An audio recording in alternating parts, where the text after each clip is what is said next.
I'm feeling alright today. I'll take the chance to try to get some more done than usual.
Rise!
Can't see.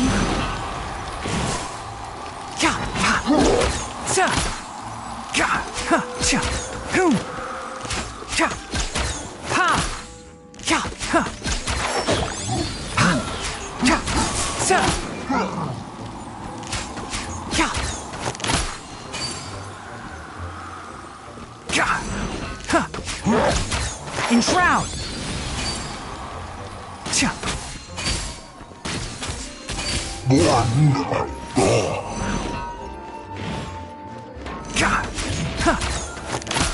One with the forest. Keep up.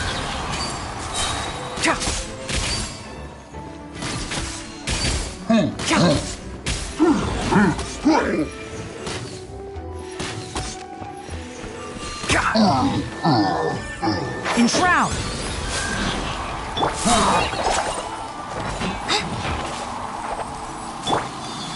I hear everything! Can't see?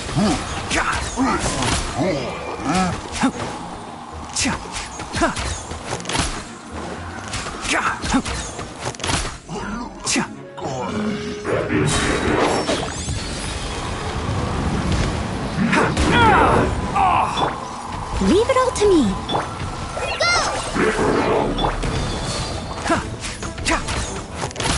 Enshroud! Come a little closer. You've been a naughty boy. Hup.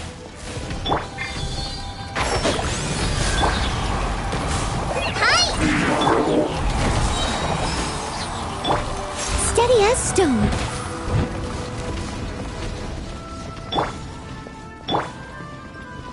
Can't see?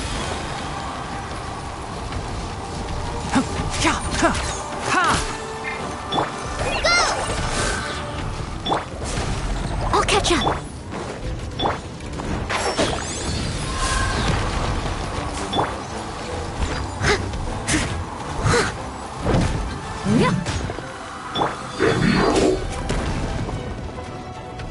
One with the forest.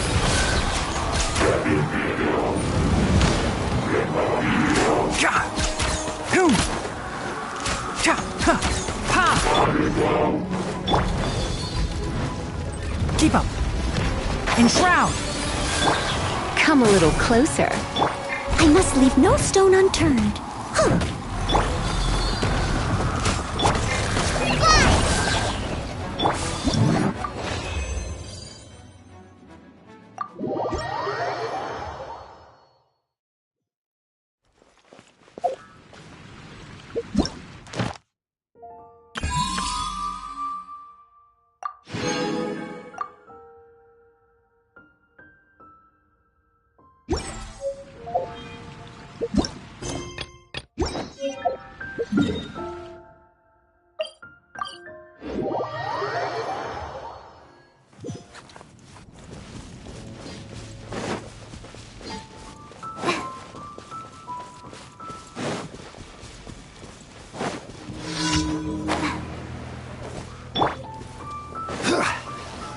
Solidify!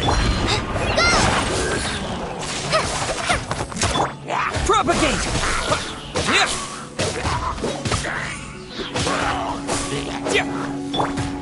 Just like we rehearsed. Stabilize!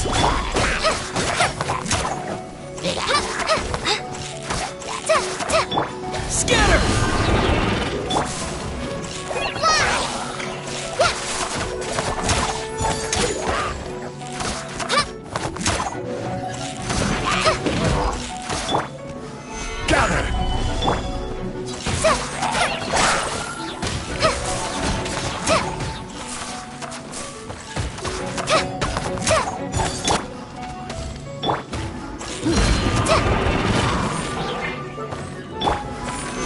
Stabilize!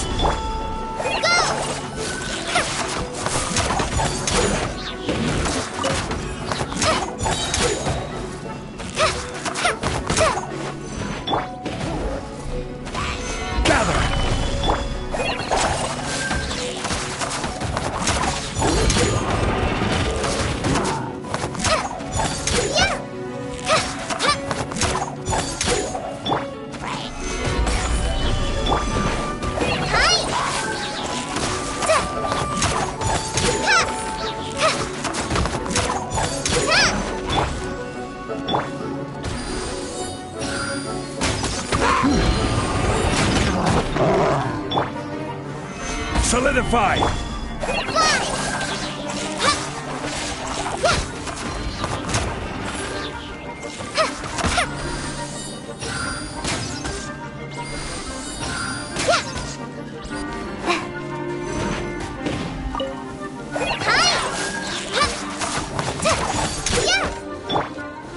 Stabilize! Stabilize!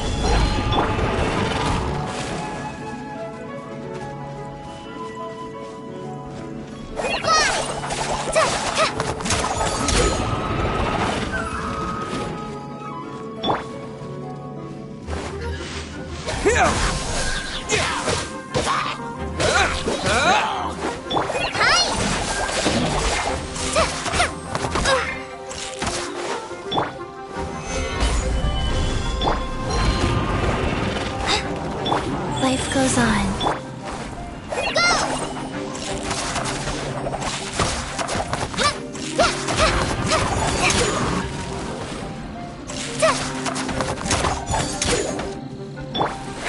Propagate!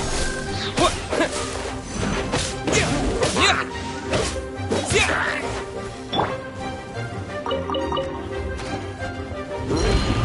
Gather!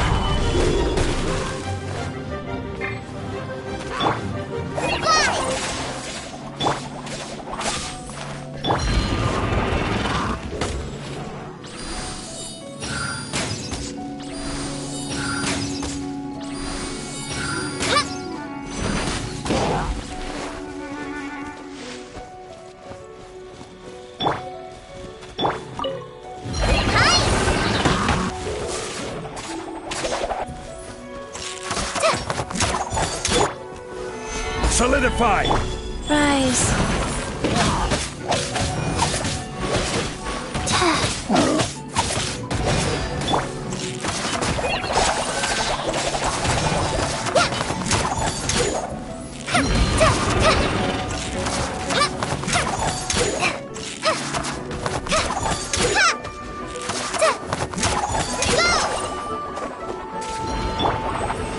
Stabilize! Here!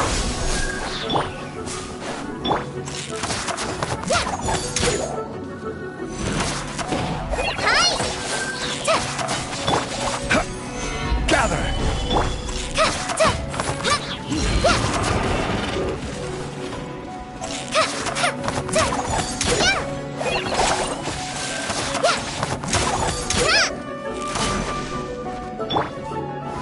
Stabilize!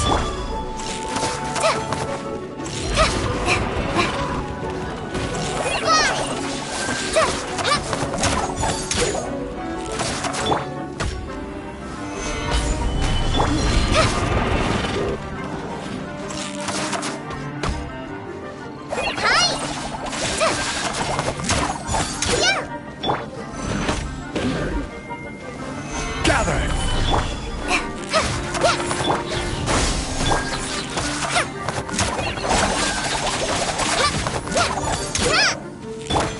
Wheel of life.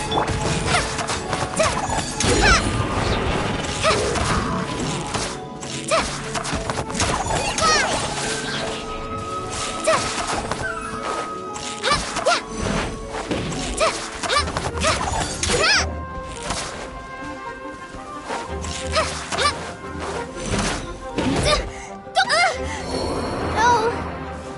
Not like this.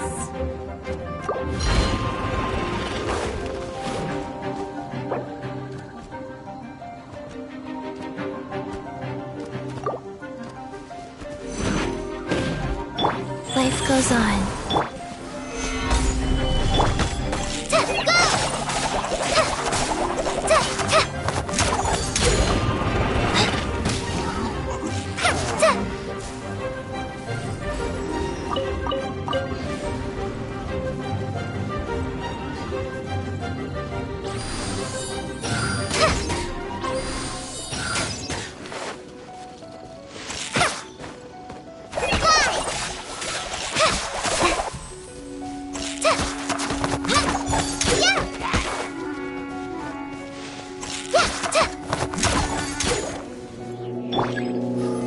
Solidify!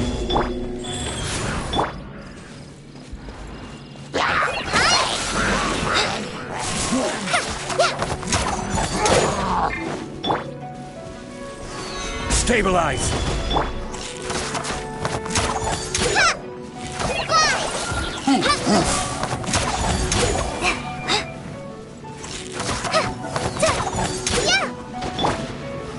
Solidify!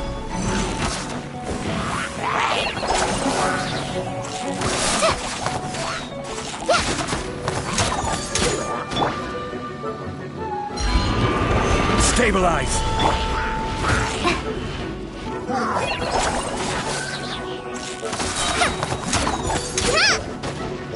Scatter! Solidify!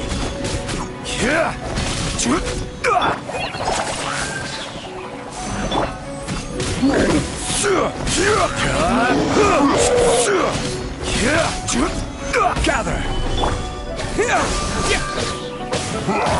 Spring forth!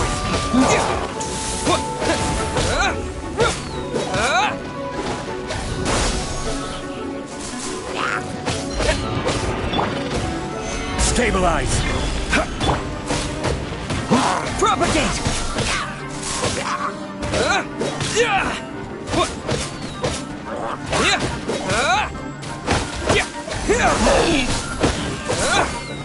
Gather!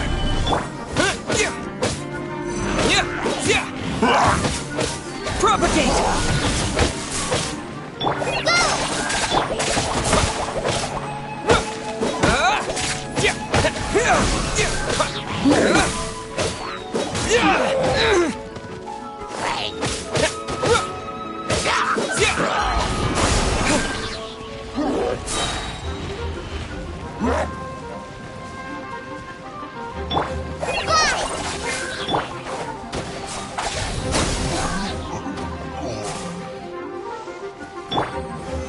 Solidify! Propagate!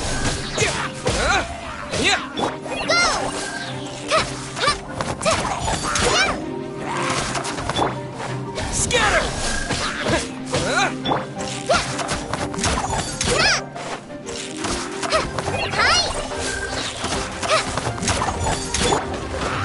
Propagate!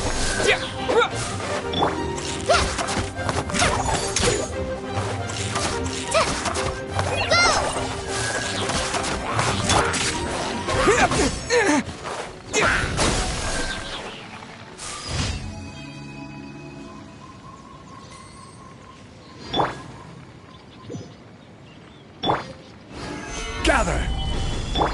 Go.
Solidify!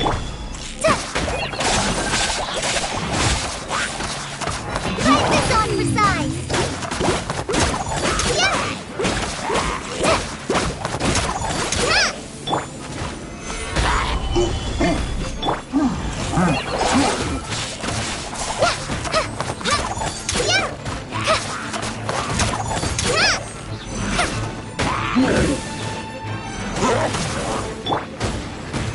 Stabilize!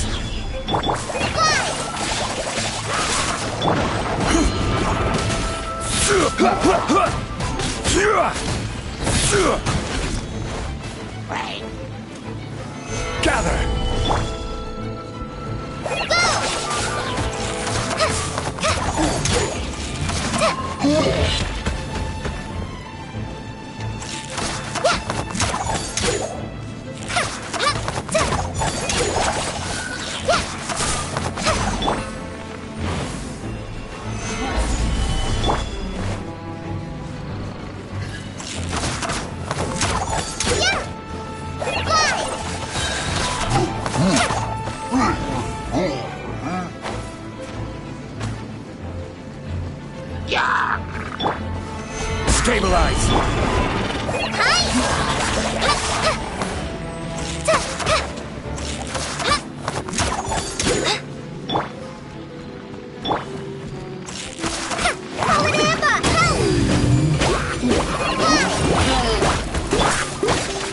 Solidify!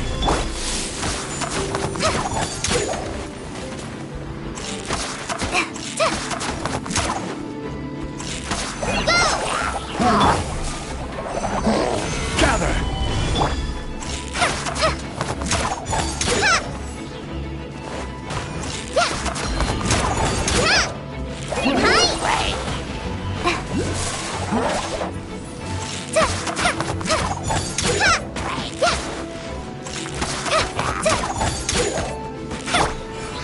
Solidify!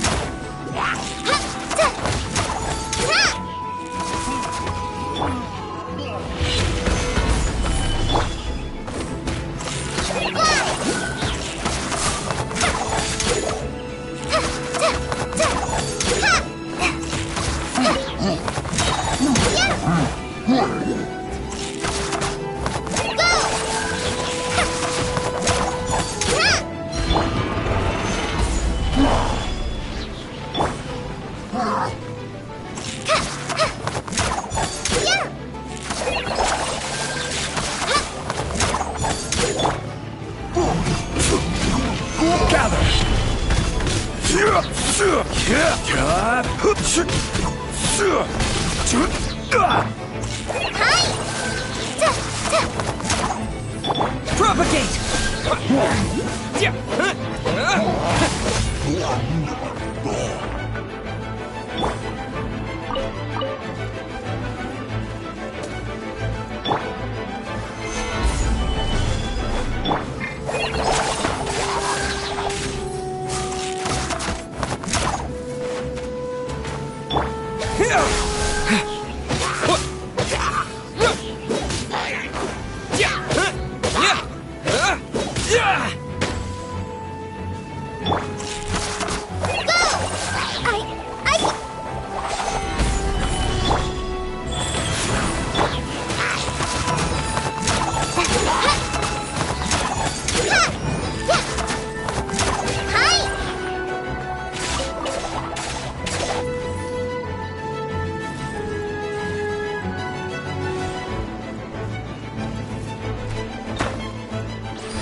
Solidify!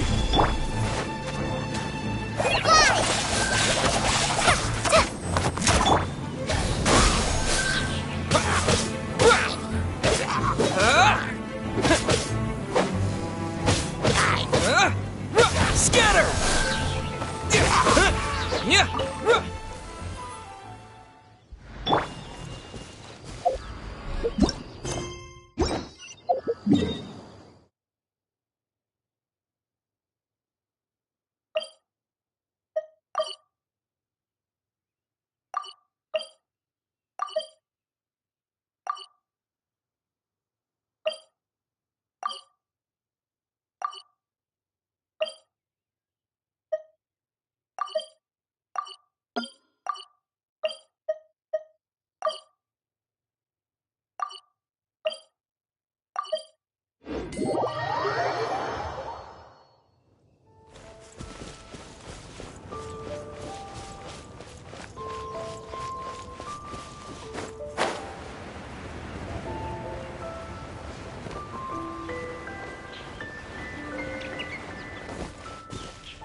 Quake!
Hmm.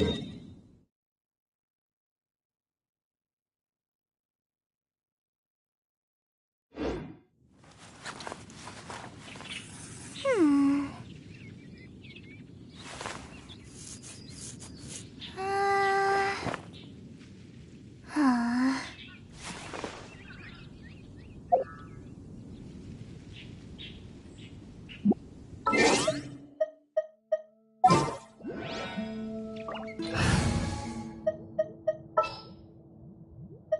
Didn't keep you waiting, did I?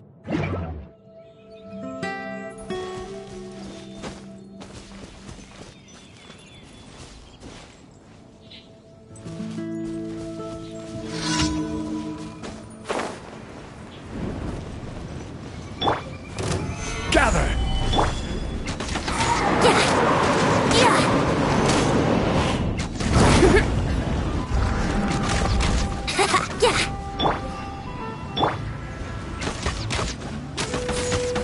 Here we go!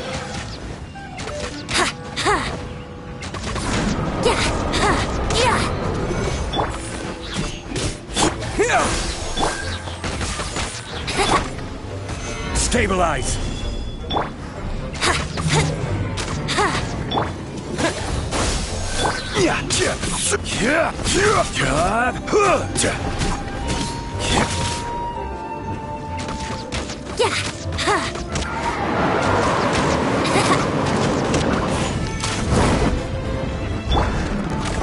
Solidify!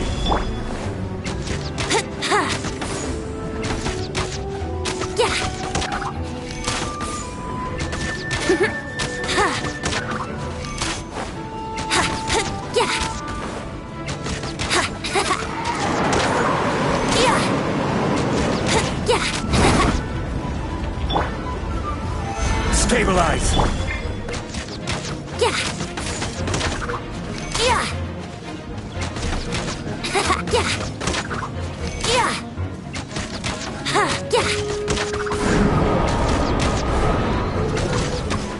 Propagate!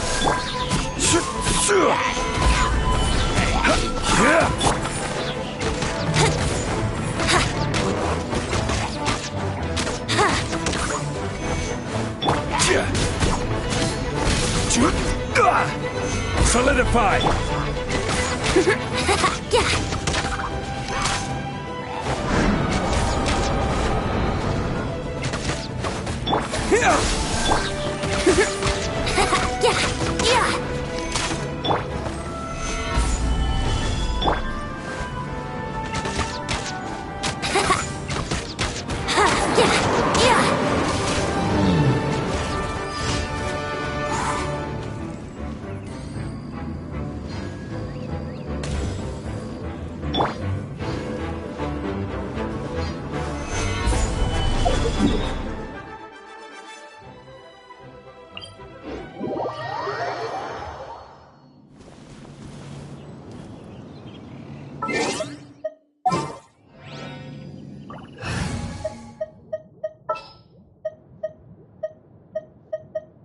I'll ensure your safety.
Ad Astra Abyssosk. Welcome to the Adventurers Guild.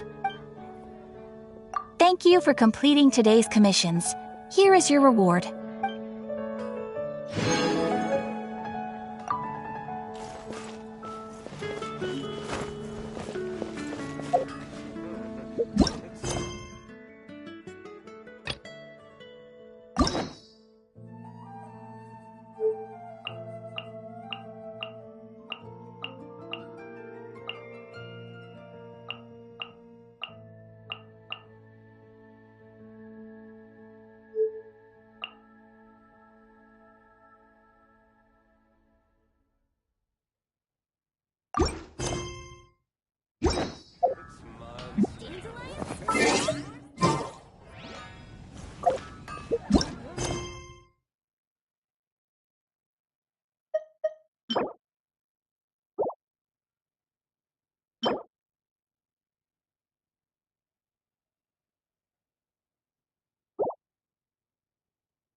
I want a new toy. What should I try this time?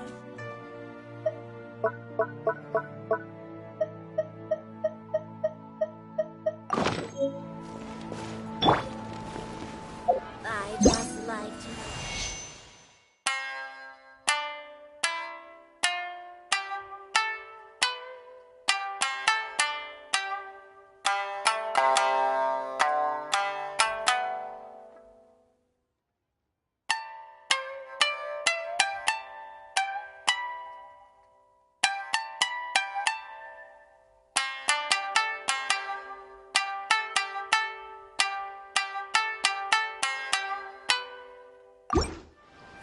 Got polluted. Try your luck betting on Jade?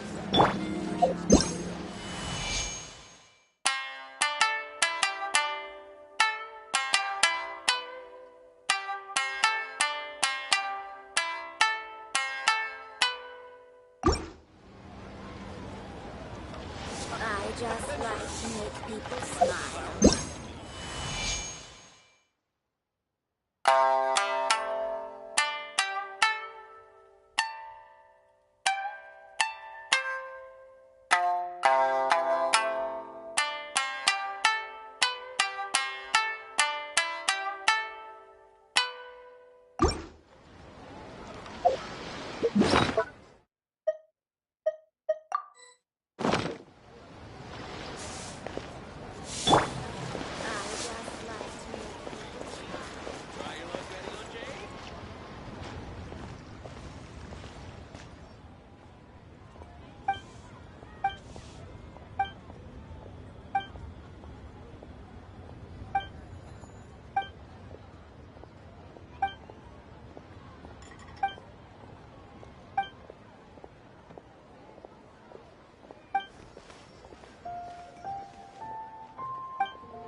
According to today's Forest Patrol route map, we need to head here first, then make our way over to there? There's a lot of writing.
Iron stomach. I save this money? Fested.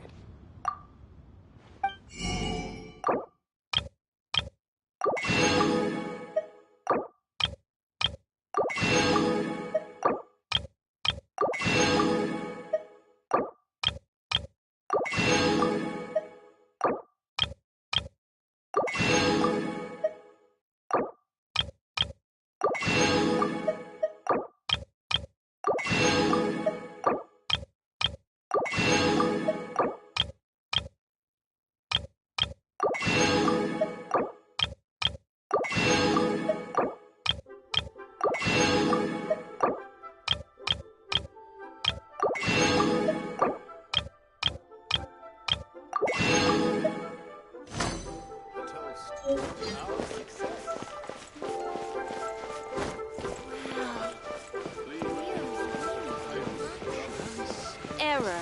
Ad Astra Abyssosk. Welcome to the Adventurers Guild.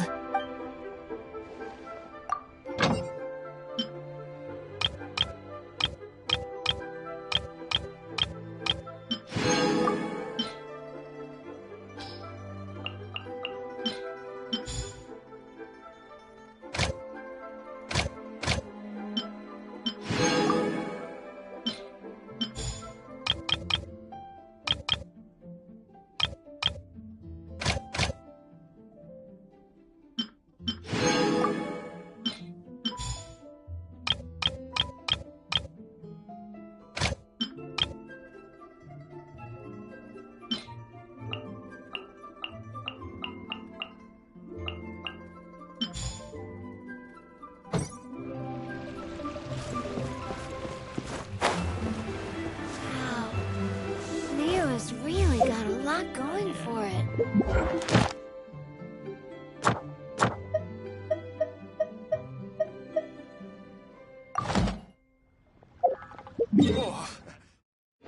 may have overeaten. Try something new at the Raw Meat Restaurant.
I think I'll stay here a while.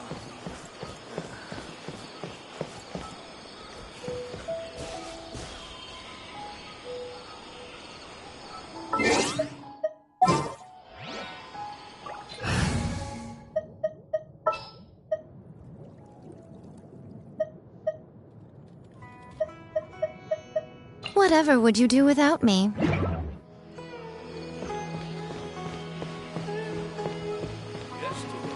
Total 5 dusk birds.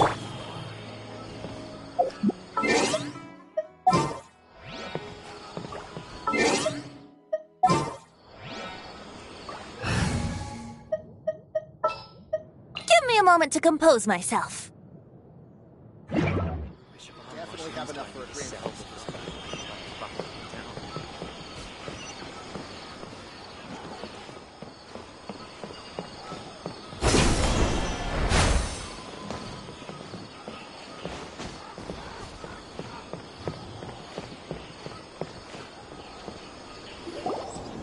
All right, next let's see your right hand. Yes, not bad. But please remember that you still need to be careful. Understand? Yes, I will. By the way, Master, I still haven't received the patrol route for today. Look, Kale, today's patrol will be a long one, so you won't be coming along this time. Besides, there's a chance we may encounter... well, you understand. But I have a vision too! Am I useless to everyone now? Don't talk like that, Kale. This is not something you need to be worrying about right now. Ah, there you are. Feeling any better? Yeah, since we'll be staying here for now, we thought we might as well try lending a hand around here. Seems you're not the type to sit back and take it easy for a while, huh? In that case, perhaps Kale could take you two for a patrol south of Gandharvaville for the day. And if you're feeling up to it, you can be responsible for cleaning the Statue of the Seven. Tanari, we're ready to head out. Roger, I'll be right there. All right, we'll be heading into the forest now. I'll leave any further details to Kale. Yes, you can count on me. So, Kale, what exactly are we going to be doing today? Tanari mentioned cleaning the statue just now, but, that doesn't really sound like the job for a ranger. Well, a forest ranger's responsibilities can be pretty diverse. They handle a variety of tasks, like checking the condition of outlying roads, maintaining forest facilities, ensuring fire prevention standards are met, and providing assistance to travelers and locals. As for Master, well, he has to handle more dangerous areas of the rainforest.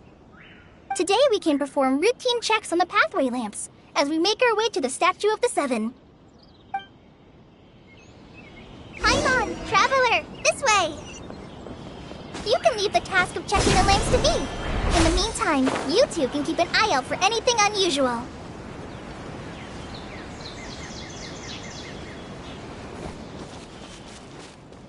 Nothing wrong with these two lamps. Let's move to the next ones. Oh, this lamp seems to be getting a little wobbly. Let me make a note of it. No problems with this lamp. Good.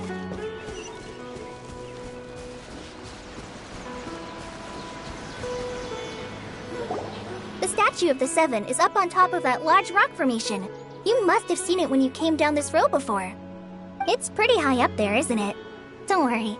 If you're afraid you can't make it up there, I'm sure Master wouldn't mind if you don't clean the statue.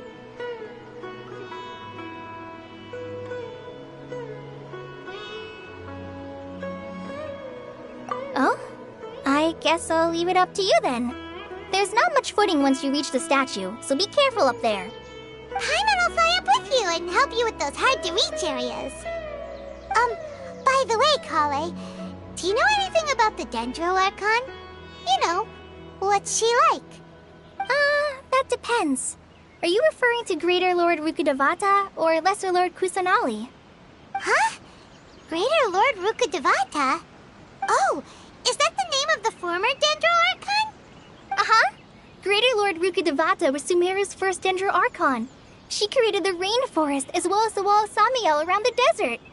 Her works provided a means of peaceful living for everyone. To the people of Sumeru, she's not only a symbol of wisdom, but also of power and kindness. Unfortunately, she disappeared in a great calamity that occurred a few hundred years ago. According to what Master has told me, the sages later found the newly born Dendro Archon and whisked her back to Sumeru. To celebrate the reinstatement of their lost deity, the sages dubbed her Lesser Lord Kusanali and let her reside in the sanctuary of Sarastana. Uh-huh. Then what happened?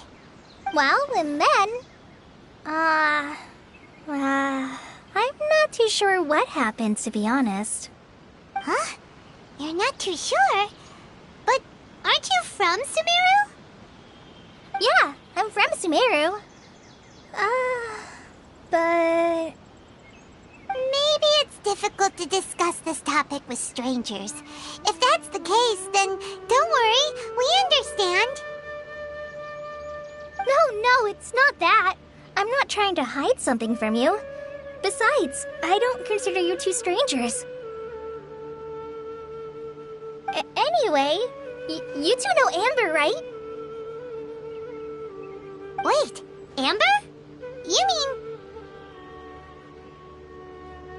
Yes, that's her. I once lived in Mondstadt for a while, and she helped me a lot during that time. You could even say that she helped me become a new person. There's no one like Amber. She lives life to the fullest while always adhering to her strong sense of justice. She's ready to answer the call for action at any moment, but is also very understanding of others. She's like the spark that lights the fire in everyone's heart around her. If you ask me, she's a prime example of a true outrider. She's the first person anyone coming to Mondstadt will meet. You can't help but be enthralled by her charm and enthusiasm, causing you to fall in love with the lands of Mondstadt and...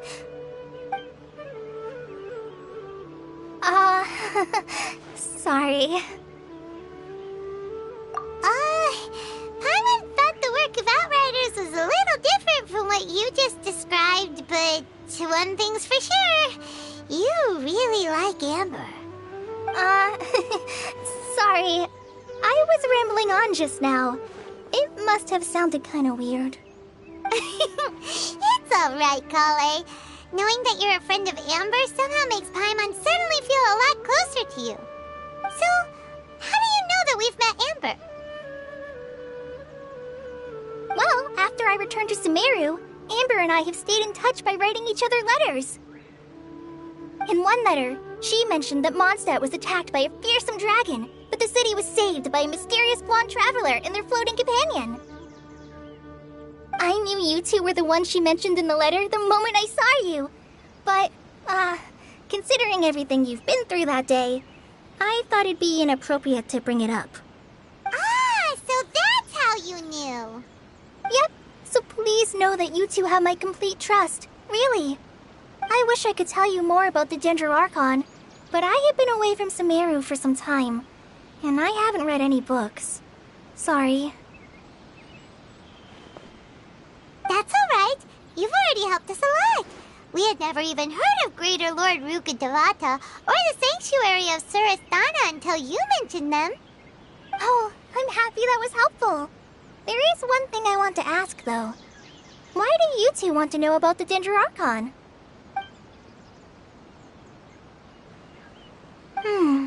So that's why you're here. Thank you for telling me your story. Don't mention it. We are friends after all, right? Alright, we have a statue to clean. You both have my thanks. While you two are up there cleaning, I'll go ahead and inspect the forest canopy. Let's meet back here shortly.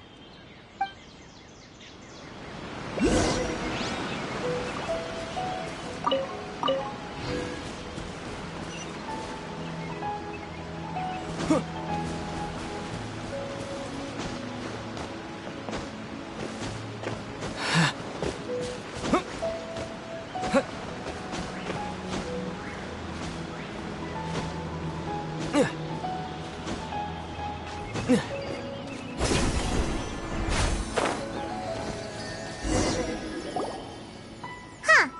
Now that Paimon looks at it, the deity that's carved on the statue is kinda small. Do you think she's supposed to be Greater Lord Rukkhadevata or Lesser Lord Kusanali? You might be right. The statue does look kinda old. Well, anyway, we'll have to figure that out later. Let's get started on cleaning the statue. Paimon will fly up and take care of the top, and you clean everything below.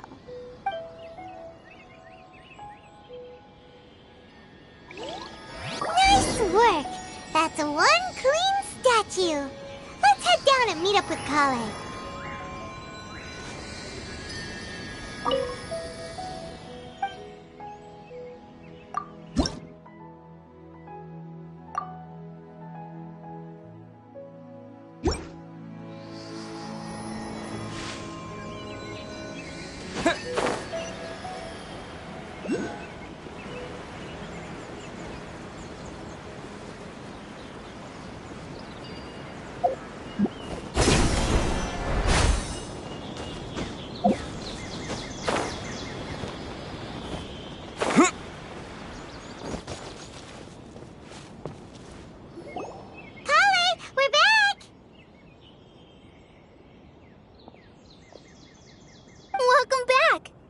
Be tired after all that climbing. Let's take a little break. I brought some fruit and water for us. Yay! Food! What kind of goodies did you bring? Hey, don't be a party pooper. It's not like Kale is a stranger or anything.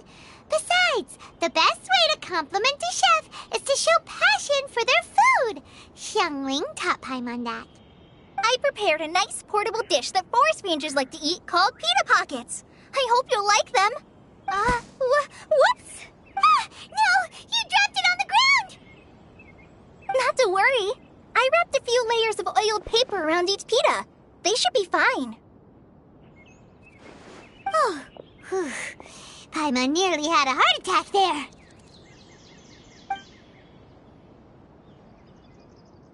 Those pitas are amazing! You're quite the cook, Kale. Thank goodness you wrapped them in paper. Paimon wouldn't have been able to sleep at night knowing something so tasty had been wasted. You really know how to compliment the chef, Paimon. Since you liked it so much, I'll be sure to give you a copy of the recipe sometime. I'll even include all my personal cooking pointers, so you'll be making your own pita pockets in no time. Yay! Thanks, Kale! It's hard to believe someone as diligent as you could have clumsy moments too. Oh, I guess it happens from time to time. So, Kale, don't you think that Tainari's a little too strict with you? He won't let you touch anything without his permission. Paimon knocks stuff over all the time flying around the Traveler, but he's never said anything. Everyone has their clumsy moments. No, you've got the wrong idea about Master. Sure, he may seem a bit harsh at first, but with some time, you'll see that he's actually very kind-hearted. I've heard the veteran rangers say that Master is from some ancient and mysterious race that is known for their cunning wit and reclusive nature. Oh, by the way, you've heard of the Academia, right? Well, there's a group called,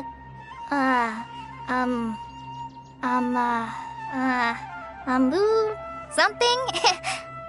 Well, anyway, because Master does a lot of research on plants, sages from the Academia have written him many times, inviting him to take up an official position there.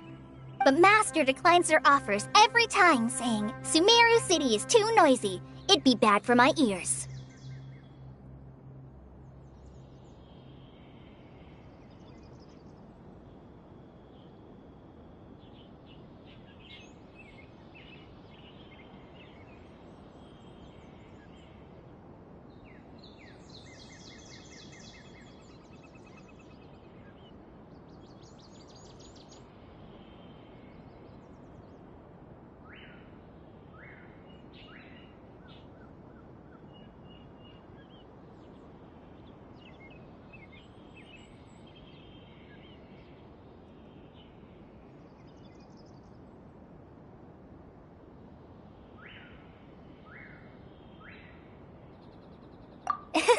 Seems you already know him well.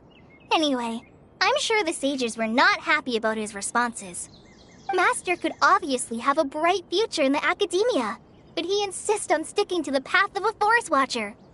Every day he helps the locals of the forest and passes on his extensive knowledge to trainees like me.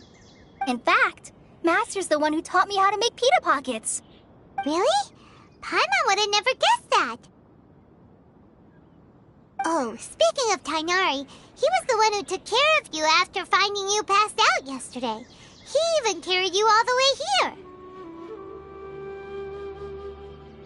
Paimon's still kinda upset, though. He kept scolding Paimon the entire way here.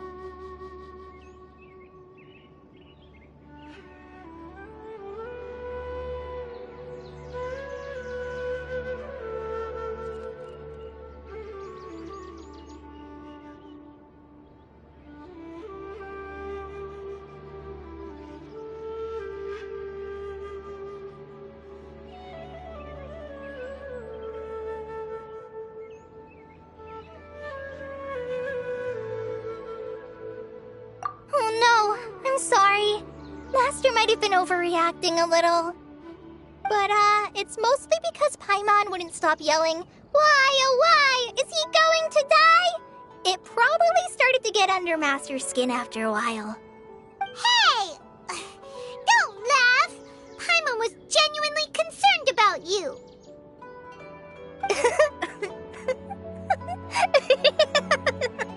Hey! Now even Kale started to laugh. Ugh, that's it! Paimon won't forget this! It's time for some primordial wrath! No! Don't touch me!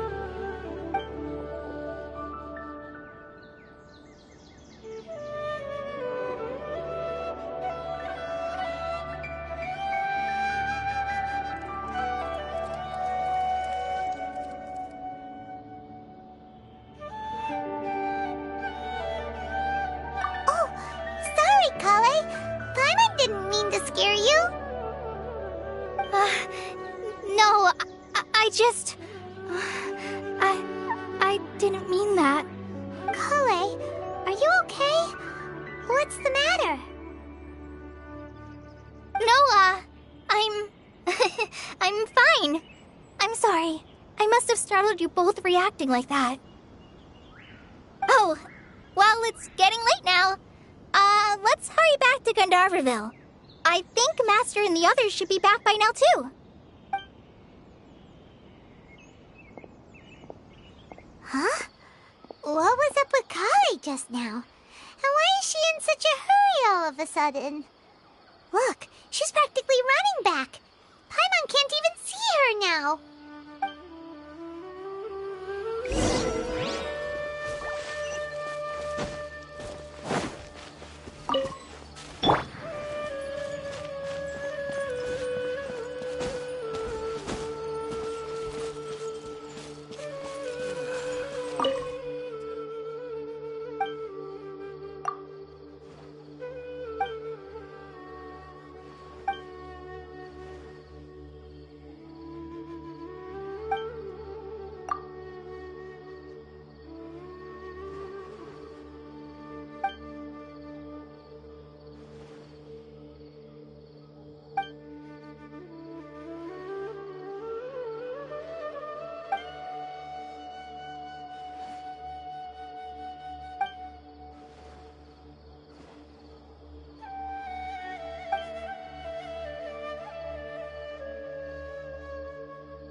The rainforest climate is far more pleasant than that of the desert. Dead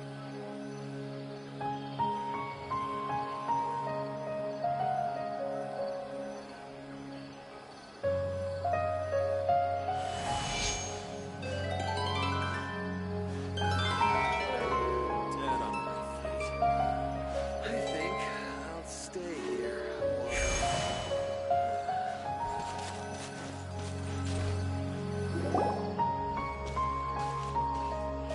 Ah, Traveler. You've returned. Yep, we're back! Have you seen Kale by any chance? Oh, Kale? Yes. I saw her go into her room just a moment ago. Oh, okay. Guess we'll just have to wait and talk to her tomorrow then. I'm dead on my feet. I think I'll stay here a while.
Try your luck betting on Jade?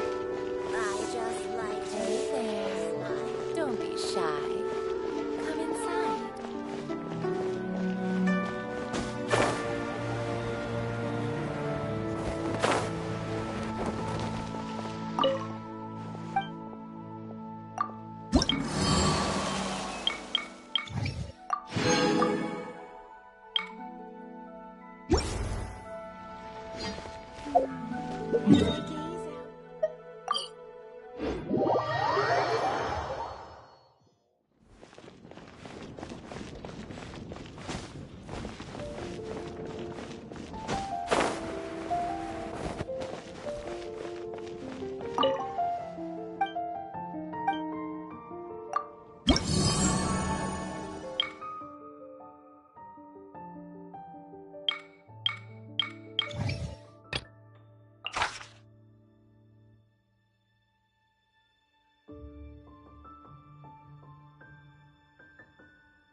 Transfers of supplies must be reported.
Transfers of supplies must be reported.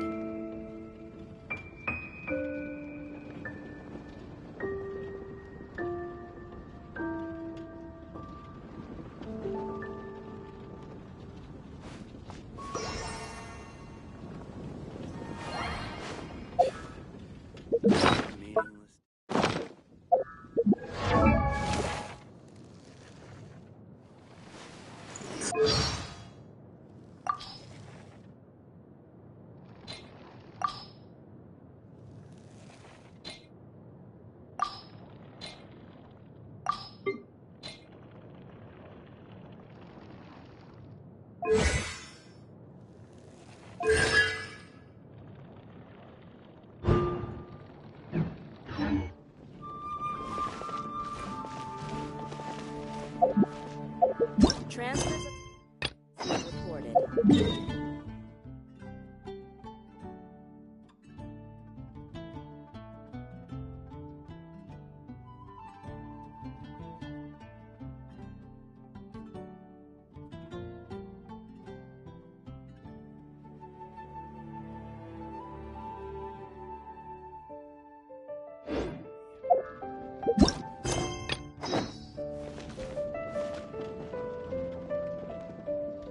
Transfers of supplies must be reported.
Would you care to sit down?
If you ever have any questions about the realm within, you may ask me.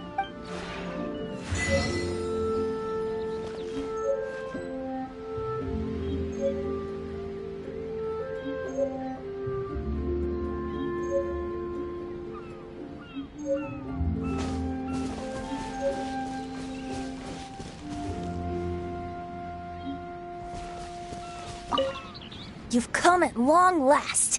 While I was waiting for you, I nearly finished penning quite a few poems. Okay. My dearest companion, is there something you wish to tell me? Many people may feel lost at times. After all, it's impossible for everything to happen according to your own wishes. At a time like this, ask yourself what the most important thing is. Even if life's all in a jumble, you can sort it out as long as there's a whisper of the wind. Don't be afraid. I'm here. At any rate, don't worry. Whenever you need me, I'll always be by your side.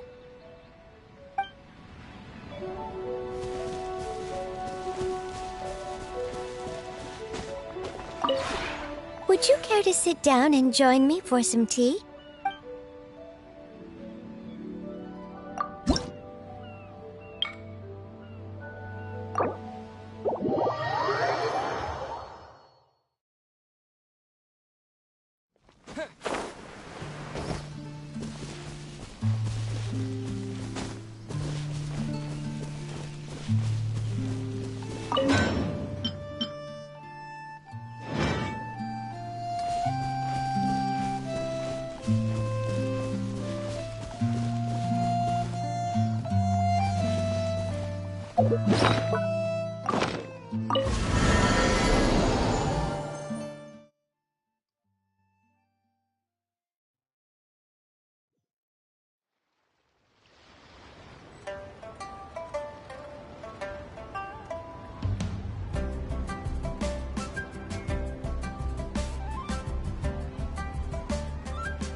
What should I try this time?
Paimon was thinking all night about what happened with Kale, and still can't figure out what the problem might be.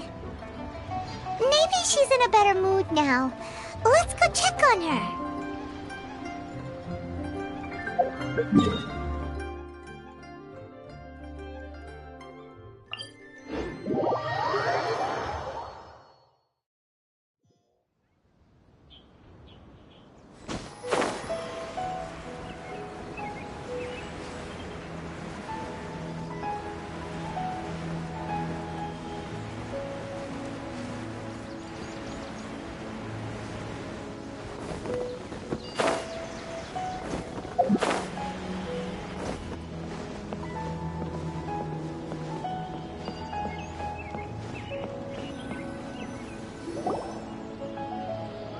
Ah, it's you two.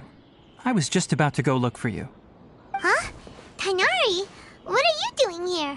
Where's Kale? I came to check on Kale's condition. To put it simply, she's not well. You mean she's sick? How could she be... Oh, wait a minute. Could it be because of what Paimon did yesterday? No need to worry. Something as small as you could never harm her. This sickness is something that Kale has been dealing with for some time. Kale has been more excited than usual since you two arrived. A little too much so, to be honest. She hasn't remembered to take care of herself. I suppose it's understandable, though. She hasn't been around anyone she considered a friend for some time now. It must have been refreshing for her to have you two here. So, Tighnari, what's really wrong with Kale? Let's take this conversation elsewhere. Kale just fell asleep after taking her medicine. She needs some peace and quiet.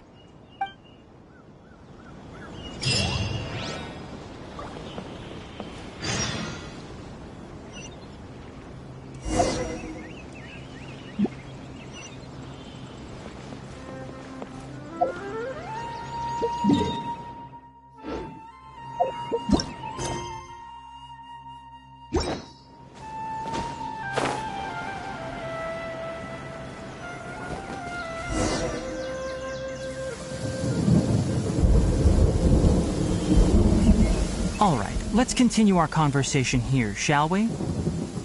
To be honest, I hadn't realized that you're that honorary knight from Mondstadt until Kale told me just now.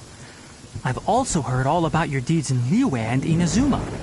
So, just to clarify, what I'm about to tell you about Kale is not because of who you are or your past feats. Instead, I am going to tell you because... well, because Kale asked me to. And honestly speaking, I was against Kale revealing her past to you. But she insisted, saying you two treated her with sincerity and as a friend. So now she wishes to reciprocate the gesture. So, Tighnari, what exactly is wrong with Kale? You said this is something she's been dealing with for some time. Just how serious is it? Right. Ever since she was a child, she's been afflicted with a disease called Elazar. Elazar? Yes, it's a disease unique to the lands of Sumeru. It is characterized by dark and hardened scales that form on the body.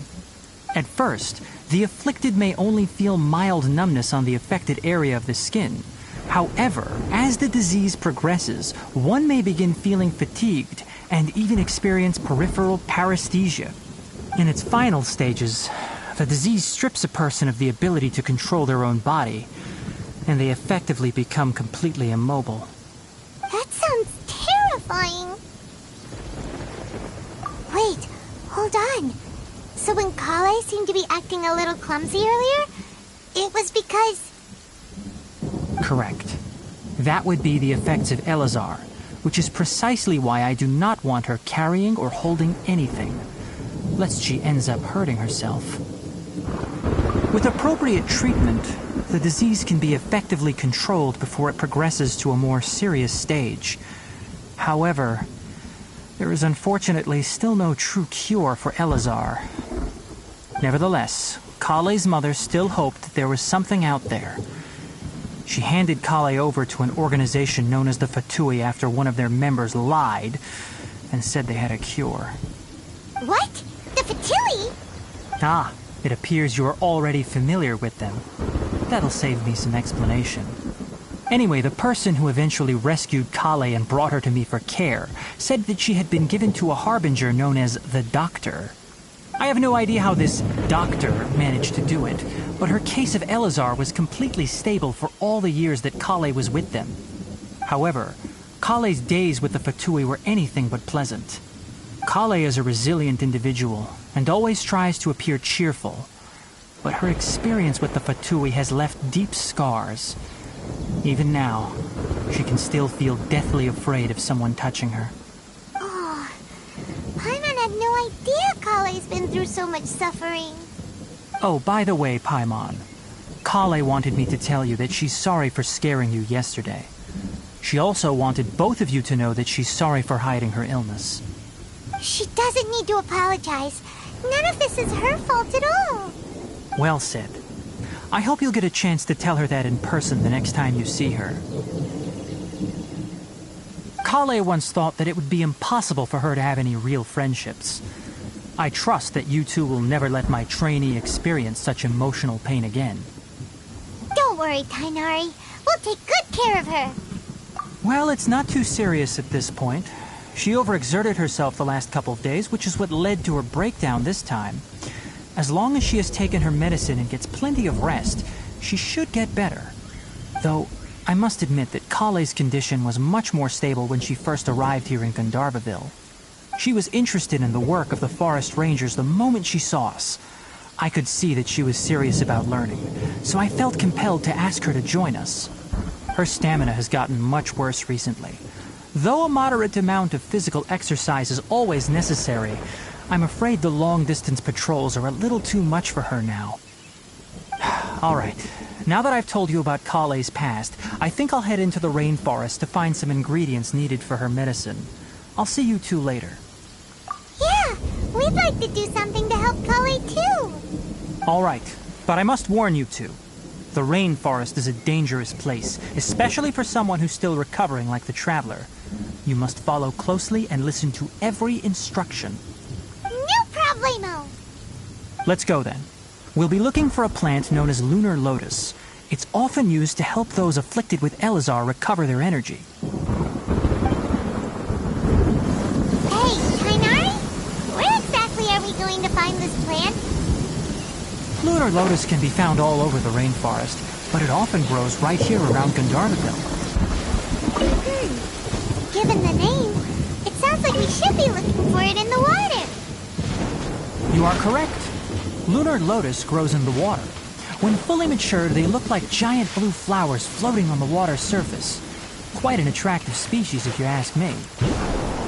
The large petals are actually the plant's leaves and sepals, which surround a very small flower.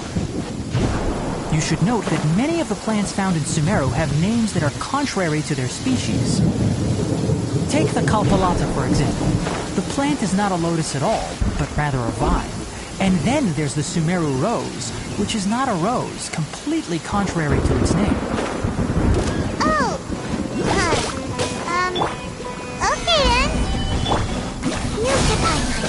Never bring up the topic of flowers with Tainari.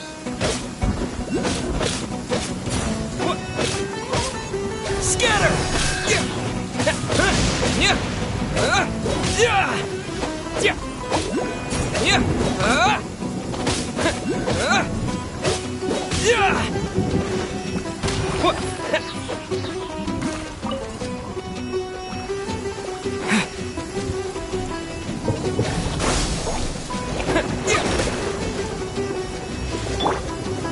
Solidify!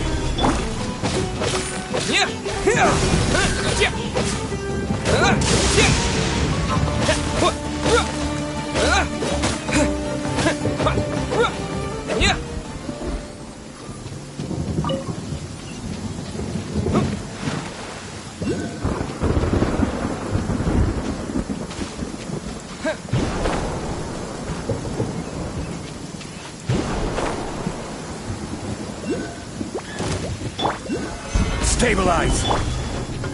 Propagate!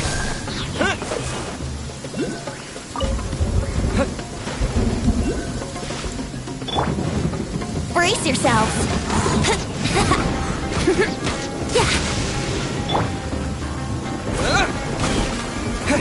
Scatter!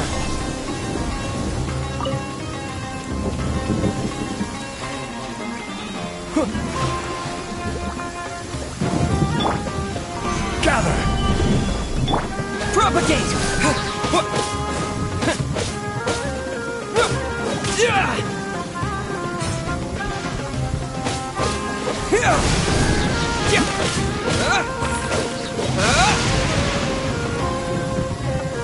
Let's play! Propagate!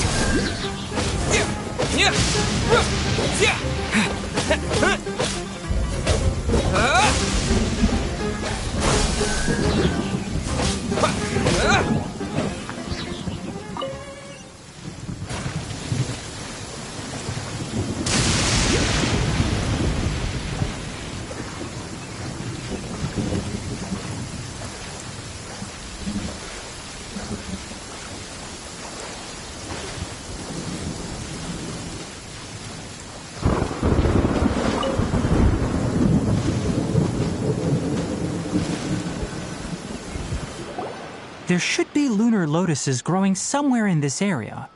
Let's split up and begin searching. If you could manage to gather 4 of them, that would be sufficient. We'll rendezvous here once you've gathered the needed amount.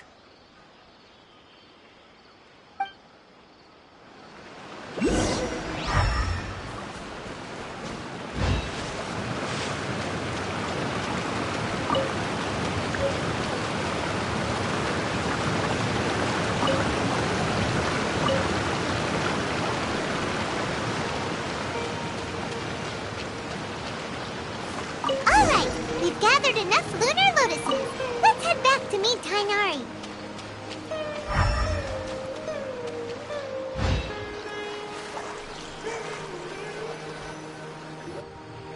Hey Tainari, we found the lotuses you requested. Let me take a look. Good, very good. These are all excellent quality. I'm quite glad you two came along. Your exploration experience helped save me a lot of time here. It seems we even have enough time to stock up on some other things I need. Hey, Tainari!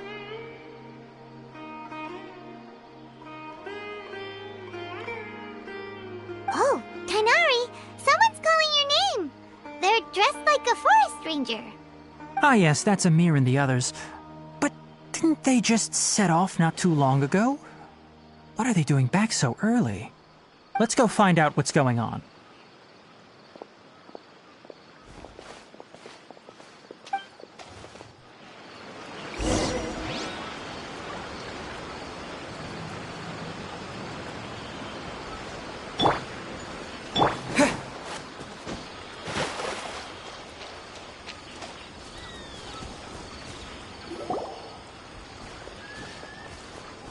Tainari, thank goodness we found you here. We were just about to head back and find you at Gandharvaville. What's going on? We just discovered a withering zone. The withering is back? But the patrol route you were on should have been already clear just a week ago. It reappeared so quickly. Can you tell me the exact location? It's up ahead, deep in the river valley. It's appeared in a spot that blocks nearly the entire narrow part of the valley area, so we decided to come find you as quickly as possible. And the radius of the contamination? Sorry, I couldn't get a clear enough view to tell. No one in our patrol team had a vision, and it appeared to still be spreading, so we didn't risk getting any closer. Okay, I understand. You made the right decision. I'll go deal with it right away. In the meantime, please guide these two back to Gandharvaville. Wait, Tighnari, why don't you let us help you? You two have only just arrived in Sumeru. You're still unfamiliar with many things in these lands. There's a unique type of anomaly that occurs in the Sumeru rainforest. It's called the withering. The affected areas not only cause nearby vegetation to wither, but it's also lethal to wildlife and even people. If you don't carry a vision, then you should think twice before approaching such places. Yes, Amir is absolutely right. I wasn't kidding when I said the rainforest is a dangerous place. As Amir said, only someone with a vision, that is, the power to manipulate elements, will be able to resist the withering's corrosive effects for a time. That's right. If any of the forest rangers without a vision come across a withering zone, we first make a record of the location and then have a ranger with the proper abilities deal with it, like Tighnari here. Only someone with a vision can venture within a withering zone and find a way to deal with it.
But you don't seem to carry a vision. Don't worry, he may not have a vision, but he's a real pro at using the power of the elements.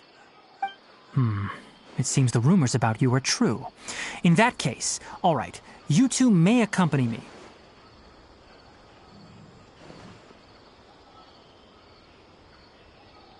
We typically only teach visitors how to identify the withering as they're about to leave Gandharvaville. We'll make an exception today and show you what it looks like up close.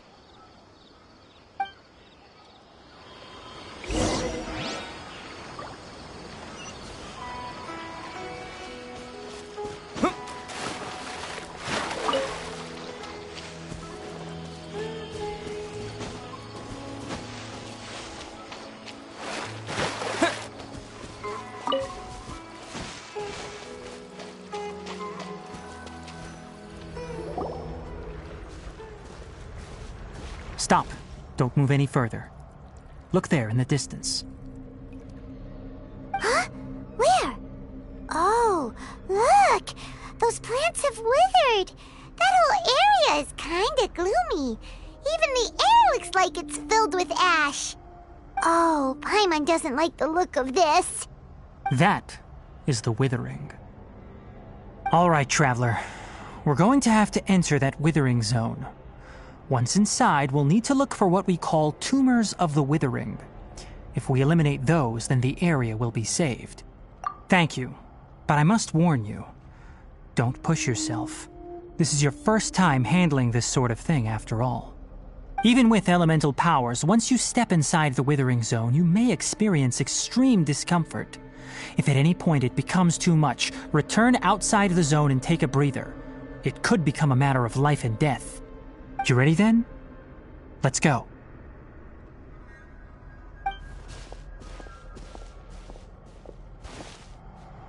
First, we must locate any branches sustaining the Withering Zone.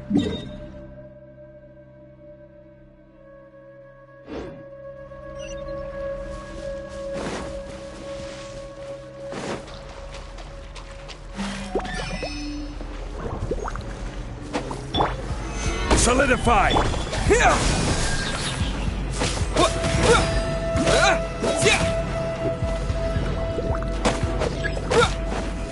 Propagate!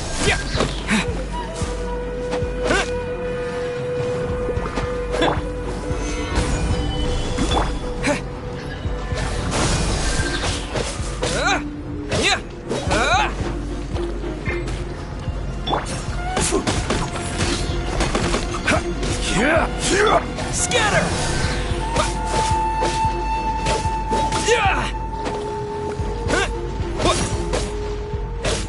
Propagate!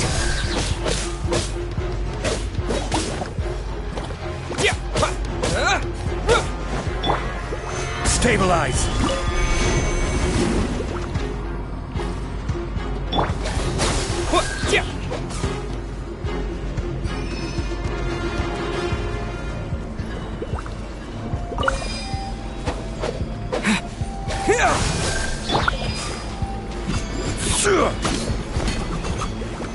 Solidify!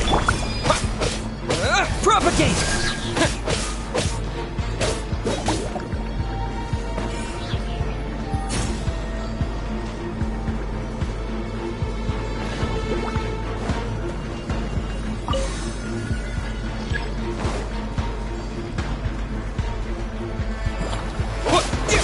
Scatter! Gather!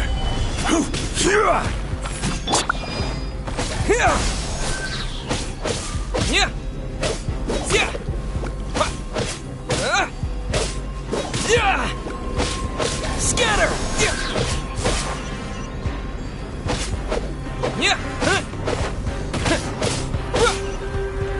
Propagate!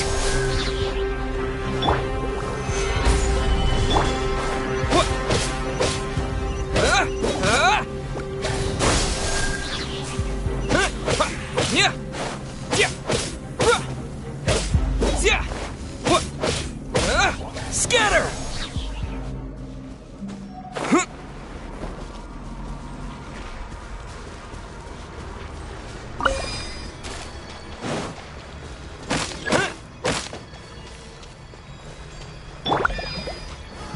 Solidify!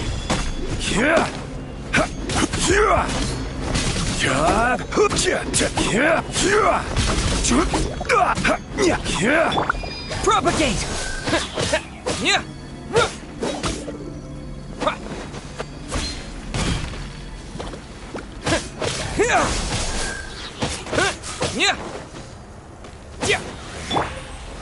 Stabilize! Scatter!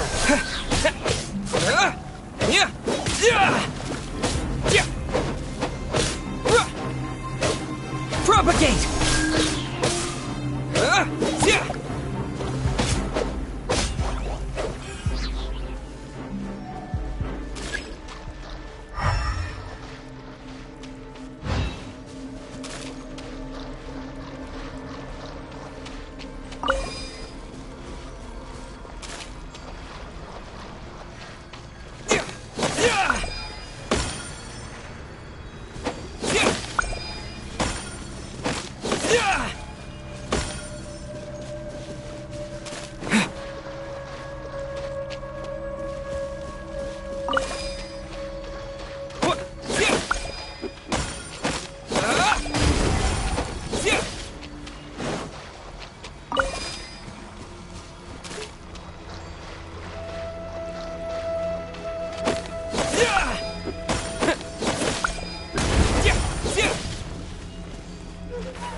Great work. Now that all the branches have been cleared, we'll need to take care of the tumor.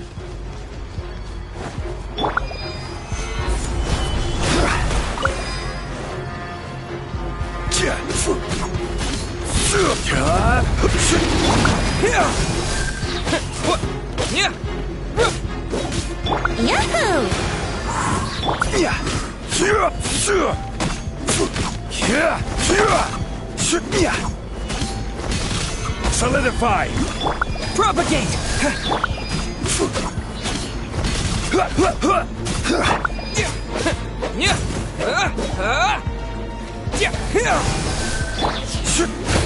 Gather! Life goes on.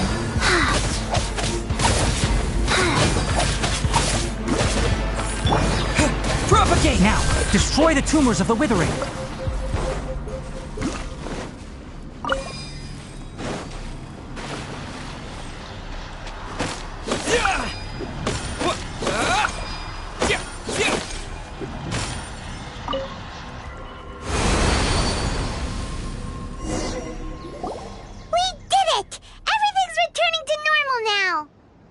Yes, thanks to you two.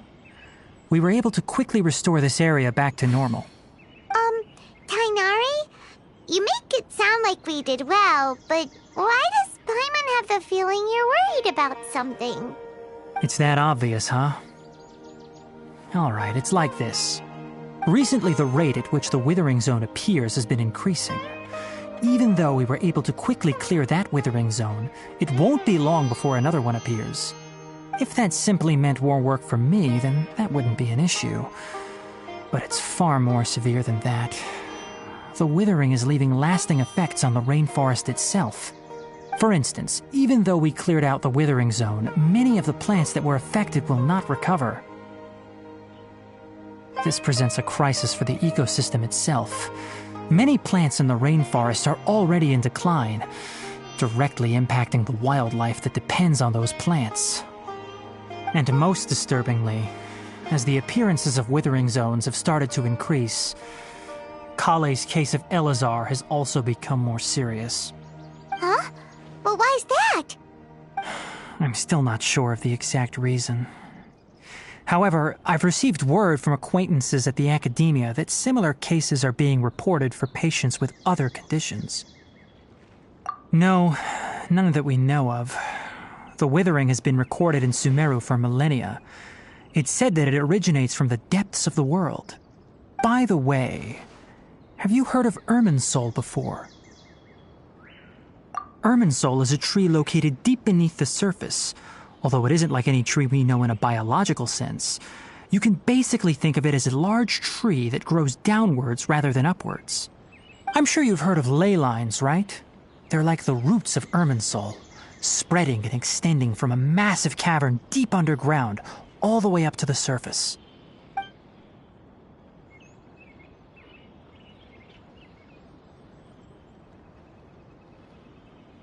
Ley lines continually absorb the memories of this world, which are then funneled into Irminsul, allowing it to collect knowledge and wisdom from ancient times to present day. The Dendro Archon is known as the God of Wisdom because her consciousness is directly connected to it. It is also said that the Dendro Archon's power is a manifestation of Irminsul. And as for the Withering, its emergence is related to a disease that's affecting it. That's right. My ancestors learned of this from Greater Lord Rukkhadevata's familiars a long time ago. But even those mysterious creatures did not know of a cure for Irminsul. I'm afraid we Rangers will be battling the Withering Zones here for a long time until a cure is found. Alright, that's enough on this topic for the time being. Now that we've taken care of things here, it's time for us to head back to Gandharvaville.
Propagate! Solidify!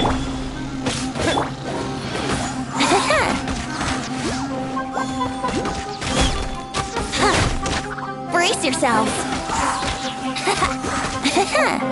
Scatter! Stabilize!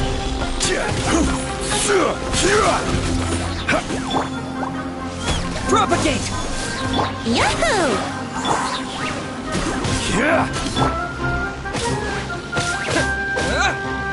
Scatter!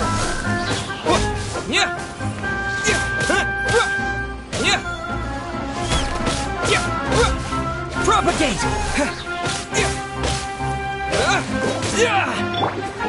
Let's play!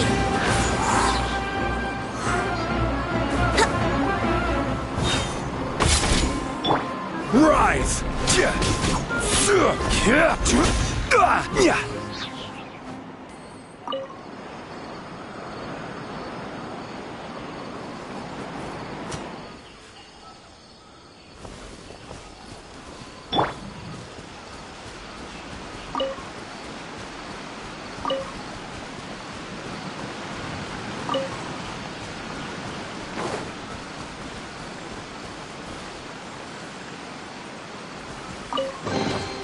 Is this an answer from this world?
Propagate!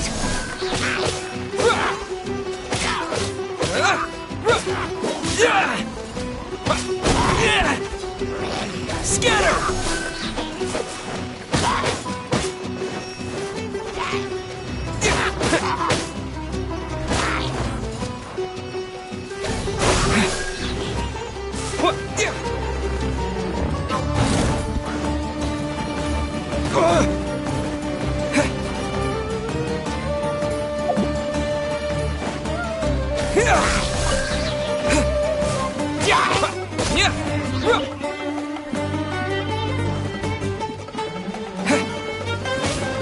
Scatter!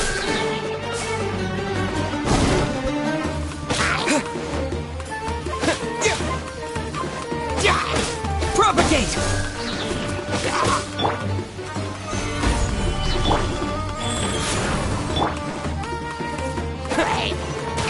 Scatter!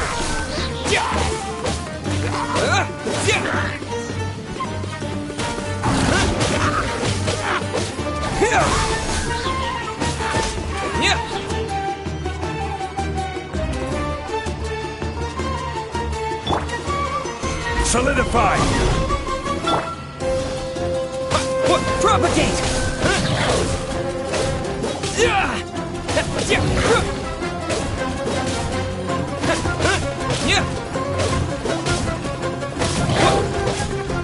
Scatter!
Propagate!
Tainari, you all made it back. How did it go? The withering zone you reported has been taken care of. No need to worry. Huh. Wait, is that? Oh no, Hypatia!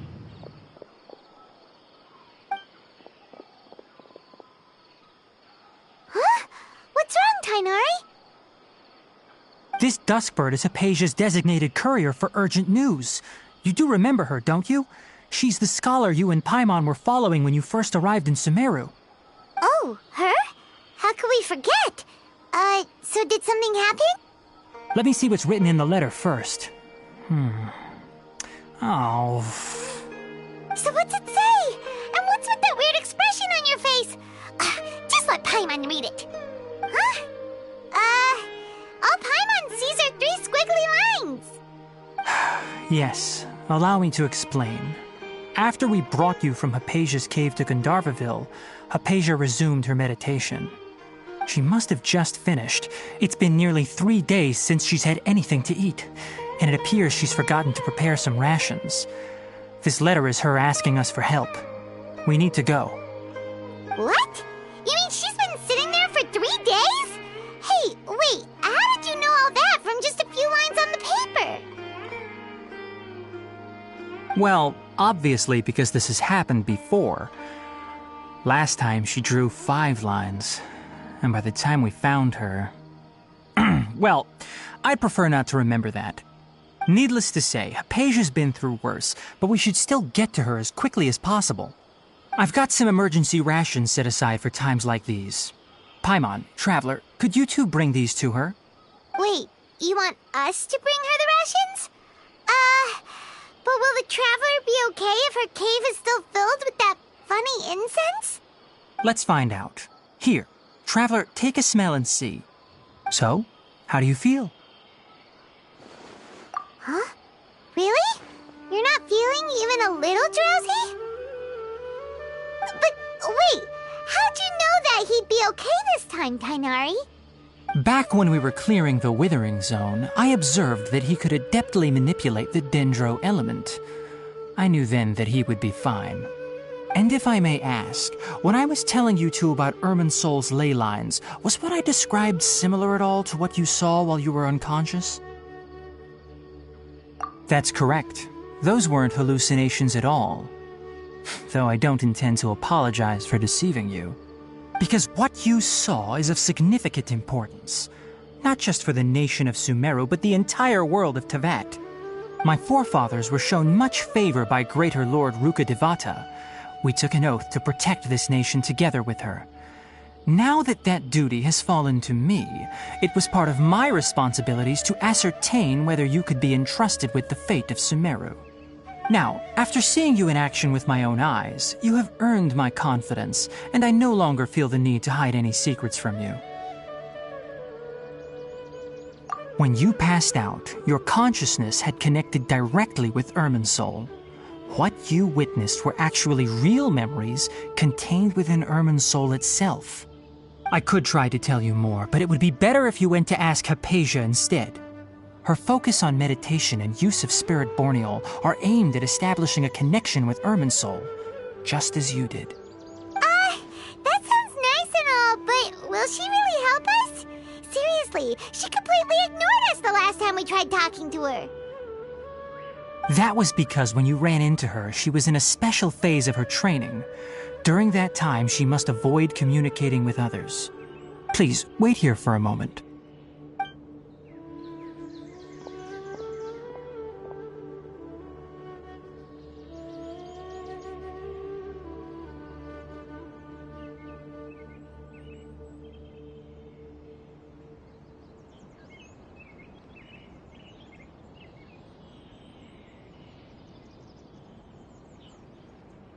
Here, take these. It's a meal I packed for Hypatia, as well as some other ingredients. I'm sure it'll come in handy. Also, here's a letter that I would like you to give to her. Just show it to her and she'll answer any questions you may have. No, I should be the one thanking you. You've both been a great help these last few days. Hypatia should still be in the cave. Let's go inside and see how she's doing.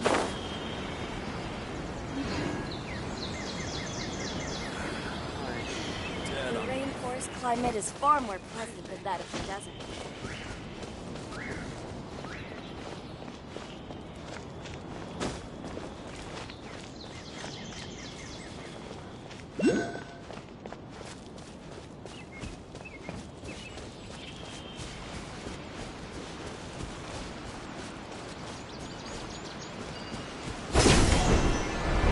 Hypatia should still be in the cave. Let's go inside and see how she's doing.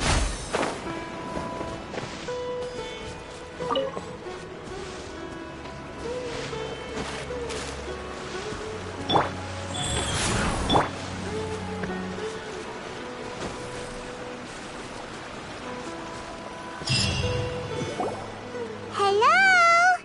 Hypatia? Hey, there's nobody here. Maybe she went out to look for some food. Let's try looking around the area.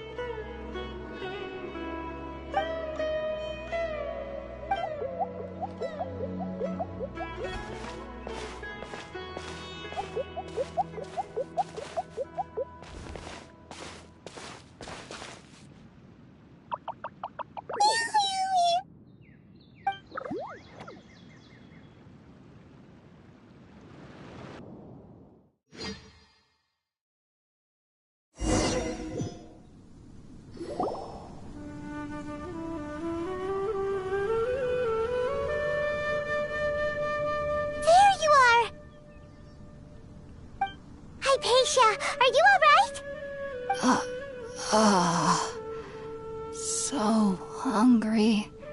There's no way we can get her to eat in her current condition. Let's try finding some water first. Huh? Wait, why does it look super foggy outside all of a sudden? Anyway, let's go look around.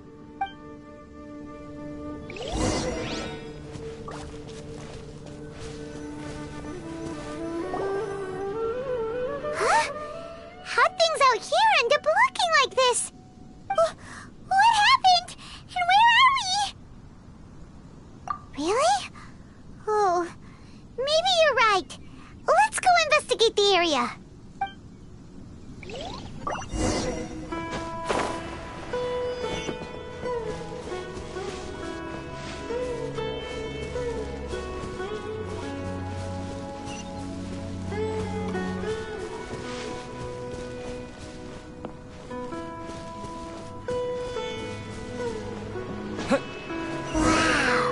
This place is huge!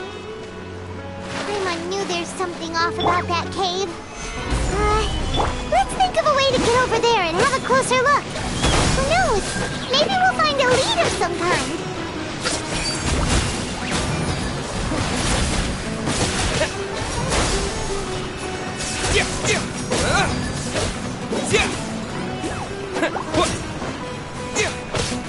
Propagate! Gather!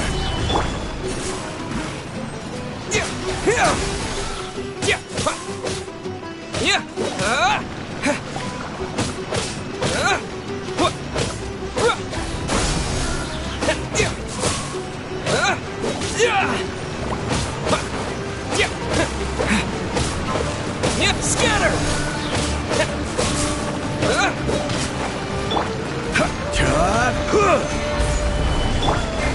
Propagate!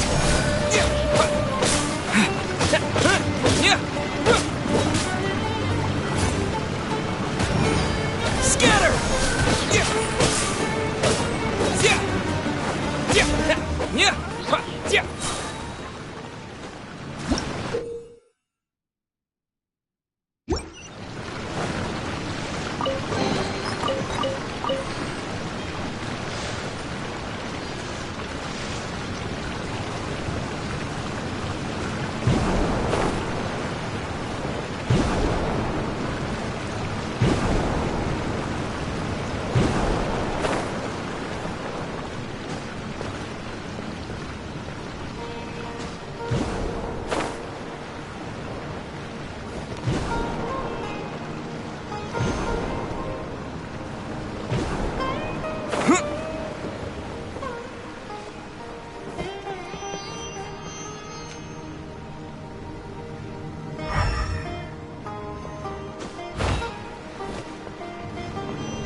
Crumble!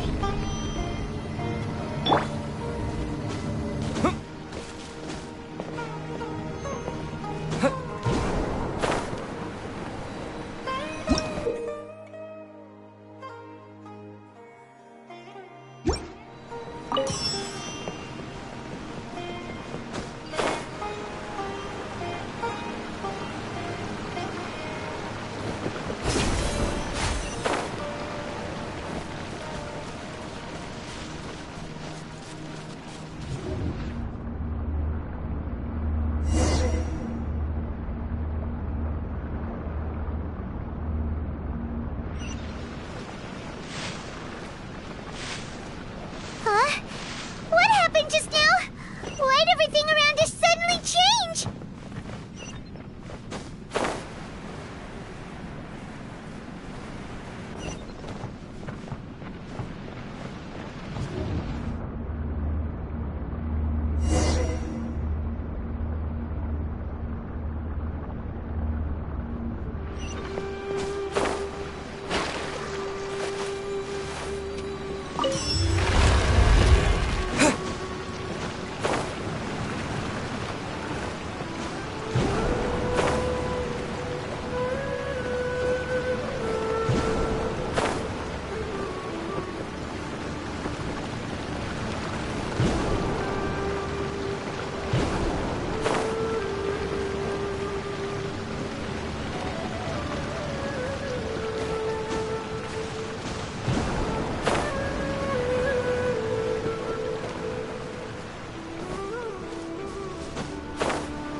Here we go!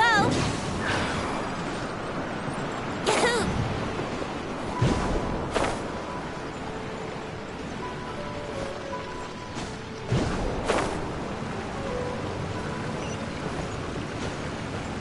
Hoo!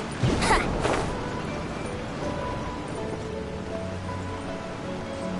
Hoo! Ha!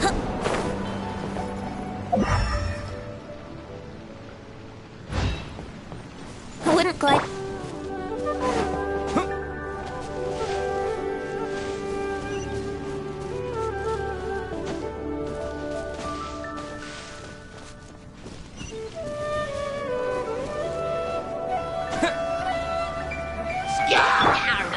Stabilize!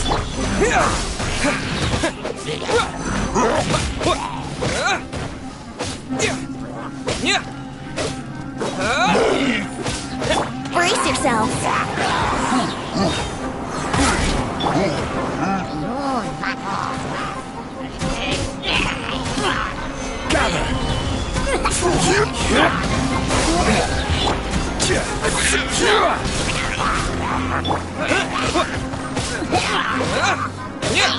Scatter! Stabilize!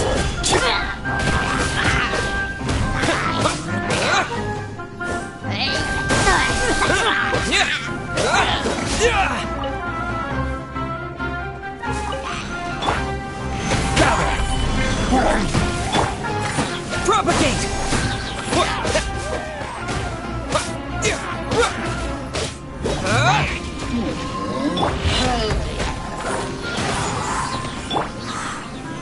Solidify! Scatter!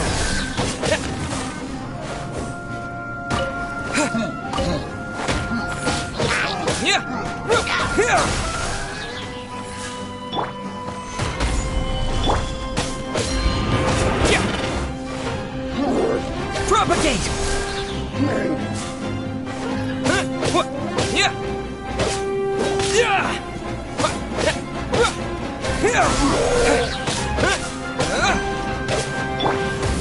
Stabilize! Propagate!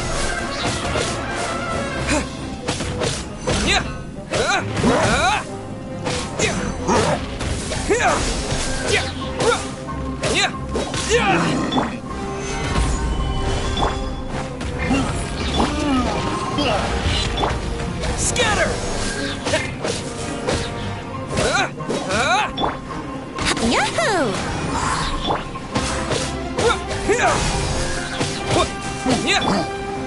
Solidify!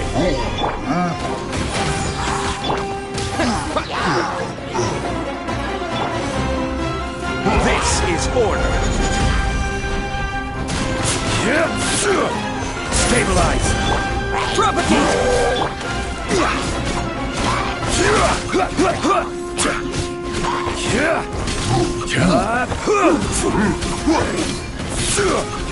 Gather!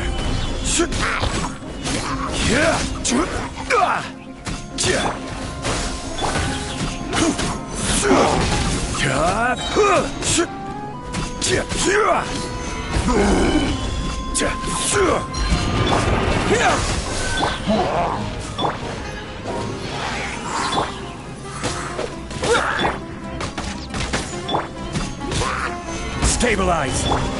Propagate! Brace yourself.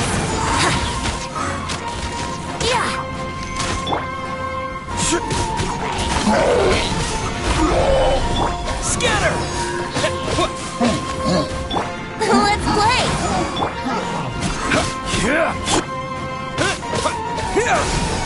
Yahoo! Solidify!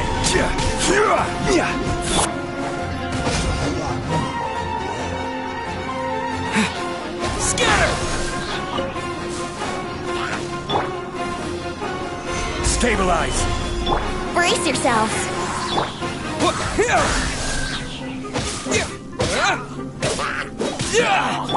Yahoo!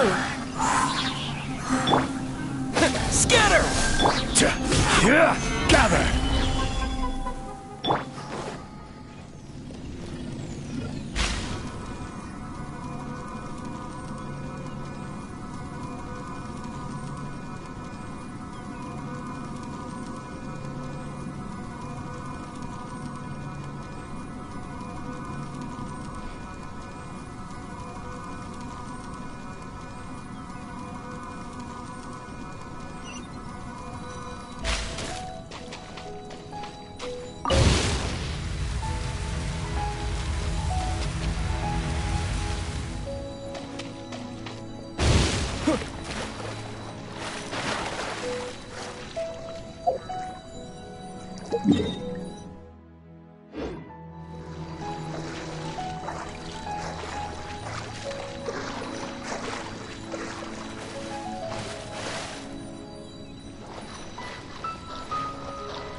What is going on here?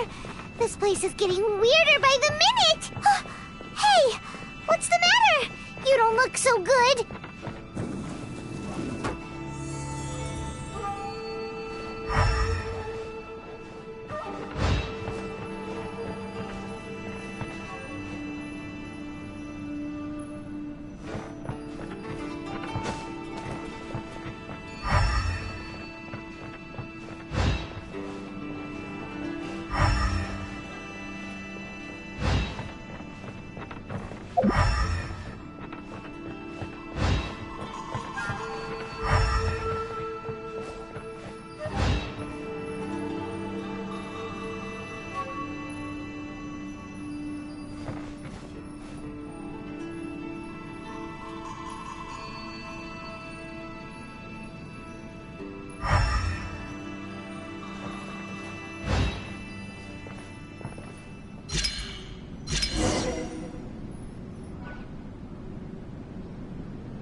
Well.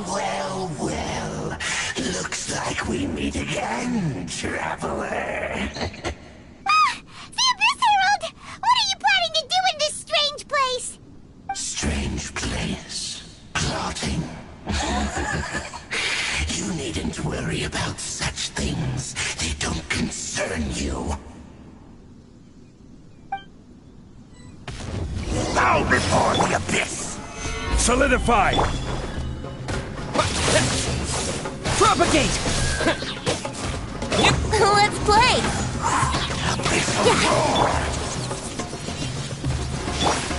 Scatter!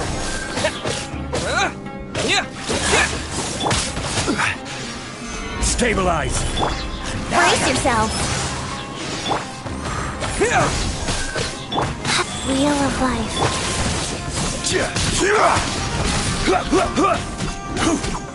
Gather!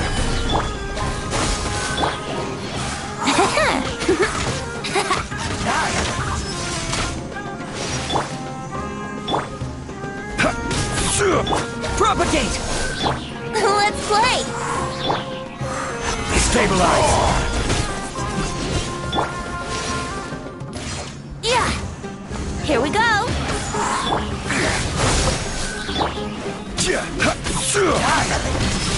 Gather!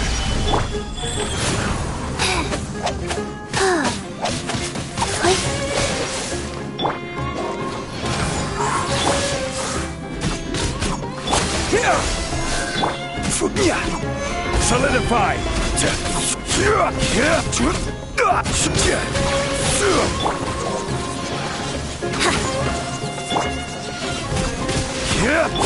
Scatter!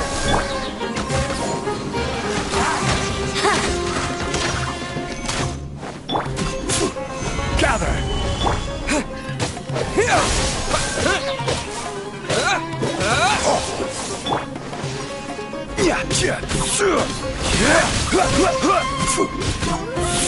Stabilize!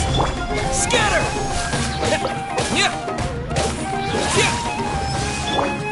Let's play! Yeah!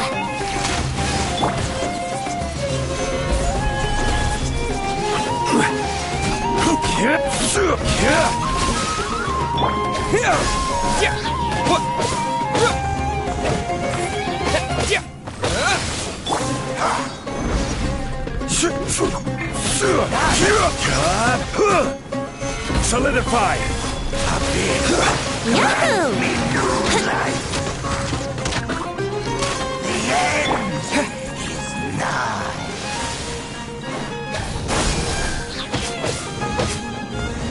Brace yourself! Gather!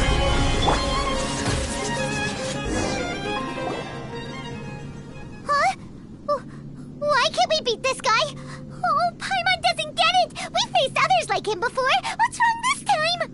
Traveler, though you may have managed to avert countless crises before, your good fortune was bound to end sooner or later. It's time you realize how weak and powerless you really are. Your sister. Oh, pitiful traveler. Are you really so ignorant? Or are you just living in complete denial? Her Highness has long since forsaken you.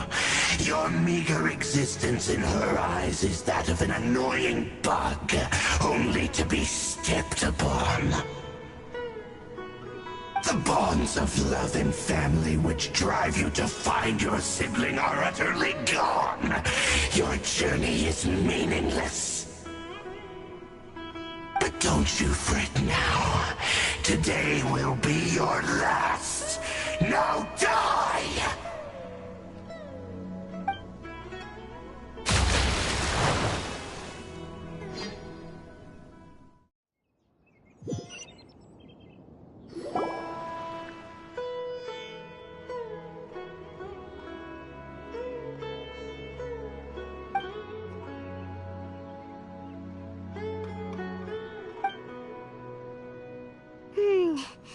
What do we do? We haven't seen Hypatia anywhere out here. Oh, there she is! Quick, let's see how she's doing. Ah, so sweet.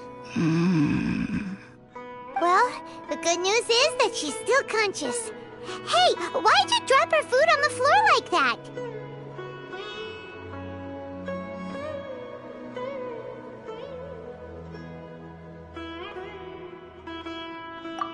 Oh, guess that makes sense. She does look kind of rough at the moment. Anyways, we can talk about this later. We better make sure she's alright first.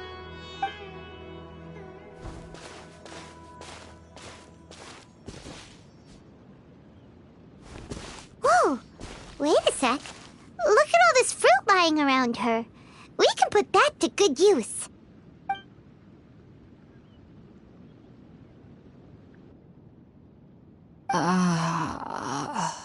Who is there? Tainari, is that you? Huh?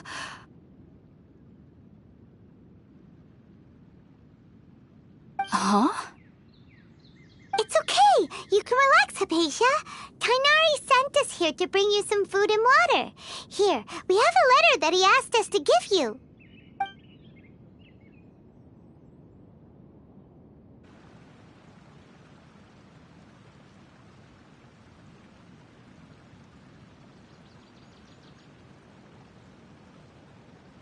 I see. So, you're friends of Tainari. I apologize for all the trouble I've caused you. I'm grateful that you came so quickly to save me. You even brought all this fruit. Well, actually, we didn't bring the fruit. It was already here when we arrived. We were kind of wondering about that, actually. When we found you here, there was all this fruit lying around and even some juice dripping from your lips. How did you end up like this anyway? Oh, really? I seem to understand now. All the fruit was likely from my, neighbor. Must have come by and saw me like this. Your neighbor? You mean there's someone else living nearby? Oh? So you're able to see them too?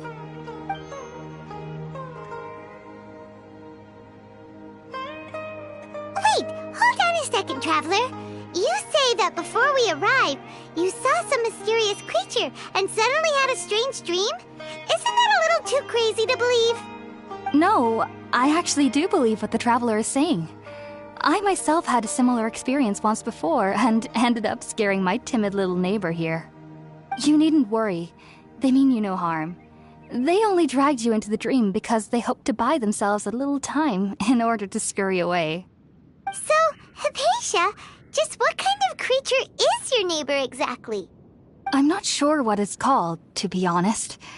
But I do know that they have some sort of deeper connection with the Dendroarchon.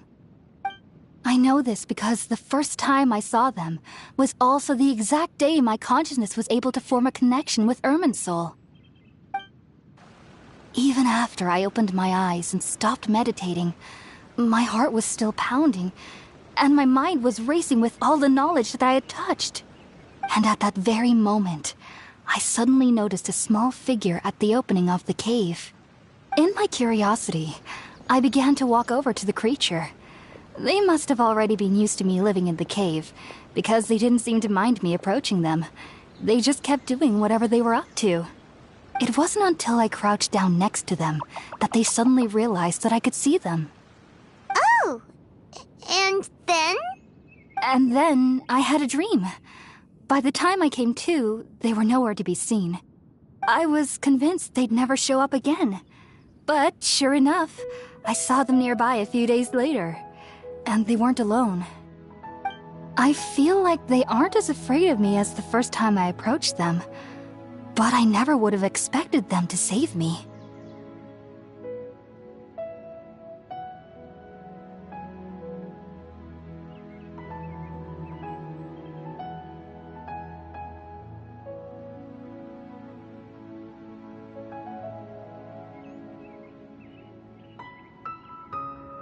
Yes, no doubt about that. By the way, Tainari mentioned in his letter that you had questions for me regarding Irminsul.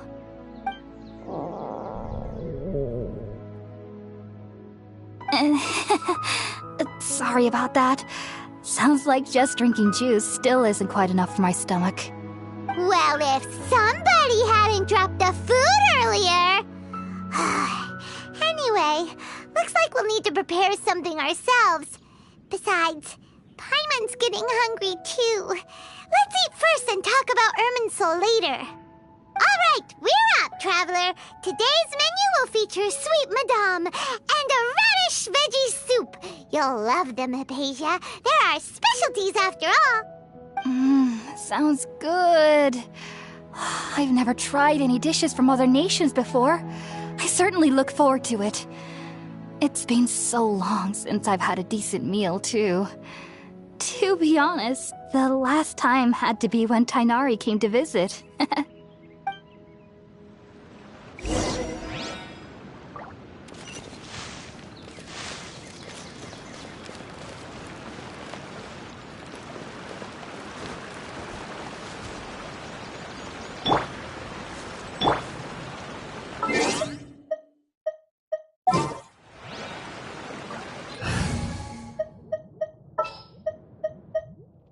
Outrider Amber, reporting.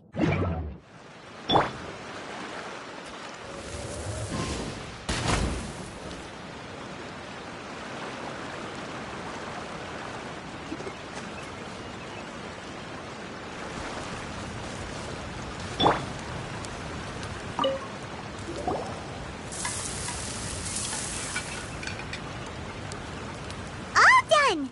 Let's use the empty box that Tainari gave us since we already washed it. Oh, it smells amazing! And the box is a nice touch, too! Let's go serve this up and start eating with Hypatia!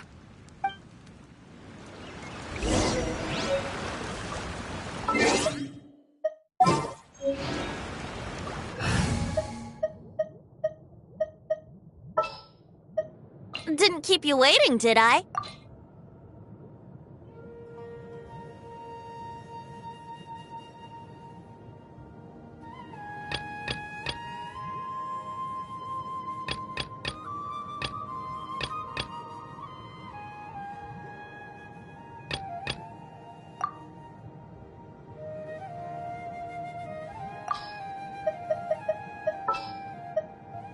Just what will we come across this time? I will bring my notebook. A walk would be nice.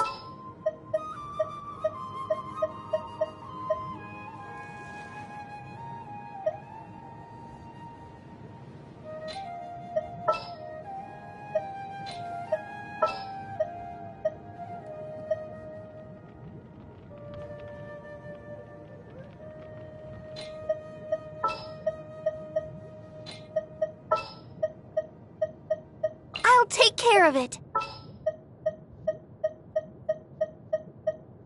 Everything's ready. Let's go!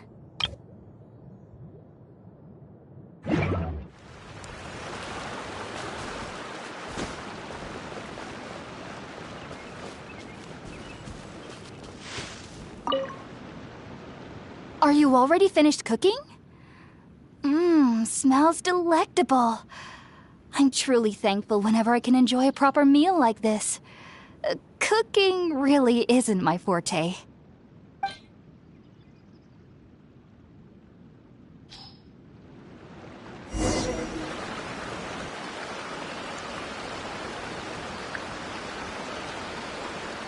Even though everything you mentioned was in Tainari's letter, it's still hard to believe you were able to connect with Irminsul immediately after smelling Spiritborn eel for the first time.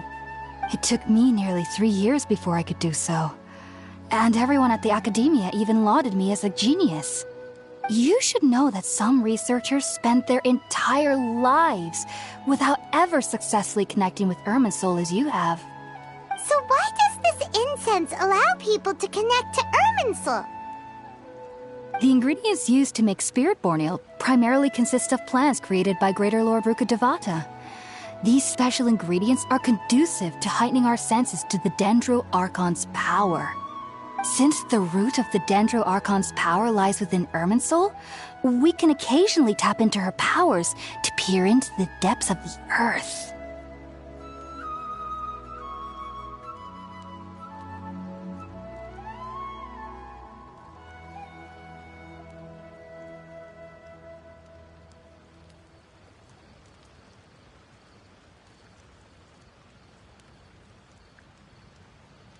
Naturally. Anyone who can establish a connection with Irminsul in their first ever attempt must be a person of great understanding. Makes sense. But Paimon's got a question. Why was he sensitive to the smell of those plants for such a long time? That was primarily due to his body's unique constitution. Stimulated by the incense, he could perceive the Dendro Archon's power and experienced a sensory overload, hence the adverse reactions. Taking in any scent similar to the ingredients of Spiritborn Ale would cause adverse effects. Not to worry, though. It appears you've already fully recovered. Technically, your body should still be sensitive to the powers of the Dendro Archon, but unless you're using intentional meditation techniques, the scent of Spiritborn Ale should no longer trigger such reactions. Whew. Well, that's a relief. I must admit, I am quite envious of your abilities. Even if it meant suffering from pounding headaches for the rest of my life, I'd consider it worthwhile so long as I could connect with Irminsul at will. Whoa, you're really serious about this whole thing, aren't you? I am a researcher after all. As a member of the Ritaoist Darshan at the Academia, my main area of research is the stars and their connection to the fate of living beings. But there is still so much we don't know, especially regarding the mysteries that lie in the starry skies. Which is why I must turn to the all-knowing Irminsul for answers. If only my perception wasn't so limited. Unfortunately, I cannot guarantee that my every attempt to attune with Irminsul will be successful, or that doing so will leave my consciousness intact. I am currently in the stage of training known as Satyavada life. Many researchers in Sumeru have lost their minds while seeking to attune with Irminsul during this stage. Sages have said that Irminsul contains divine knowledge, and touching such knowledge without the proper preparations and abilities will only lead to one's mind caving in on itself. That's why we meditate alone. We need to ensure that our minds will be calm while minimizing the possibility of involving anyone else. Whoa, so knowledge from Irminsul can be super dangerous. Aren't you afraid of the risks, Hypatia? Of course I do. Especially during nights that are pitch black with no moonlight, and dead silent without even the sound of insects. However, I've been feeling better as of late. I don't get as scared anymore knowing that I have a little neighbor living nearby. I believe that being able to see them is a sort of blessing from the Dendro Archon. But what's strangest of all is that they're clearly an envoy of the God of Wisdom herself, and they have the curious power to make people dream. What's so strange about that? It doesn't sound so out of place for a divine being, does it? Well, it's strange because nearly nobody in Sumeru can ever dream. Huh. Is that true? Yes, well, to an extent. Only children can dream in Sumeru. Adults, however, never do.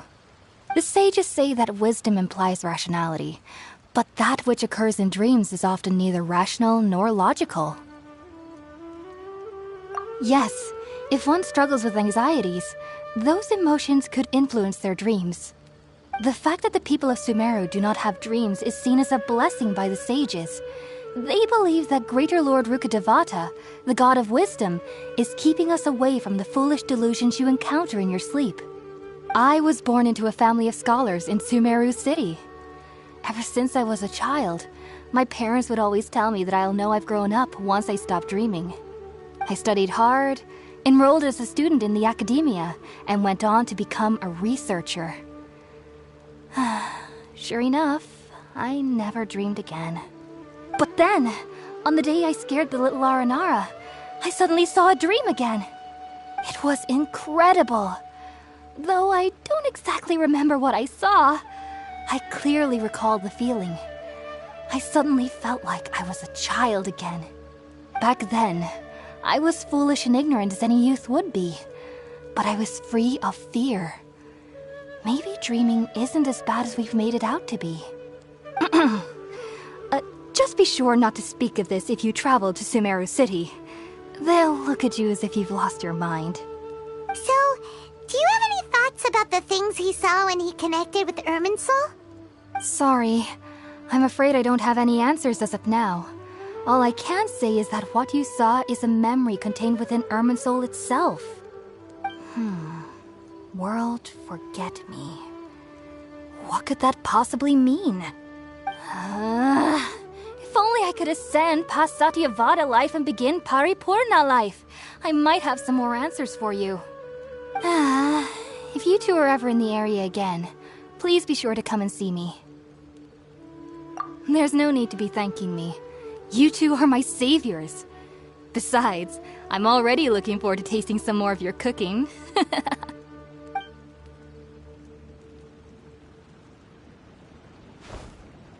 that we know Hypatia is alright and had the chance to ask her some questions, Paimon thinks it's about time to head back to Gandharvaville.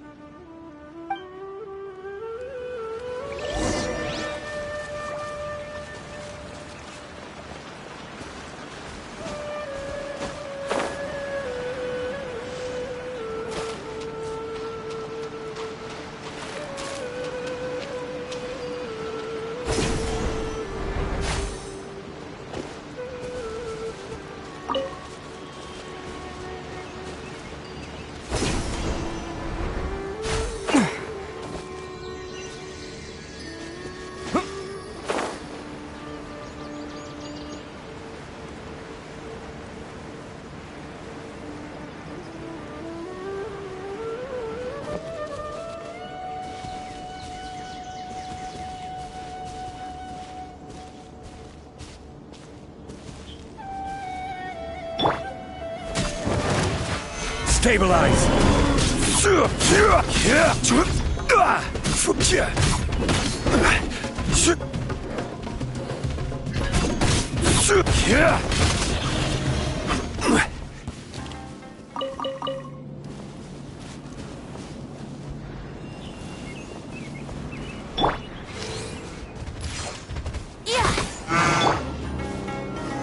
Solidify!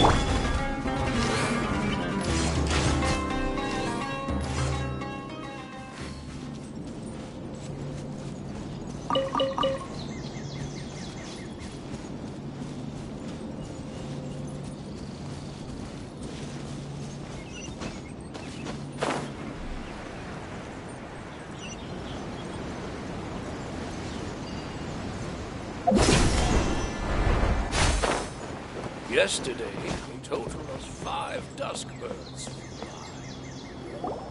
Think about it, Tainari. Refusing to join is tantamount to burying your head in the sand. I understand that you're a forest watcher and that it's your duty to combat the effects of withering zones. But isn't it evident that such work is not a lasting solution to the problem?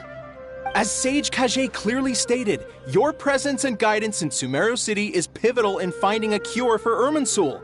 How could you possibly refuse? Keep your emotions in check, Ghulam. Let's at least listen to Tainari's reason for declining. We're here to invite him to the Academia, not to cause a scene. Sage Kage, I am truly honored that you came here in person, but I'm afraid I must still decline your invitation. I am merely a forest watcher. How could the great minds of the Haravatat have any need of someone like me? Well, it turns out that your refusal letter had some implications on your master's reputation. He is a renowned sage of the Immorta, after all. So now I've come here in his stead. I see. Huh. And I figured that given his temper, he would come here and berate me personally. Tainari, your master is an integral part of this effort, and now he requires your assistance. And what exactly does my master need of me, Sage Kage? You'll know once you've arrived in Sumeru City, that is. And how long will I be required to stay? There's no definite answer as of now. Do you mean to tell me that despite coming all the way here to Gandharvaville, you still can't answer the questions I laid out in the letter to my master? If that's the case, then I'm afraid I cannot give you a definite answer either. Tainari, but you... So be it. Come, Ghulam, we're leaving.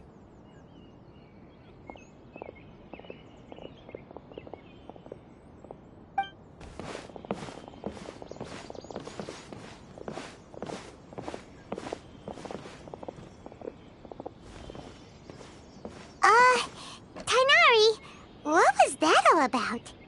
It's nothing. Some people from the academia wanted me to go to Sumeru City to assist them with a project, but I had to refuse on account of all my responsibilities here. But all that can wait. How did things go with Hypatia? It was quite the eventful trip, but the main thing is that she's safe and sound.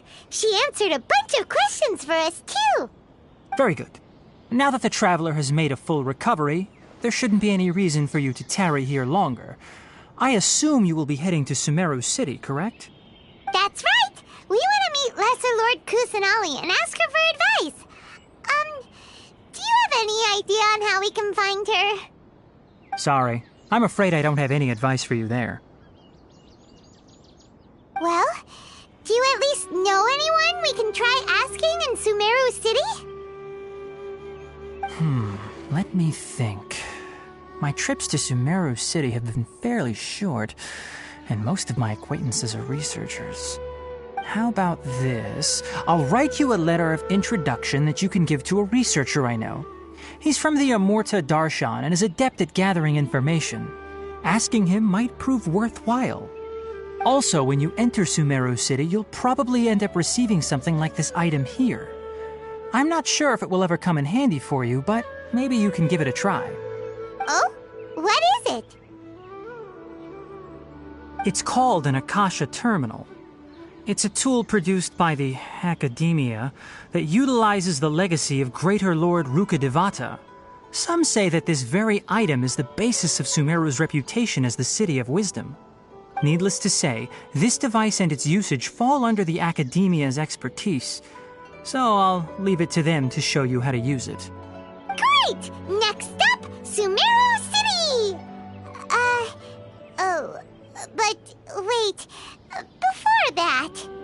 That's right! Tainari, we have something important to say to Kale before we leave. Is she doing better now? Yes, she's doing much better. After being confined to her bed all this time, I thought a little walk would do her some good. Last I saw her, she was taking the path towards the North Crossing. She knew you two would be leaving soon, so she must have wanted to see you off. Thanks, Tainari. All right, let's go! Farewell, and good luck to you both.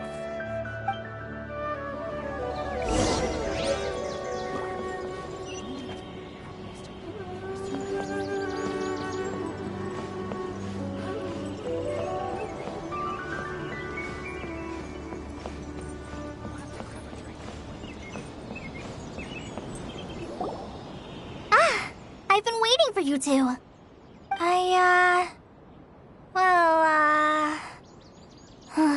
Never mind. I guess I should just wish you two a safe and successful journey. Thanks for waiting here just to see us off, Kale. We're headed to Sumeru City. Don't worry about me. I can take care of myself. My condition won't be getting in the way of my duties. I want to be a forest ranger after all. It's up to me and the others to protect the rainforest here. And, I'm sorry. I should have told you both about my condition when we first met. I just wanted you two to treat me as a normal friend, not some girl that needs your sympathy. But I guess now I understand that the most important thing is for friends to be genuine with one another. There's no need to apologize, Kale. We should be thanking you for trusting us enough to be your friends and sharing your past with us. We're probably still gonna worry about your condition, but that's because we're friends and we care about you. Thank you. That means a lot. Before you leave, I have something for you. Oh? What is it? It's my recipe for pita pockets. I told you that I'd give you a copy, remember? My handwriting is a little, messy, so please don't laugh. Yay! Thanks, Kale. Now we can eat those scrumptious little pitas whenever and wherever we like. I hope that whenever you eat them, you'll both remember your time here in Gandharvaville. Well then, I, trainee Forest Ranger Kale, bid you both farewell. Please visit Gandharvaville again. The Rangers will always be ready to assist you here.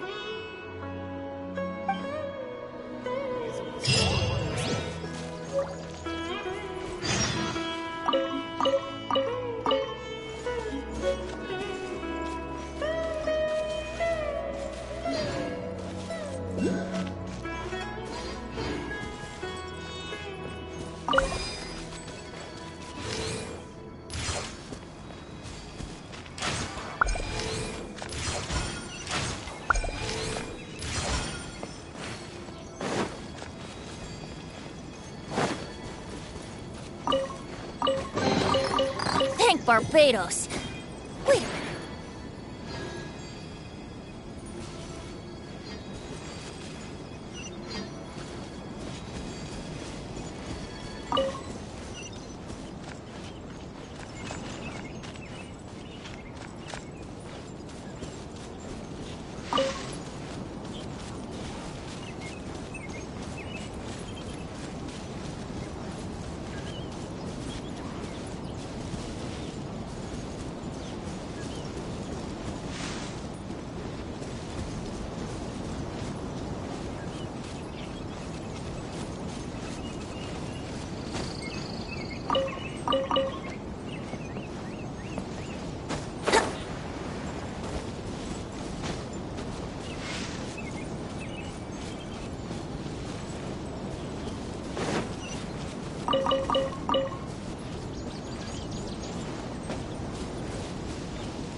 Let's play!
Life goes on.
Stabilize!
Sumeru City! We finally made it! Oh, did you see that? When those people entered the city, something on their heads lit up. One moment, please, you two. It appears this is your first time visiting Sumeru City. Oh, yeah, that's right. But how did you know that? Because there's currently no information on either of you in the Akasha. But no need to worry, that won't prevent you from entering the city. In fact, the Academia conveniently provides each traveler to Sumeru City with a device. Perhaps you two have heard of the Akasha before. It's our beloved Greater Lord Rukkhadevata's lasting legacy, a treasure trove of collected knowledge. After centuries of tireless research on the Akasha, the Academia created one of its most ingenious inventions, the Akasha Terminal. As long as you are within Sumeru's borders, you may use an Akasha terminal to connect directly to the Akasha and access any knowledge you need. I should mention that due to technical limitations, the operation of Akasha terminals will be much smoother and more effective in large cities such as Sumeru City and Port Ormos. Oh, so this is the thing that Tainari was telling us about. It sounds pretty amazing. You two are quite fortunate. Until recently, it was standard practice to only issue Akasha terminals to outlanders who spent an extended amount of time in Sumeru. However, this policy was recently changed, and now all travelers are issued one upon arrival.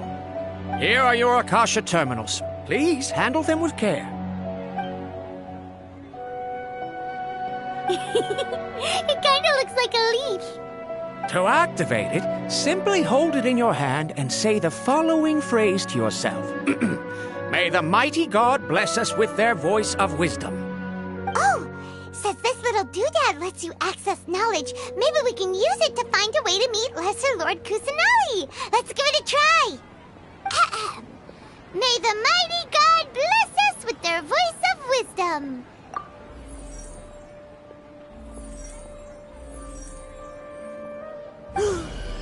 Whoa!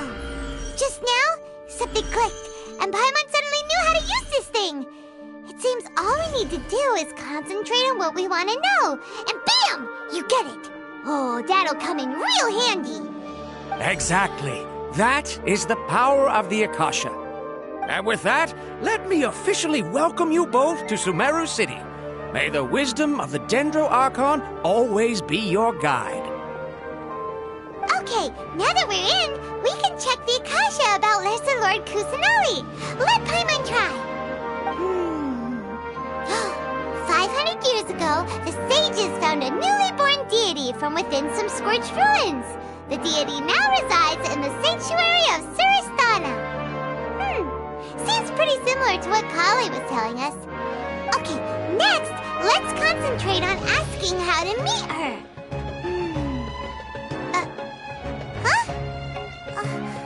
Paimon doesn't sense anything.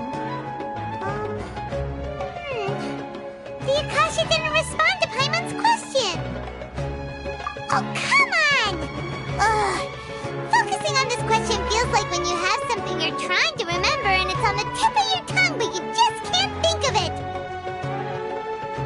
Ugh. Paimon's brain is exhausted. Oh, smart idea! But what are you going to ask it?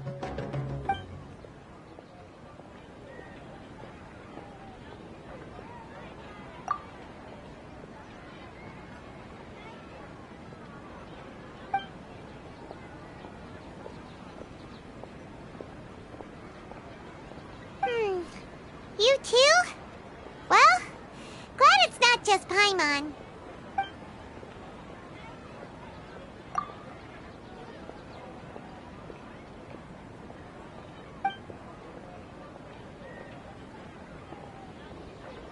Uh-oh. Paimon's getting all teary-eyed all of a sudden. It feels like the people of Sumeru really missed their Archon.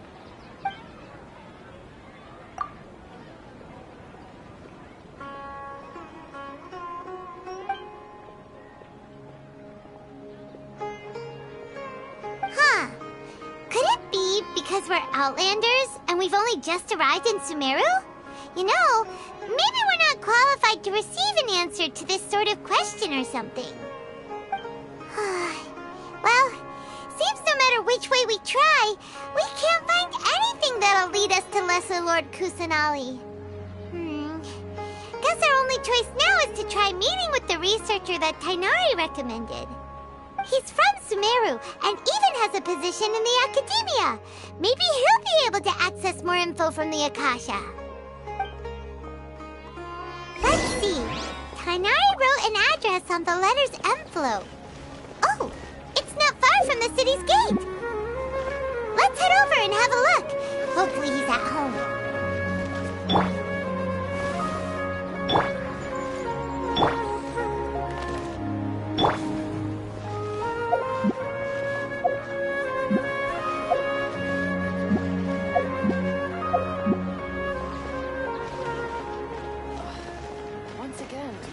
I think I'm gonna overshoot this month's budget. A little less profit and sell a little more product. Say something like that about me. It's plain hurtful. Hello, are you Rohawi? Yes, that's me. Can I help you? Great! You see, Tainari sent us here and... What? Tainari? Please, there's no need to say anything, really. Sure, I admit that the article I published last month wasn't my best work, and maybe the data didn't produce the most convincing results, but... Here! This is a letter from Tainari! Oh, let me see... Oh! Ooh, what a relief. You two nearly scared the life out of me. So, you two just have some questions for me? Seems even Tainari acknowledges my innate ability for procuring information. So, what is it you two would like to know? We want to meet with Lesser Lord Kusanali. Do you know a way we can do that? You mean you want to meet the Dendro Archon herself? This isn't exactly my area of expertise, but let me see what I can find in the Akasha.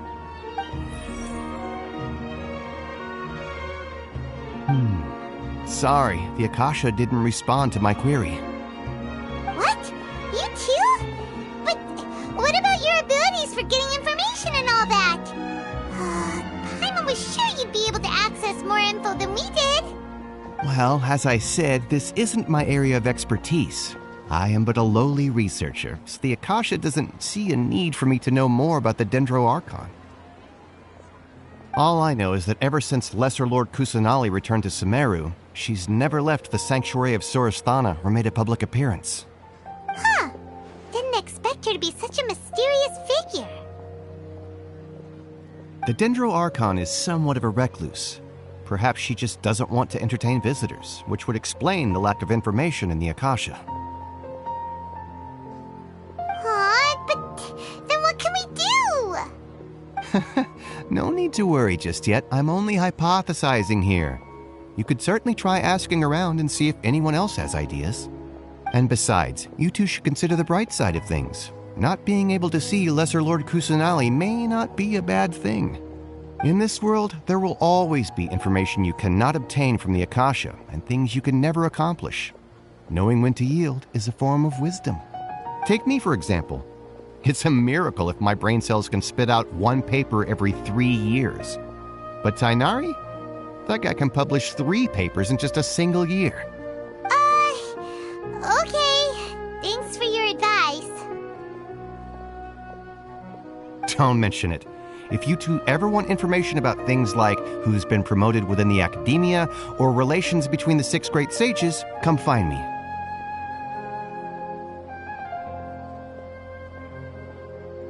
Hey, come on! This is a survival skill at the Academia. Oh, Paimon's expectations were pretty low, but this is so low it's like digging holes in the dirt. So what do we do now? Even if we want to talk to someone, we don't know anybody here. Huh? Like who? Oh, you're right! Catherine! The Adventurers Guild has its own intel network. Let's hurry and find her.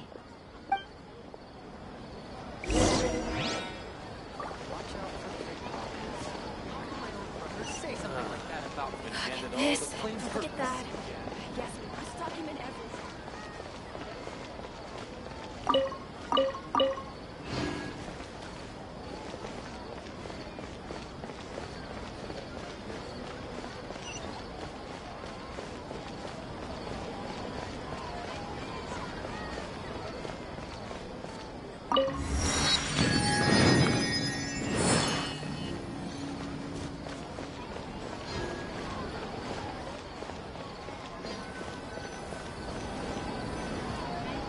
Ad Astra Abyssosk. Hello, Traveler and Paimon. Catherine, we need your help with something. Understood. The Adventurers Guild is always ready to serve you. With what do you require assistance? We want to meet with Lesser Lord Kusanali. Do you know a way we can do that? You two wish to meet with Sumeru's Archon. Understood. Please wait.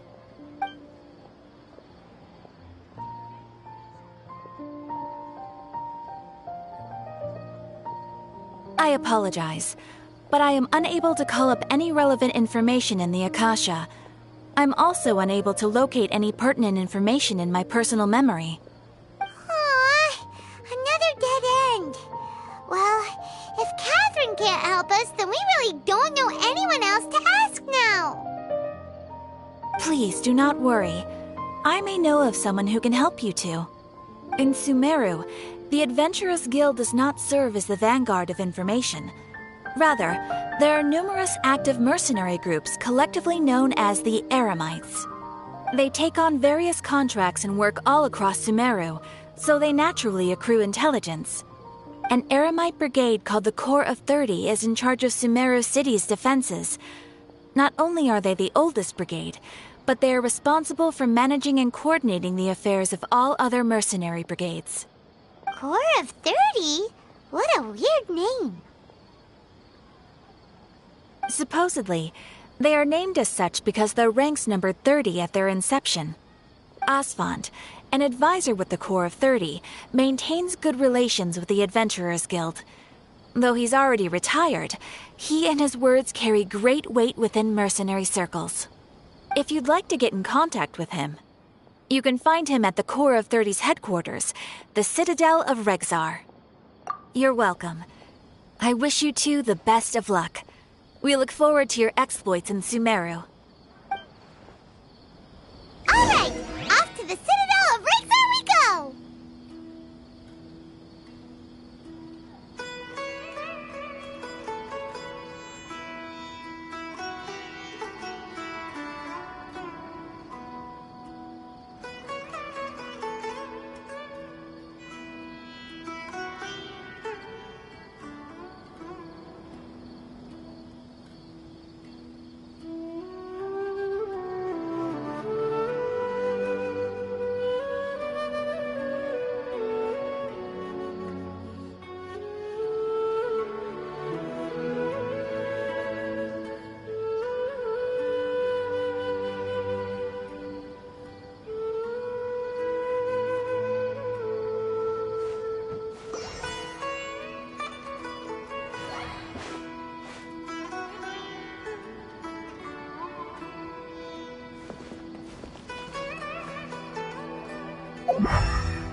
Why isn't it working? I don't get it.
After letting go of my gnosis.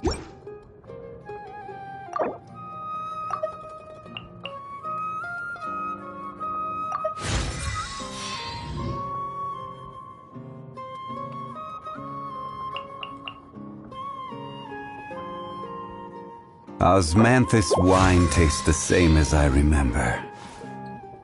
But where are the...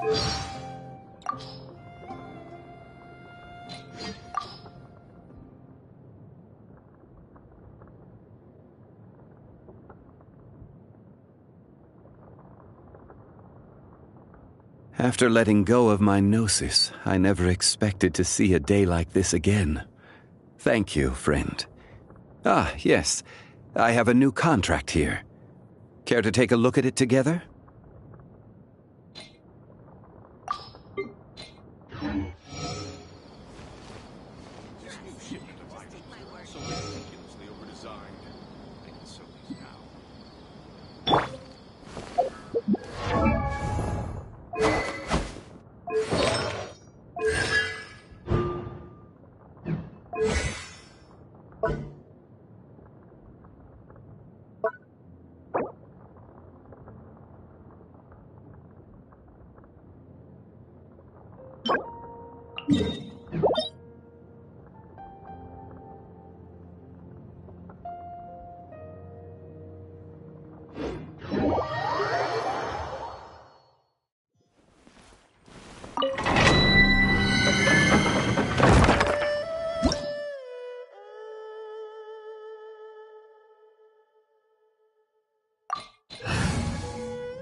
Order guide you.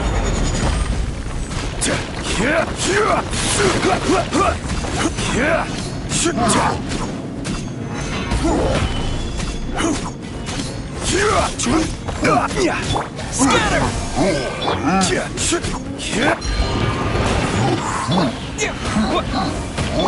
Go.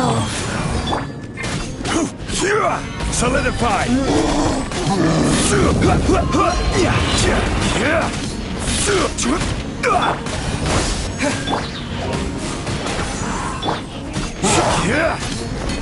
Gather. Yahoo! Propagate!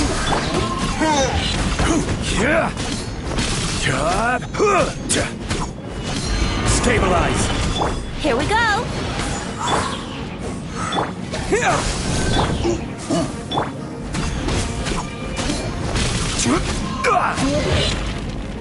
Quake! Scatter! Solidify!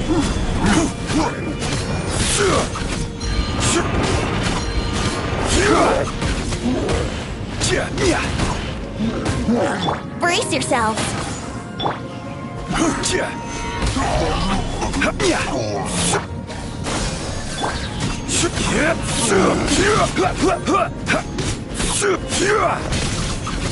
Let's play. Propagate!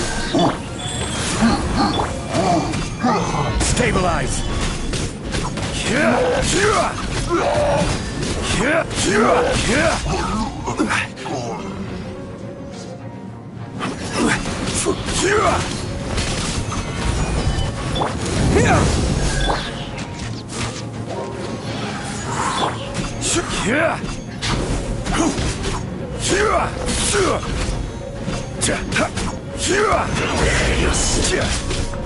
Brace yourselves.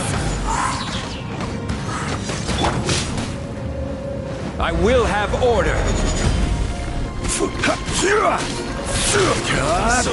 Gather! Prepare yourself. Here we go. Leaving so soon. No escape. Wheel of life. Solidify!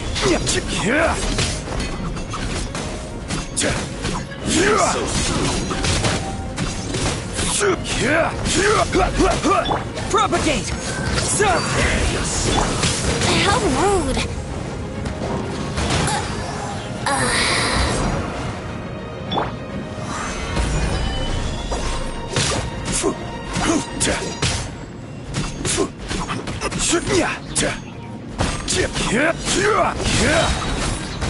This is order. Rise.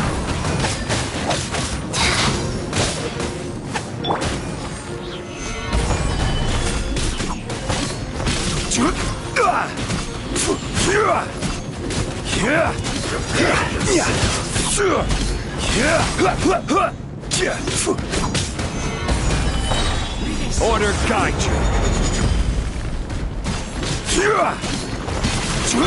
no escape.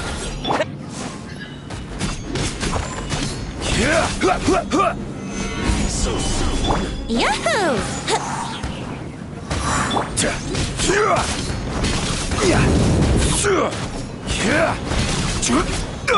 Scatter! Gather!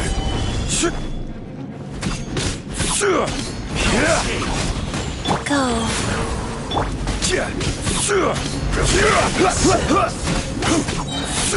Rise! This is order.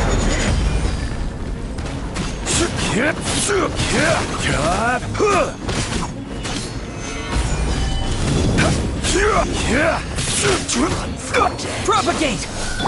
Brace yourselves. Yeah. Stabilize! No escape.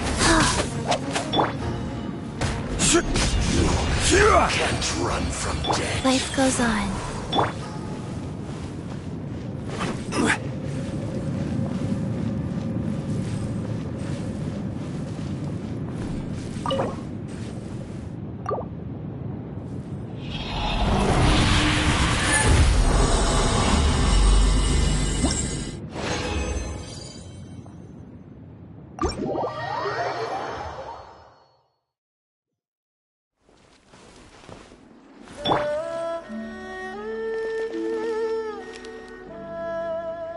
Wheel of life.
Gather!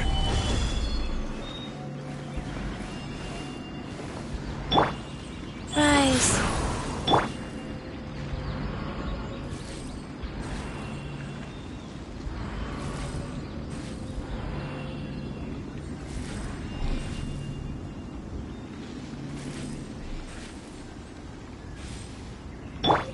Quake!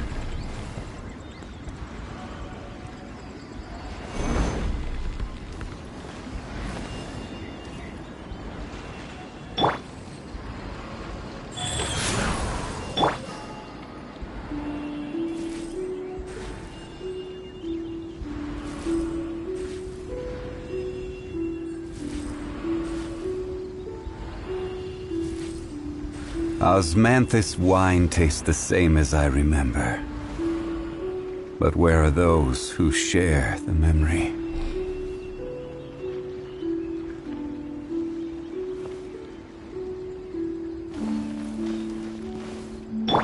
Life goes on.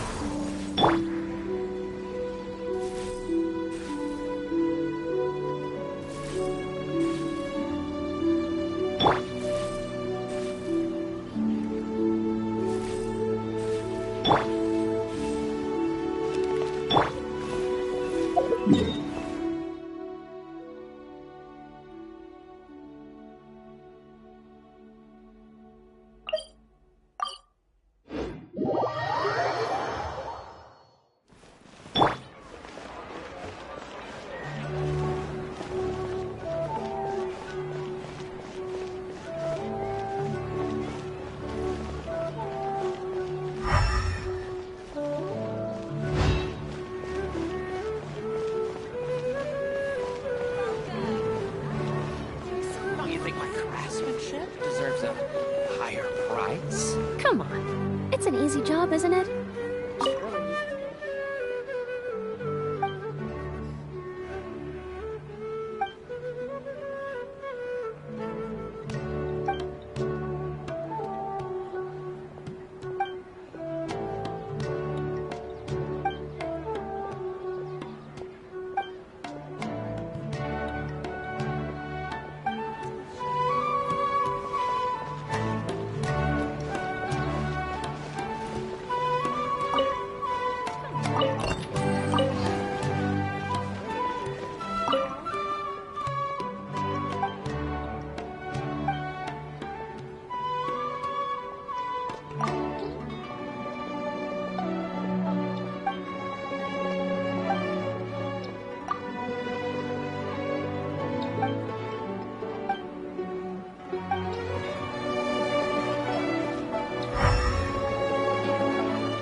less profit and sell a little Once more again, product.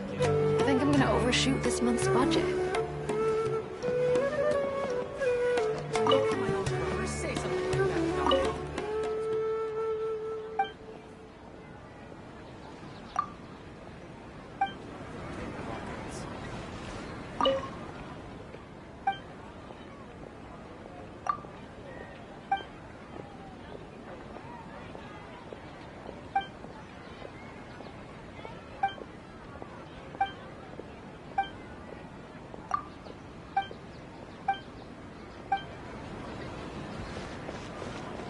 How can my own brother say something like that about me? Watch out for pickpockets.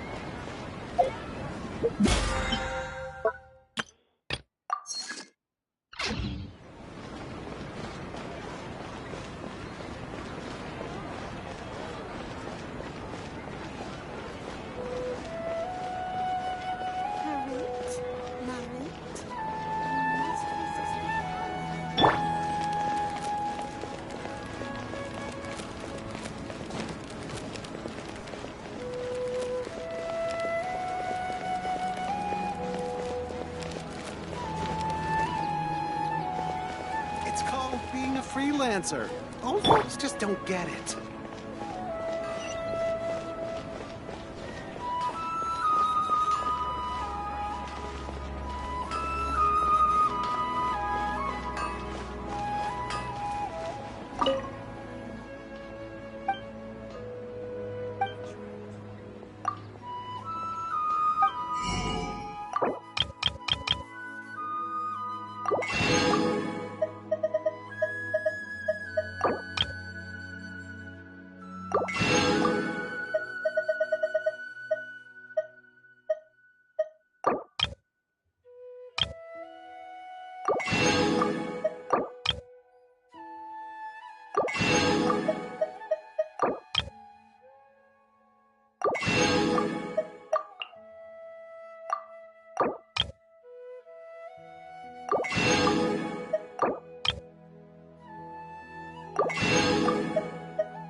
Welcome. The Adventurers Guild told me to expect you to. It's nice to meet you, Osfond. We'd like to ask you about something.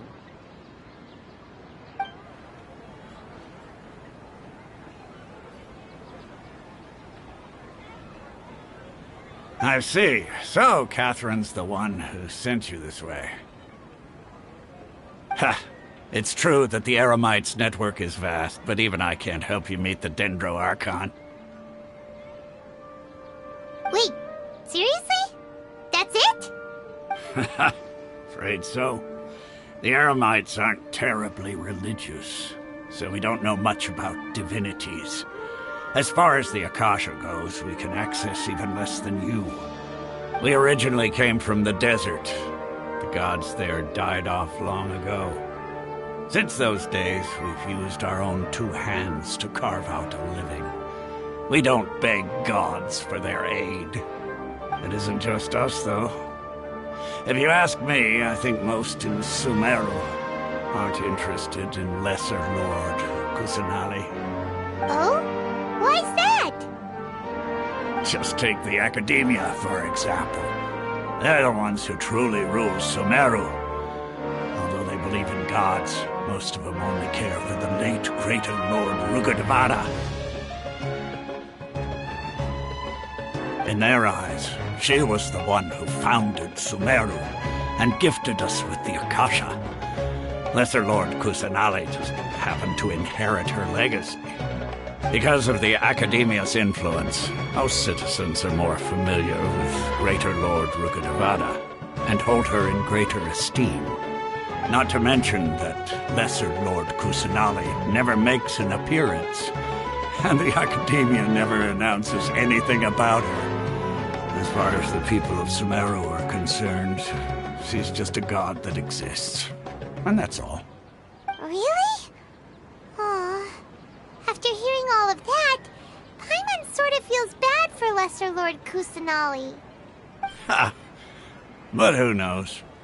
We're all just guessing when it comes down to it. Besides, I'm sure the God of Wisdom doesn't worry about her reputation among people like us. All right. Well, thanks for the info, Osfond. No problem. Always happy to help out the Adventurers Guild.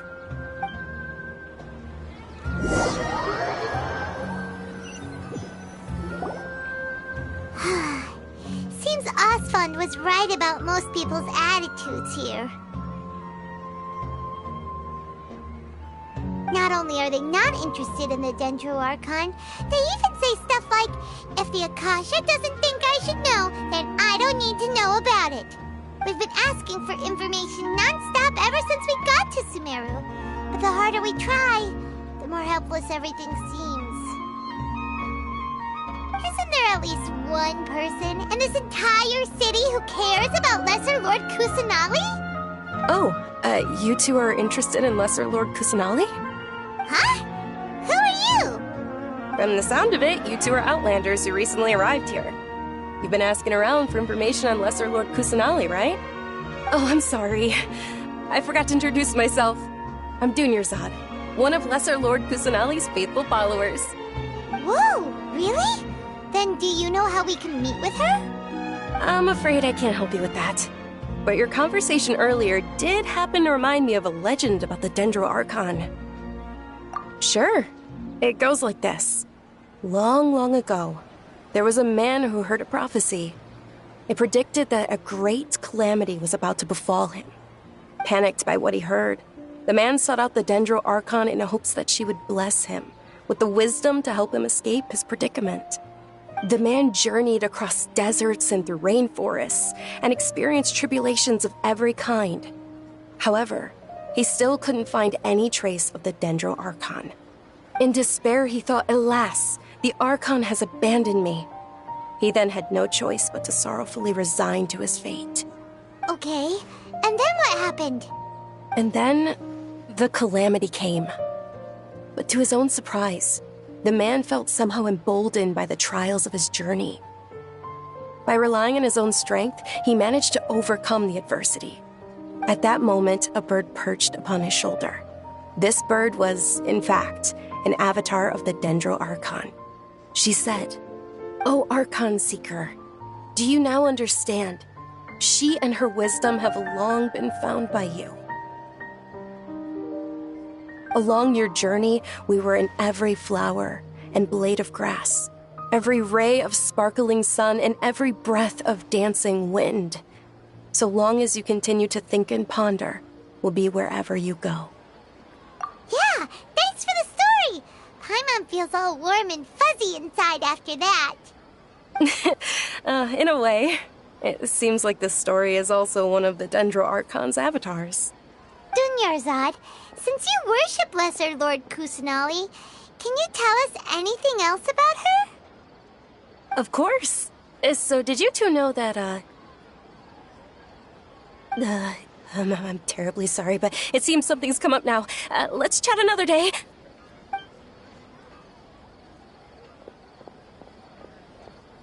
Hey, wait! What the heck just happened? It looks like they're searching for someone. Dunyarzad was acting super nervous just now. You think they're looking for her? This stinks!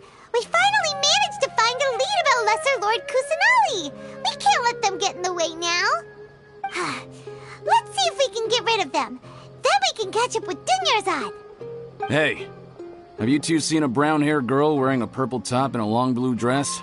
We're looking for her. Did she have bandages wrapped around her wrists? Yes, that's her. Did you see which direction she went? Yeah, she went that way. Quick, after her!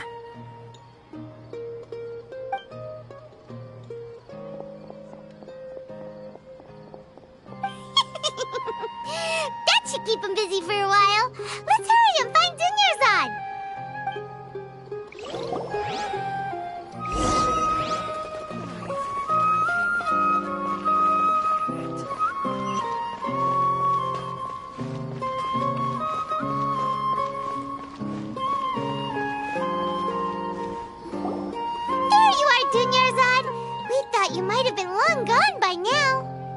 Oh, it's you two. Oh, you startled me there. You can relax now. We threw those people looking for you off the trail. Really? Thank you so much. Unfortunately, I believe there's still more of them out there looking for me. Uh-oh, looks like there's some coming this way.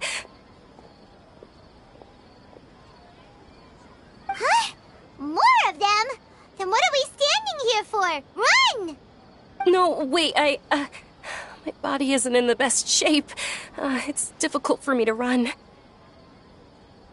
Okay, sounds good. There's a tavern on the other side of the port we can go to. They probably wouldn't expect me to hide in a place like that. All right, let's move out. Stay behind us. We'll keep an eye out for anyone looking for you.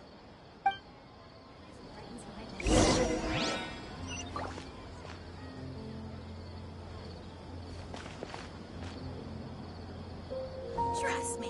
Just take my word for it.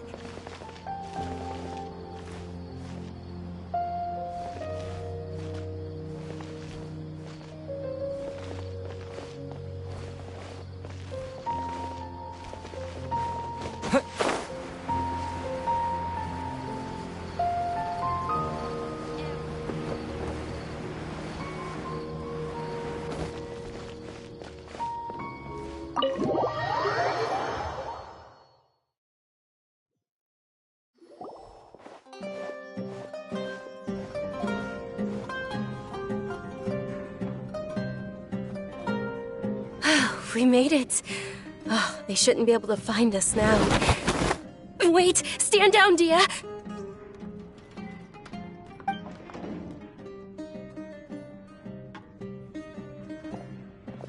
My lady, who are these two? They're travelers that I met on the street just a moment ago.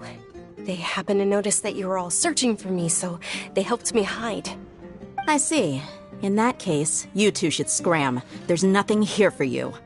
Wait a sec! Who the heck are you? And why are you shooing us away? I'm Miss Dunyarzad's bodyguard, here to see that she returns home safe and sound. My lady, let's get going. You've been gone for so long that your parents are worrying themselves sick. And if I refuse to go with you? It'd be easier for the both of us if you cooperated. But if you insist on not going, then I'll have to carry you like a sack of potatoes. Hey! Dunyarzad already said she doesn't want to go back. Why are you still pushing her? Stay out of this. You don't understand the situation. Sorry, my lady. Even though I'm your bodyguard, your parents are my employers. I have to answer to them. How much? Wait, what? How much more do I have to pay you to become your employer? So you never listen to my parents ever again. Double? A triple? Give me some time and I'll get that much. My lady, this isn't about Mora. I don't know what you think of us Eremites, but let me say this. I like Mora, but I'll never go against my principles. That's why I'm here looking for you. Sure, it's an order from my employer, but my conscience was also telling me it's the right thing to do. And knowing your health, carelessly running around like this is gonna hurt ya. For the sake of those who love you, don't be stubborn. No, you're wrong. I'm aware of my limits, and I know what I'm doing. Honestly, the only people being stubborn right now are my parents. And I know perfectly well that it makes no difference if I'm at home or not. They still won't accept reality. And every time I bring this up, they just change the subject. Dia, you've been living with us a long time already. This should be old news to you. Dia, I know it hasn't been easy for Mother and Father, and I'm grateful for everything they've done for me. But there's someone else in this world I'm also grateful to. Because she saved me. The love I have for her is the same I have for my parents. This is my life and my last chance. So I want to do something meaningful. My lady, are you sure what you're doing now is meaningful? Yes, I'm sure. At least, it is to me. Fine, I won't ask you to return home anymore. But let me make something very clear. I'm only doing this because I respect your determination. not because I agree with you. Thank you, Dia. Sorry for being so rude just now. My nerves were acting up. And I even brought up your payment in such an offensive way. Don't worry about it, my lady. I did say that I like Mora. Besides, that's our next topic of conversation. Today's little excursion caused such a ruckus that every single bodyguard at the estate was deployed. It wouldn't be easy to hide things from your old man. Since this definitely won't be your last escapade, here's a little tip. You should at least make it look like your room and things are still in order when you leave. Also, you'll need someone to cover you for when you're out and about. So, I'll let you hire me, my lady. This way, everyone wins. As for the pay, let's say half of what your father pays me. We can settle the bill when we return to the estate. Okay, deal. Yay! Looks like they've reached an understanding.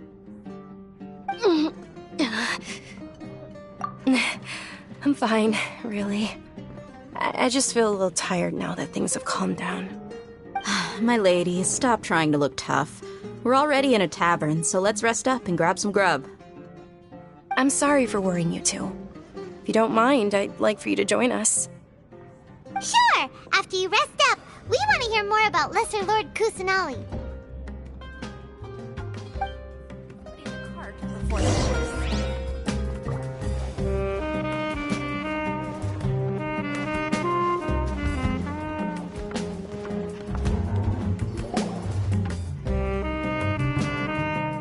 Ha! Well, if it isn't Dia, haven't seen you in nearly half a year. Word on the street is that you're a bodyguard for the Homayani family now. Ha! Don't you find that kind of work boring? Nah, you get used to it. How about a menu over here? You got it. Huh? Isn't this little Miss Homayani herself? We don't get to serve personages like you very often. We'll be sure to prepare our very best. Thank you, sir, but there's no need. I don't have a lot of Mora on me, and I really ought to save as much as I can. But please bring these two the best food you have. They're my new friends, so I want to be a good host for them.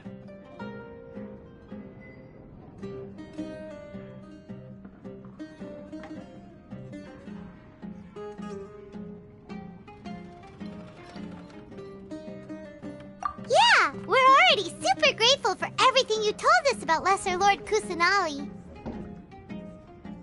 How about our coconut charcoal cakes? They're our signature snack, and they run cheap. Look, other customers over there are eating some now. They look kind of burnt and dry. Paimon will pass.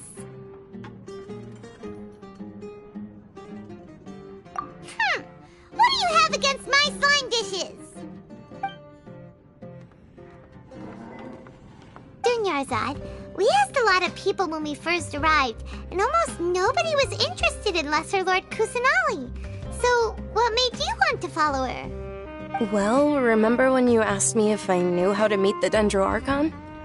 Even though I don't know how, I think I've actually seen her before.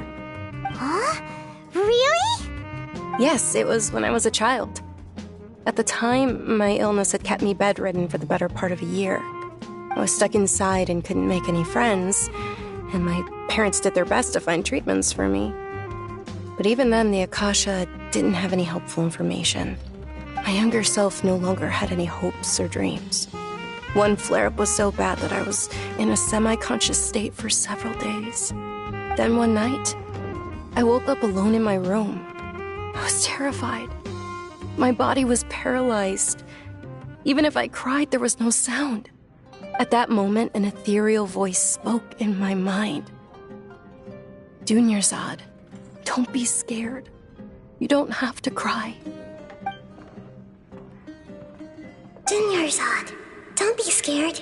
You don't have to cry. Who are you? How do you know my name? How do I explain this? You might not be able to understand, but actually, I know everything about you. Really? Of course. I know that you're scared of thunder, that you hate taking medicine every morning, and that you love counting the petals on your mom's skirt. Wow, you really do know everything. Dinnerzad, is there anything you want? Want? Not really. I can't go anywhere or do anything. Huh? But aren't you a child? All children have wishes. Tell me what you want, and maybe I can make it happen. But can you make my illness go away? Oh. I'm sorry. But I'm not powerful enough to do that right now. Then, can you be my friend? After that, the voice said, "Okay, I'll be your friend." Although my body was suffering during those days, that voice encouraged me and told me many wondrous things. Beyond my window was the flourishing Sumeru city. Beyond the city was a lush rainforest. And beyond that was the wall of Samiel, deserts, and all of Tevat.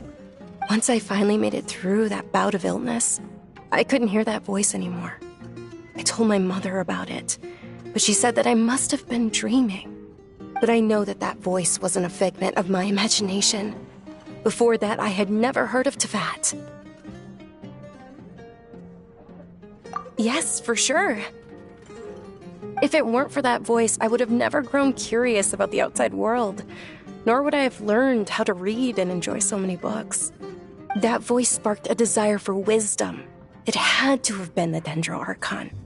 I've been hoping for a chance to repay her kindness. In fact, I was running around today to help prepare the Sub-Zerus festival for her. What's the Sub-Zerus festival? It's Lesser Lord Kusanali's birthday, which was the day that she was found by the sages. It's actually an old holiday that originally celebrated Greater Lord Rukkhadevata's birthday. When she passed away, the holiday eventually became a celebration of the Lesser Lord's birthday. I heard everyone was overjoyed when they welcomed her back to Sumeru. In those days, the festival was a huge deal. But because of the Academia's influence, people have gradually lost interest in the festival. The Academia actively participates in Sumeru's many holidays dedicated to Greater Lord Rukkhadevata. But when it comes to the Sub-Zerus festival, forget any funding. They practically act like it doesn't exist. Maybe they see Lesser Lord Kusanali's birth as confirmation of Greater Lord Rukkhadevata's death, so they're reluctant to celebrate it. Aww, but that's awful. It is. It's absolutely terrible. Sure, the Greater Lord founded Sumeru, but hasn't Lesser Lord Kusanali been the one quietly protecting us for the past few hundred years? Just remember that we're still out in public. Don't get too carried away now. I know that people over by the Grand Bazaar still hold the Sub-Zerus festival to this day. But I hadn't met any of them before, so I was never able to contribute. But recently, I made a friend there who also follows Lesser Lord Kusanali. I gave her my savings because I want her to throw a wonderful festival this year. That's the least I could do for Lesser Lord Kusanali. Hold on, my lady. Does this friend happen to be Nilu, the one who sends flowers to the estate? Yes, that's her. I saw her leaving the other day with a nervous look on her face. It seemed like she was hiding something in her arms. Did you give her something? Yes. Initially, I didn't have much more prepared, so I had Nilu sell one of my skirts. I've agreed with Nilu to meet up at the Grand Bazaar today and see how things are coming along. Dia, would you accompany me? Sure. That's quite the trip, though. I'll carry you. No, that would be too much, even for you. You might as well just accept the lift. If I let you walk, who knows how long it'll take us. And if anything happens to you, then I'd really never hear the end of it from your father. But of course. Nilu will be thrilled to hear there are more people interested in Lesser Lord Kusanali.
just can't beat the atmosphere. Oh, I went on my...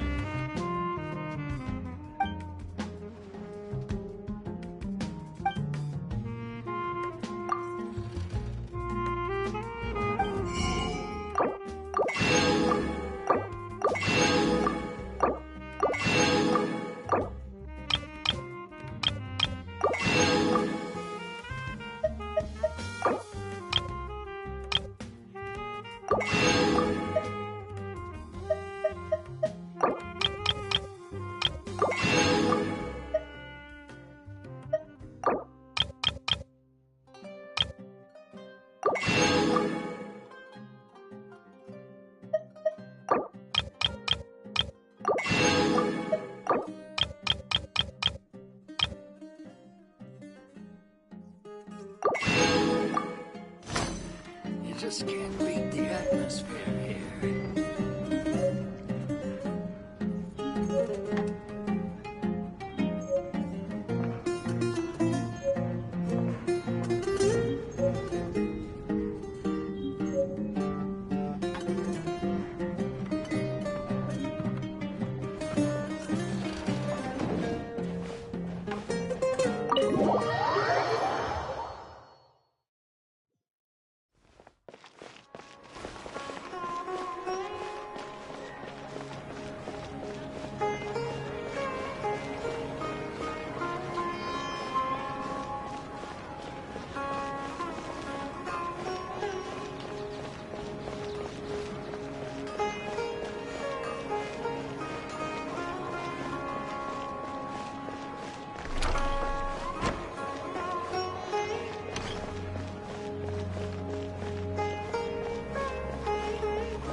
Sorry I'm late, Milu. Oh, Dunyarzad. It was taking you so long that I assumed you got trapped at home, but you made it in the end. Uh-oh. But if Dia's here, that means you got caught, right? You could say that, but everything worked out. She's on our side now. Not completely. Oh, and who are these two? Oh, meet the Traveler and Paimon, my two newest friends. They're visitors who just arrived at Sumeru City and are looking for information on Lesser Lord Kusanali. So you're followers from another land? That's wonderful. You two absolutely mustn't miss the Sabzeruz festival. By the way, Dunyarzad, we've already started decorating the Grand Bazaar. It looks spectacular, thanks to your generous contribution. You're very welcome. It's the only thing I could do.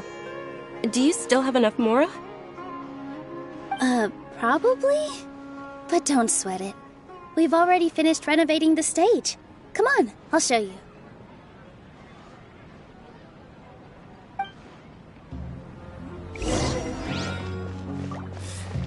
What's so great about staying? Wow! This place is amazing! Not bad. Last time I was here, the stairs were full of holes. The stairs were nothing. A little while ago, we discovered that the tree above the stage had a huge chunk of bark ready to fall off. Mr. Zubair was worried sick. We reported it to the academia many times, but they never sent anyone to deal with it. We didn't want anything bad happening, so we were going to cancel all the stage performances. Oh, probably because it was the theater asking. The academia looks down on performers like us. They probably think it would be best if the theater closed down completely. We can't let that happen, though. Not only would everyone involved in the theater go hungry, but then we wouldn't be able to hold the Sabzeruz festival anymore. Thank the Dendro Archon for Dunyarzad. But the more she gave us, we hired someone to patch up the tree, and we also gave the stage a much-needed makeover. The stage is going to be even prettier when it's festival time. I can't wait for you to see it. And I can't wait to see you on the stage. You've been practicing so long already. It's almost time for your dream to become reality. It's our dream. I'll do my best for the two of us. Nilu, what are you gonna be doing at the festival? She'll be dancing the dance of Subzerus, the most important performance at the Subzerus festival. Junior Zod, have you told him the origin of this holiday? I only told them about the Greater Lord and Lesser Lord so far. Okay, then I'll tell you two about how this holiday came to be. According to legend, the Subzerus festival was originally the Goddess of Flowers' birthday celebration for the Greater Lord. A long, long time ago, on one of Greater Lord Rukkhadevata's birthdays, her friends threw her a celebratory banquet. Some of the gods got drunk. One started playing music, and the Greater Lord started singing, so the Goddess of Flowers began to dance. As she danced upon the grass, countless beautiful padisaras began to bloom wherever she stepped. Those brilliant purple flowers became her dazzling stage. All the gods clamored, "Oh, if only time could stop at this very moment." Huh? Really? Oh, you probably mean because all the gods in this story are no longer alive. Although they aren't around anymore, they're preserved in our tradition of dance. This outfit I'm wearing is apparently based on how the Goddess of Flowers looked. Though we're just tiny people compared to the divine, we still have to do our best to make sure that the birthday girl feels loved on her special day. Nilu, you of all people will definitely be able to convey our well wishes to the Dendro Archon. I also noticed that you went the extra mile and scattered padisaras around the stage. They symbolize the Goddess of Flowers, after all. It's just a shame that all the real padisaras went extinct after her death. Yeah. The Greater Lord brought forth padisaras in memory of the Goddess of Flowers, but she ultimately could never truly replicate that beautiful purple. Thinking about the Goddess of Flowers dance makes me wish I could have seen it. If my stage were anything like that, I'd be thrilled if I had just 2 real padisaras on the stage. So, Traveler and Paimon, what do you think? Interested in the Subzerus festival? Will you two be coming? All of Lesser Lord Kusanali's followers will be there for her birthday. It'll be a good opportunity for you to learn more about her. Ooh, Paimon thinks that's a great idea! Hey, come on! There's nothing wrong with enjoying a festival. Besides, it's Lesser Lord Kusanali's birthday. She'll be happy to have more people who are celebrating it. So how about we all attend the Subzerus festival together? Junior Zod, let me show you which stage decorations we've picked out so far. Traveler and Paimon, if that doesn't sound interesting to you, then feel free to explore the area. Everyone at the Grand Bazaar loves Lesser Lord Kusanali, and we're all looking forward to the Subzerus festival. In that case, we'll take a look around.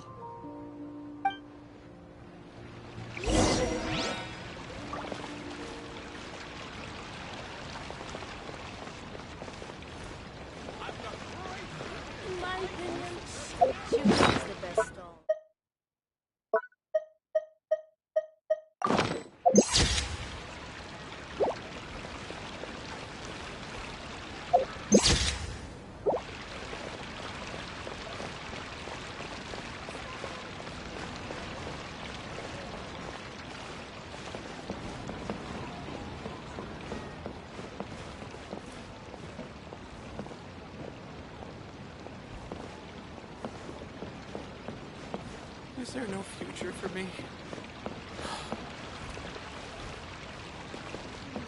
Work as on the stage, one must act with gumption.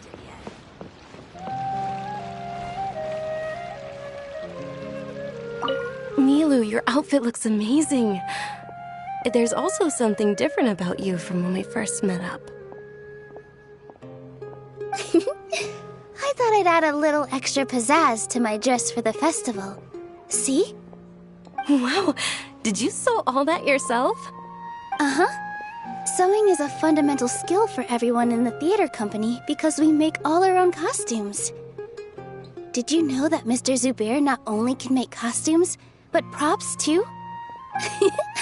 I've noticed that you can't keep your eyes off that crown over there. Would you like to try it on? May I? Of course! The legends say that the goddess of flowers had beautiful horns on her head, so this crown was made to reflect that. Dunyarzad, you look absolutely stunning with it on. It's like I'm looking at the goddess of flowers herself.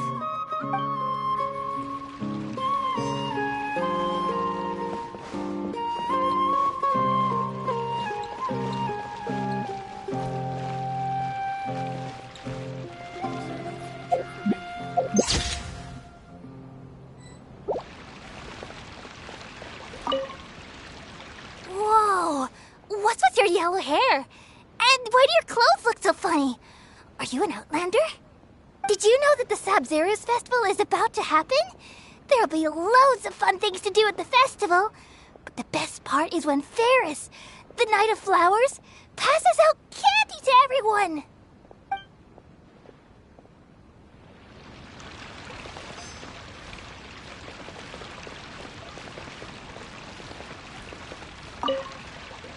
Things are really shaping up, and there's a buzz around the festival this year. We're expecting people from all over to come by this year and buy things during the festivities. Don't be fooled into thinking that Sumeru City has the best of everything. Some festival snacks are only offered here in the Grand Bazaar. And when it comes to musicians, dancers, or singers, the Grand Bazaar's got the best of the best. Sure, those folks at the Academia might not like it, but what's a festival without song and dance?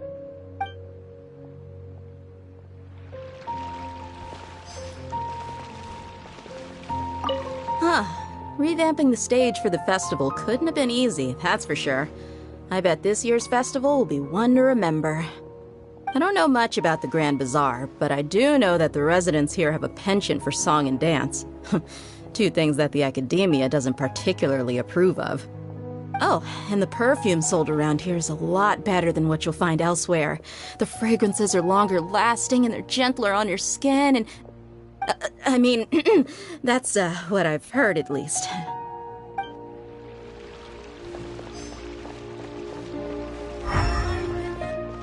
Shoots is the best stall in the whole bazaar.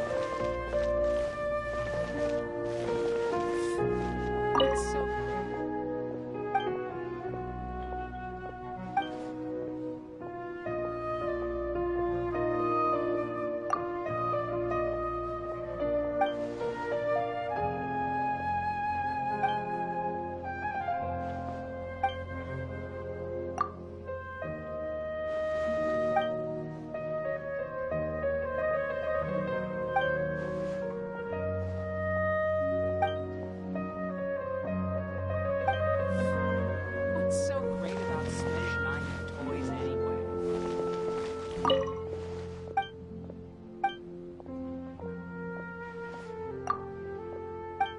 Welcome.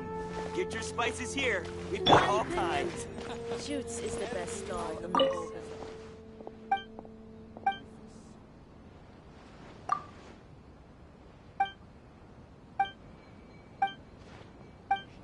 Toys anyway. I've got great food and great drinks that everyone.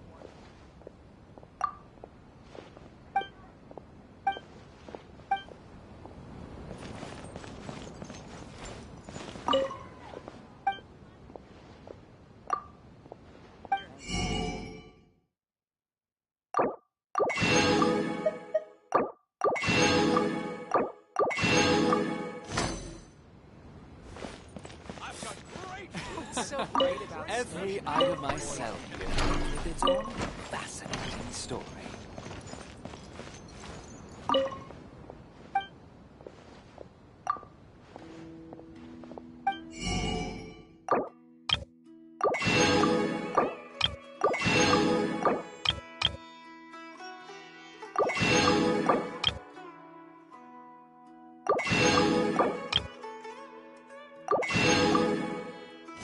Sell a great dress that everyone can enjoy.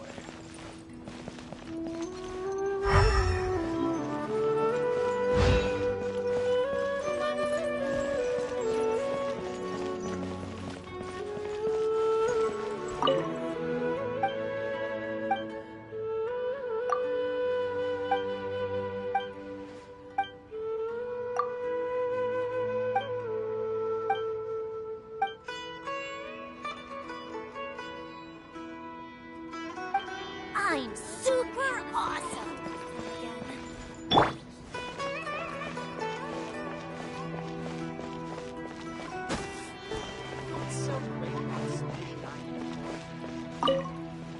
Ah, dancing at the Sumeru's festival. You know, I also danced when I was younger. As a child, I even asked my grandmother why we performed the dance for the Lesser Lord when it was originally done to honor the Greater Lord. My grandmother said that Greater Lord Rukkhadevata is a beloved deity and honored by all. And Lesser Lord Kusanali is too. If the goddess of flowers ever knew Lesser Lord Kusanali, then she would certainly have wished to be her friend and hold celebrations for her too. The Sumeru's festival has been losing its appeal over the years. That is, until a wealthy benefactor stepped in this year and brought the festival back to life. I heard she forked out a lot of mora to make it all happen.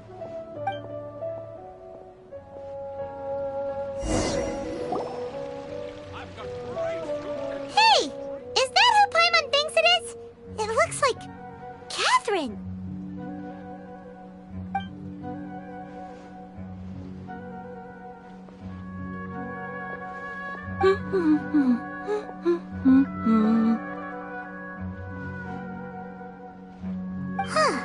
Come to think of it, Paimon's only ever seen her behind the counter at the Adventurers Guild. This is the first time we've ever seen her taking a break. Hey, Catherine!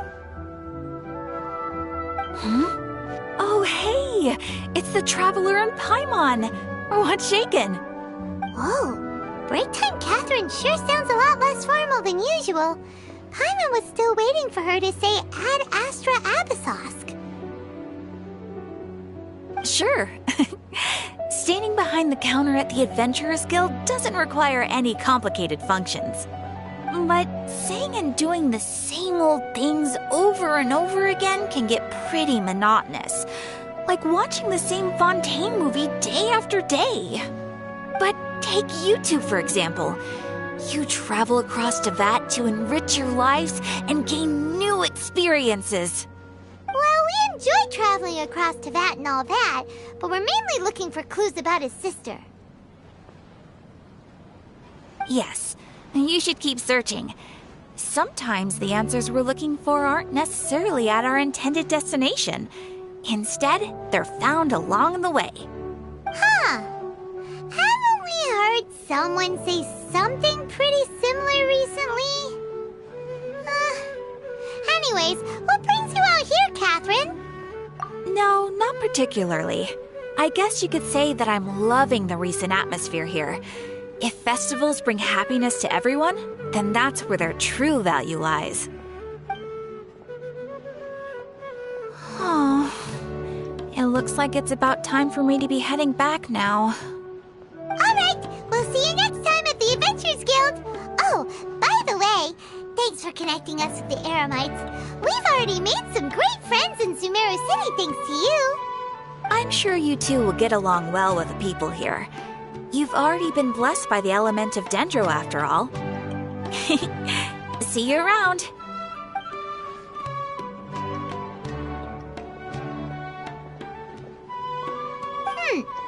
There's something really different about Catherine today. Hey, Traveler. Paimon. Oh, hey, Dia. What's going on? I've got something to tell ya. My lady knows you're looking for ways to meet Lesser Lord Kusanali, and she's been trying to come up with a way to help you. Well, I have an idea that might help. Are you serious? We'd love that! It might not necessarily pan out, so don't get your hopes up too much. I'll need to take you two somewhere and ask someone some questions. My lady is feeling a little worn out at the moment. Nilu's found a place for her to rest. After I take my lady home, let's meet in front of the Citadel of Regzar. Sounds like a plan. Let's head over to the Citadel of Regzar and wait for Dia. I've got great food and great drinks that everyone can enjoy. She's the best. Life is so dull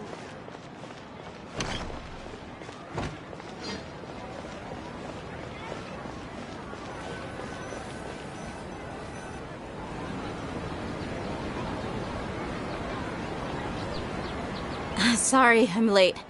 It took some convincing for the master and mistress to believe that Miss Dunyarzad was only sitting in the port for a while because she was in a bad mood. Anyway, I guess I should be thanking you. I haven't seen Miss Dunyarzad that happy in a long time. If it wasn't for you two, she probably would have been caught and dragged back much earlier. You sure sound a whole lot nicer than when we first met, Dia. Who would have thought you had such a soft spot for Dunyarzad? It's called being a professional. I'm a bodyguard, and I work for whoever's paying. Look, Dia's blushing. Listen, you two.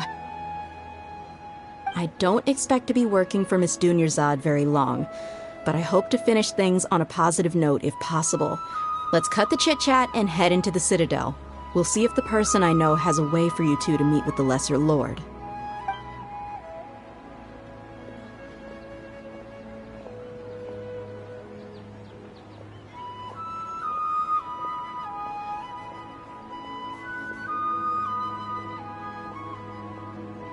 Oh, hey, Chief.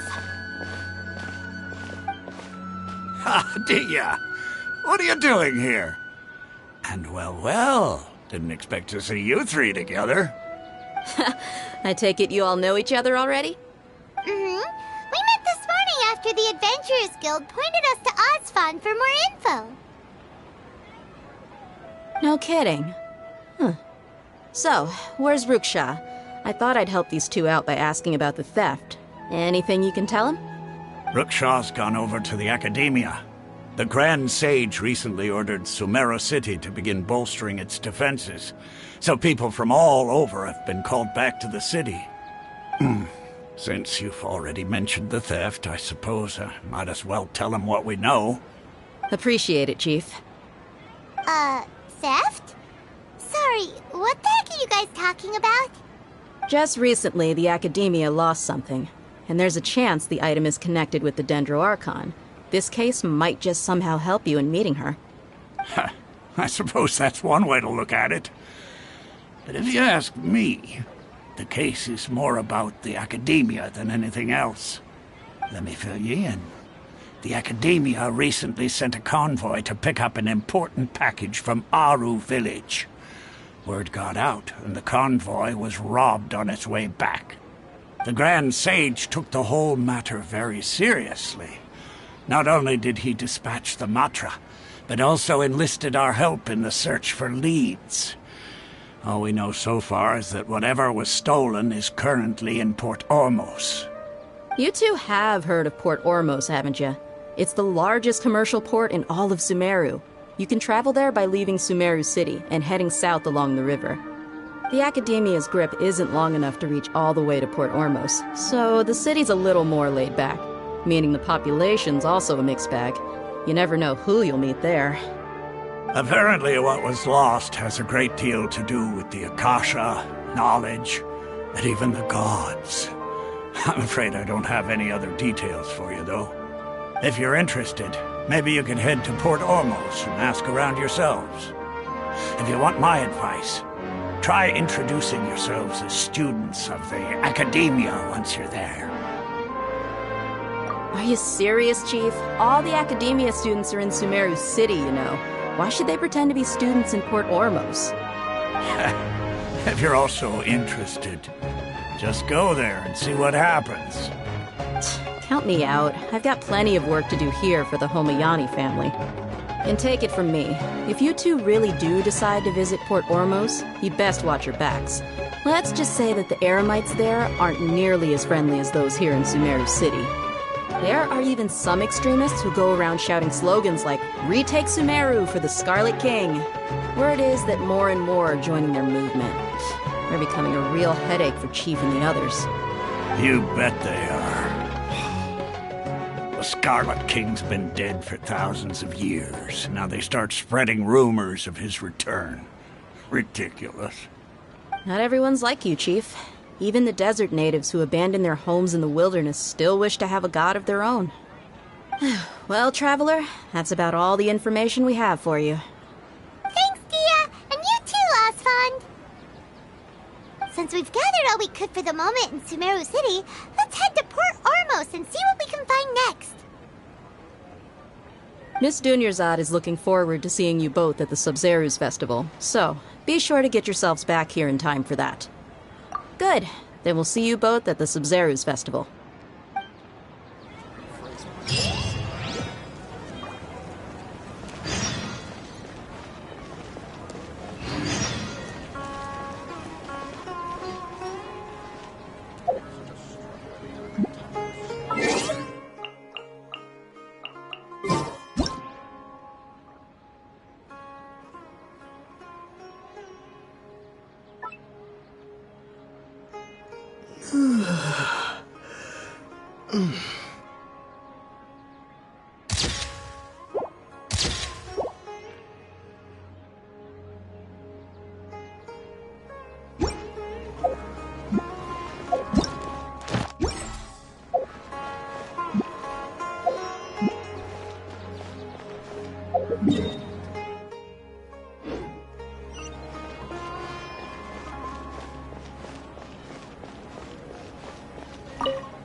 Solidified! Propagate!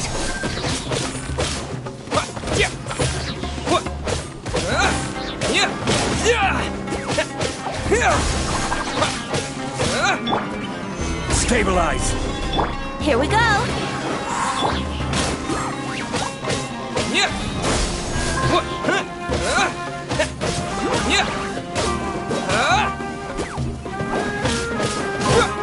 Scatter!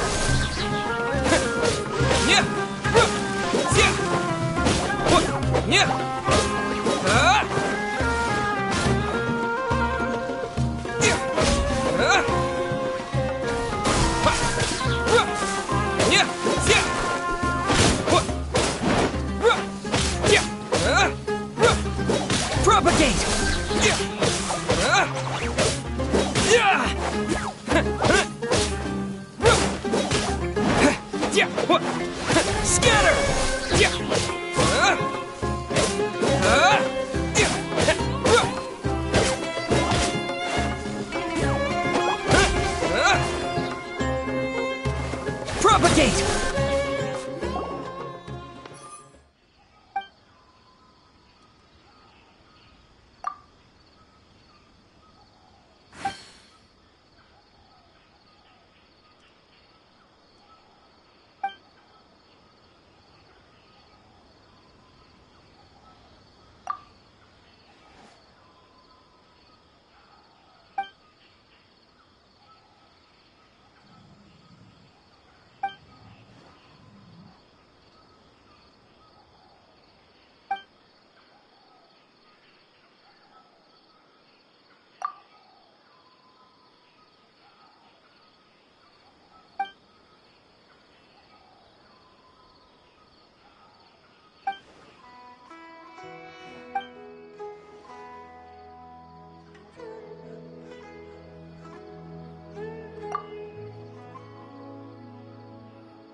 Yahoo!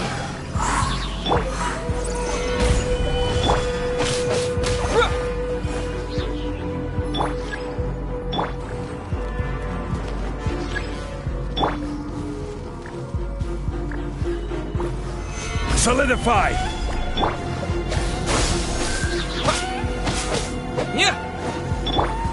Here we go!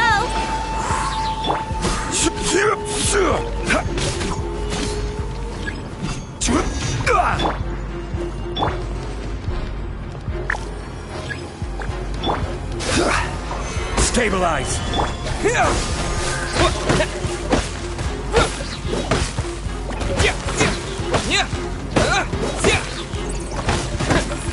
Propagate!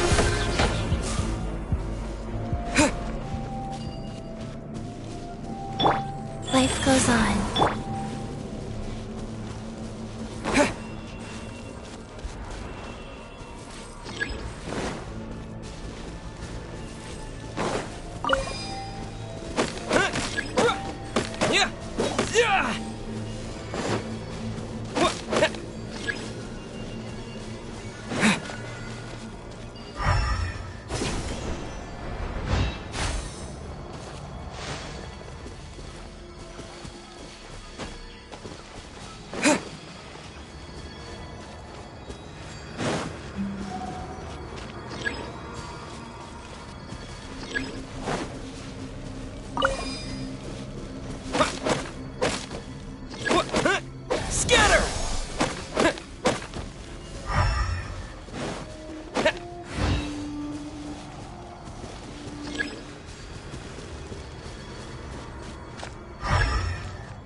Gather!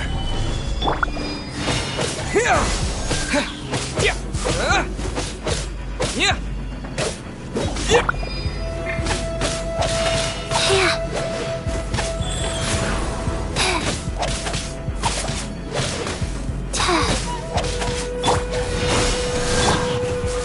Stabilize!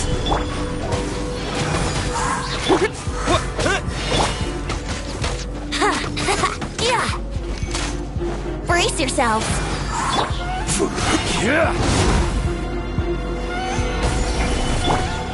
Scatter! Yeah! Yeah! Yeah! Propagate! Gather! Yeah! Yeah!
Scatter!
Propagate!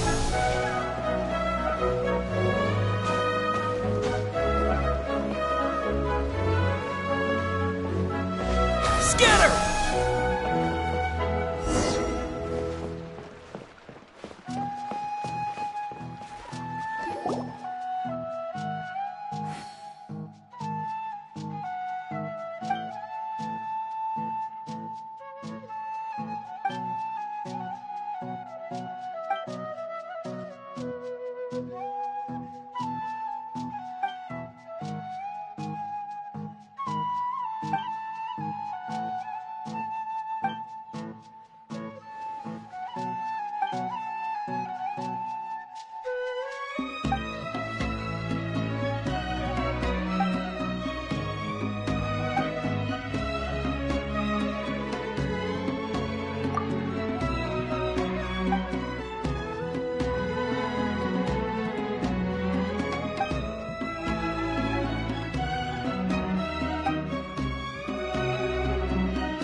Solidify!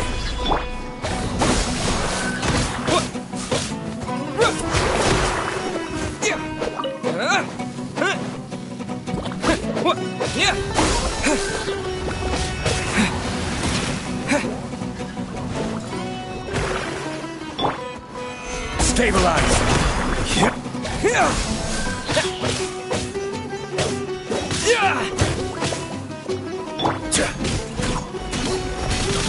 Yahoo!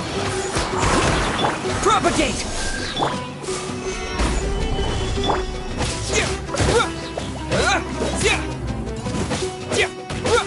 Scatter!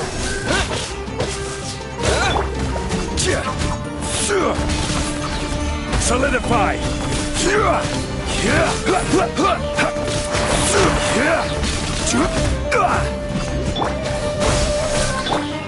Brace yourselves.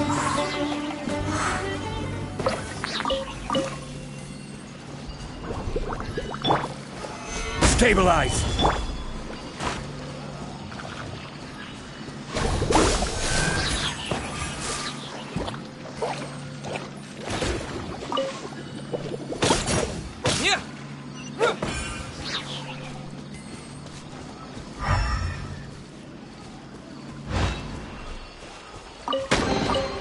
I'll keep this close.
Life goes on.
Come and have a good look yourself.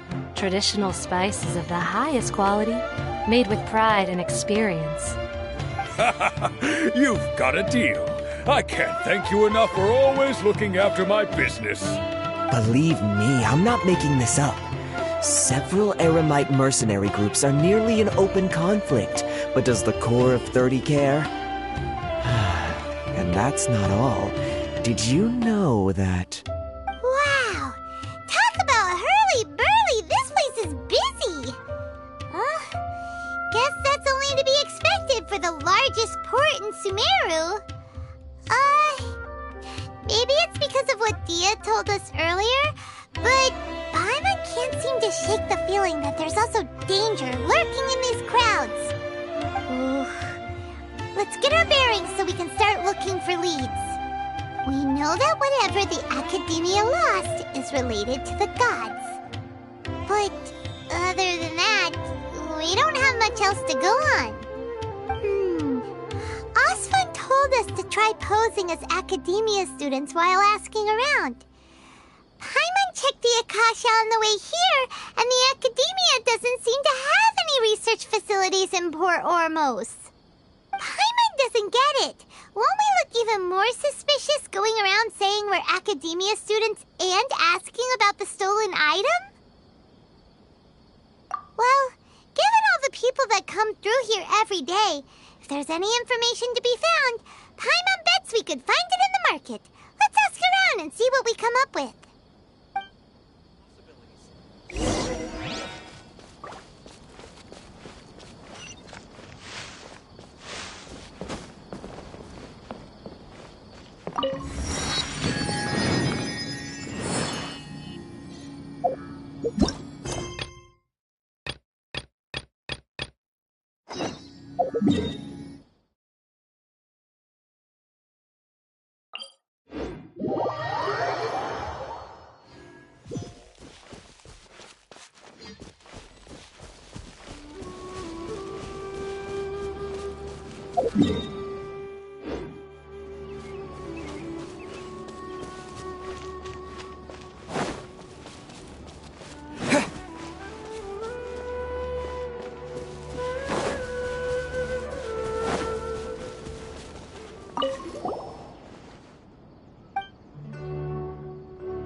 Yahoo!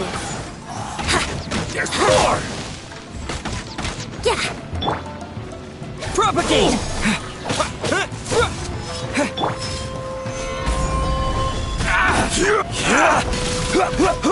There's more! Scatter!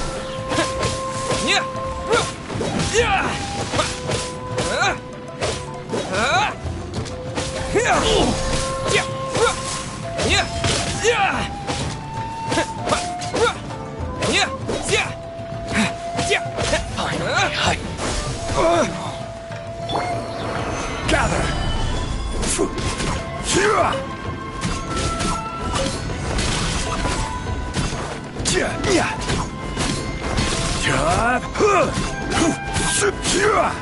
Solidify!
Welcome. Welcome.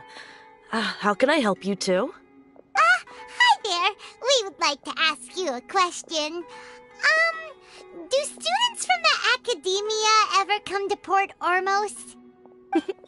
Of course. Especially around this time of year. Students from Sumeru City that are about to graduate often come to Port Ormos to cut loose a little. Many people often talk about how hard it is to get accepted into the Academia, let alone graduate. But those who finish their studies and go on to become full-time researchers at the Academia have it even harder. Sure, we may not be Sumeru City, but Port Ormos offers beautiful scenery and a stress-free environment.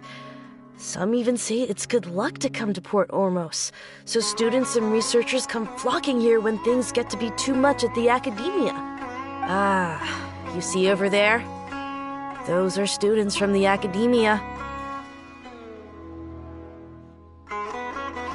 They've been looking worried and miserable ever since they got here a few days ago. If you ask me, the life of a merchant is better. So long as the Akasha teaches us what we need, then life is good. Those students seem to be discussing something. Let's see if we can listen in.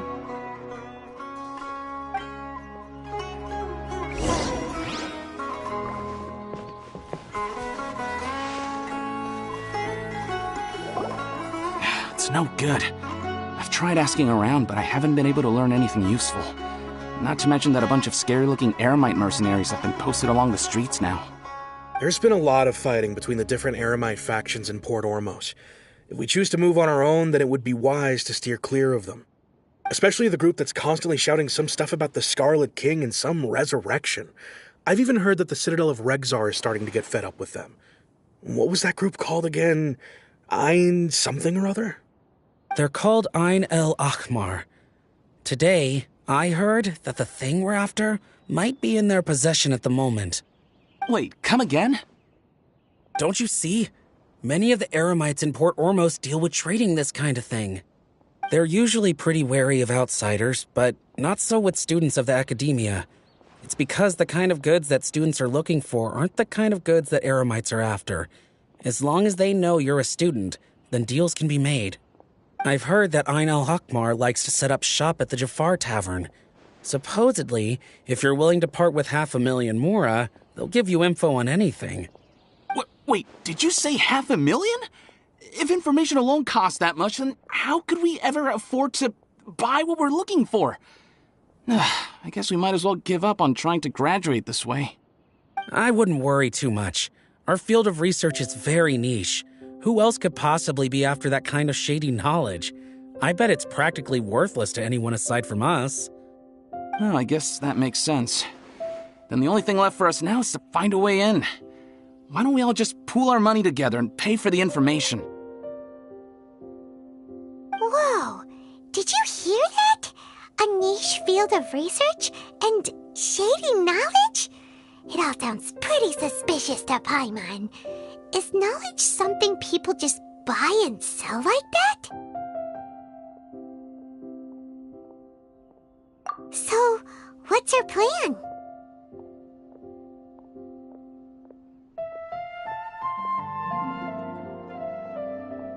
Wait, didn't you hear what they just said? Buying information is going to cost us 500,000 Mora! Have you lost your mind?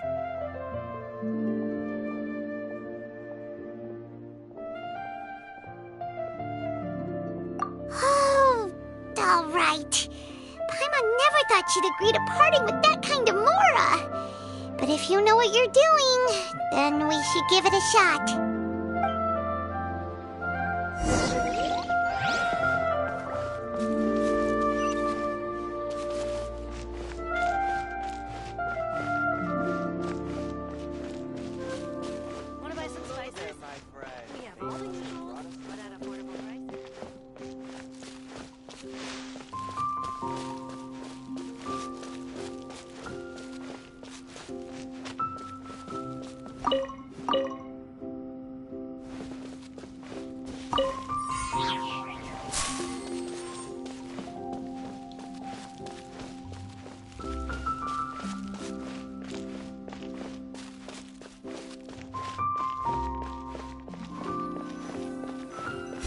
place we heard those students talking about.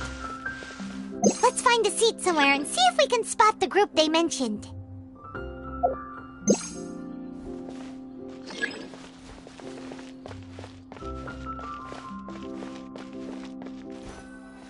What you see is what we've got. Feel free to look around. Oh, you've arrived. Please, take a seat. So, they think that they can go toe-to-toe with the boss? Ha! Once we reclaim the power of the Scarlet King, they'll be the first that the boss punishes.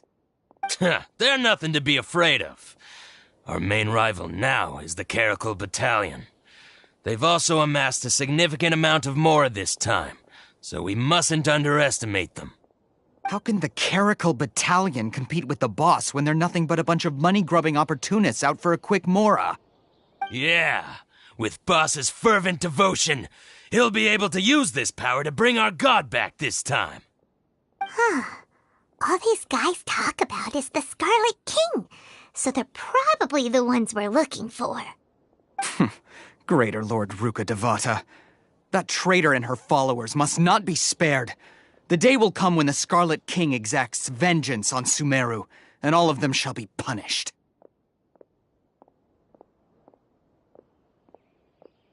Yeah, Paimon was wondering what they meant too.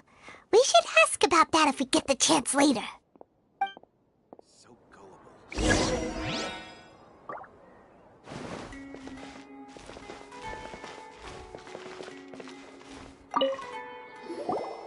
Huh?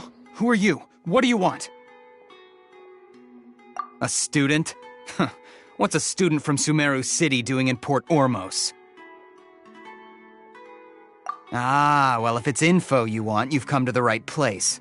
The question is, can you afford it?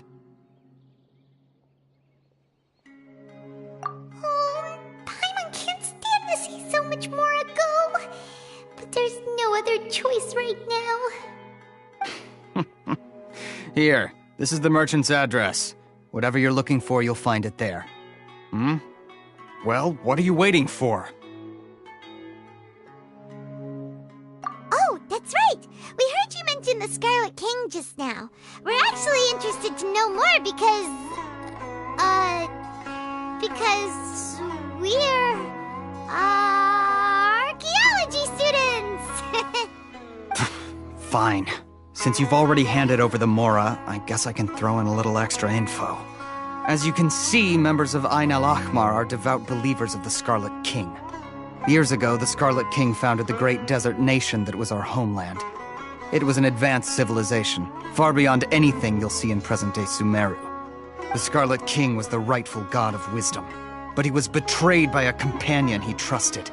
She even stripped him of his title, God of Wisdom.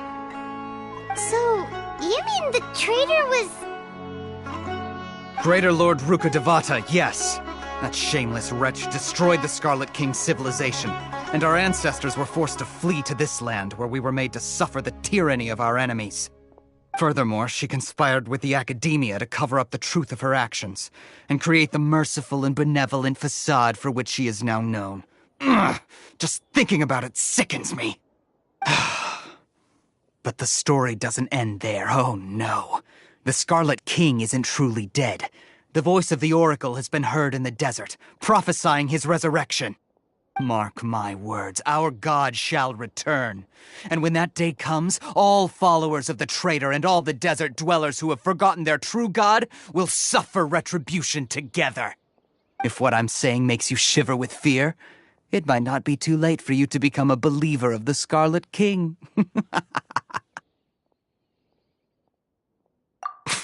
I don't have anything to say to you Academia people about that. I think this conversation has reached its end. Not just yet. This man is a fraud. Huh? You again? Deranged Academia lunatic. Yes, it's me again. I already warned you that if you weren't willing to sit and discuss things with me, I'd take measures to make things uncomfortable for you. Listen to me. That address he gave you is fake. Or at least, you won't find a merchant waiting for you there. This group has been boasting all around that they can provide information on a certain item as a means of luring people into their territory. Once you show up, they keep up the act until they have hard evidence that you want to purchase said item. Then they use that to squeeze you for all the mora you're worth. Hey! Shut it all, Hatham! What are you playing at, trying to ruin our business like this, I told you the other day. I wish to discuss my terms with your boss. Ha! The boss made it perfectly clear that he won't negotiate with you. Yes, and in no uncertain terms. But that was then. It does not preclude him from changing his mind in the future. I'm warning you, don't push us, or this could get ugly. We don't usually get rough with people from the academia because it just complicates things. For a lunatic like you, though, we might just have to make an exception. If you're suggesting that we escalate this from a verbal exchange to a physical one, I accept. After all, even the Archons used war to negotiate the ownership of Tevat. If, on the other hand, we can't agree on any means of negotiation at all, then I'm afraid my next course of action will sting a little more than the mere falling through of a few business deals. I will jeopardize the Eremite's reputation, which I know you value above all else. I am quite confident that if I began to take such action, your boss would willingly approach me himself. However, I fear that by then, some things will have happened that cannot be undone. Also, a word of advice. I suggest you tell your boss exactly what happened here today. Otherwise, he might blame you for not telling him in the future. What did you say? Consider this. Have I ever failed to follow through on my word in the past? This guy is really out of his mind. Okay then. If you really have a death wish, let's meet a week from today. The pier in front of the Pharos Lighthouse, 4 o'clock in the afternoon, sharp. Don't expect us to hold back. Not so fast. First, you return the 500,000 mora to them.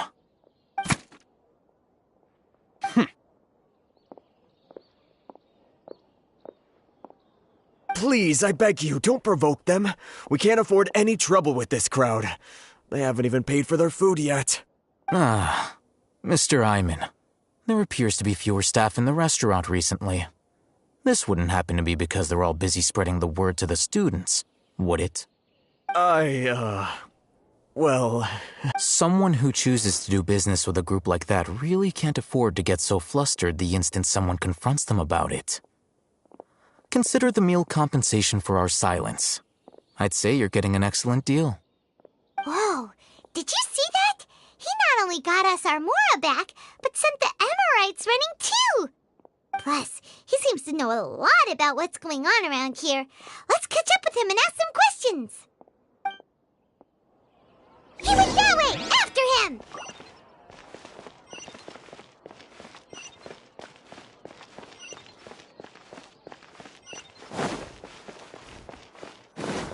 Fresh fruits and veggies, both quantity and quality. Wait up! It's Al-Haytham, right? What do you want? No need for thanks. My goal was to get to them, and you two gave me just the opportunity I needed. We're even. Oh, I advise you to keep your distance from them. Since they weren't able to make off with your Mora in the end, they might harass you again in the future. All right. Goodbye. Hold your horses! We still have something to ask you about! Since you tore through their scam right in front of them, you must know the real story about certain something, no? Who exactly are you two? And why are you inquiring about that? A student. Right. Look, you should know that those thugs conducting business with you had nothing to do with your lie.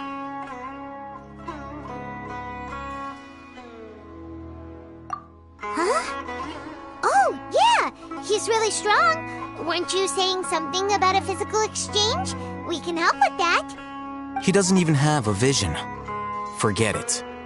Maybe not, but he can still use elemental energy. Otherwise, there's no way we'd go asking for info from from guys like that. Those high-headed thugs are definitely gonna bring a lot of backup for your next meeting. Even if you don't go alone, you won't regret taking us with you.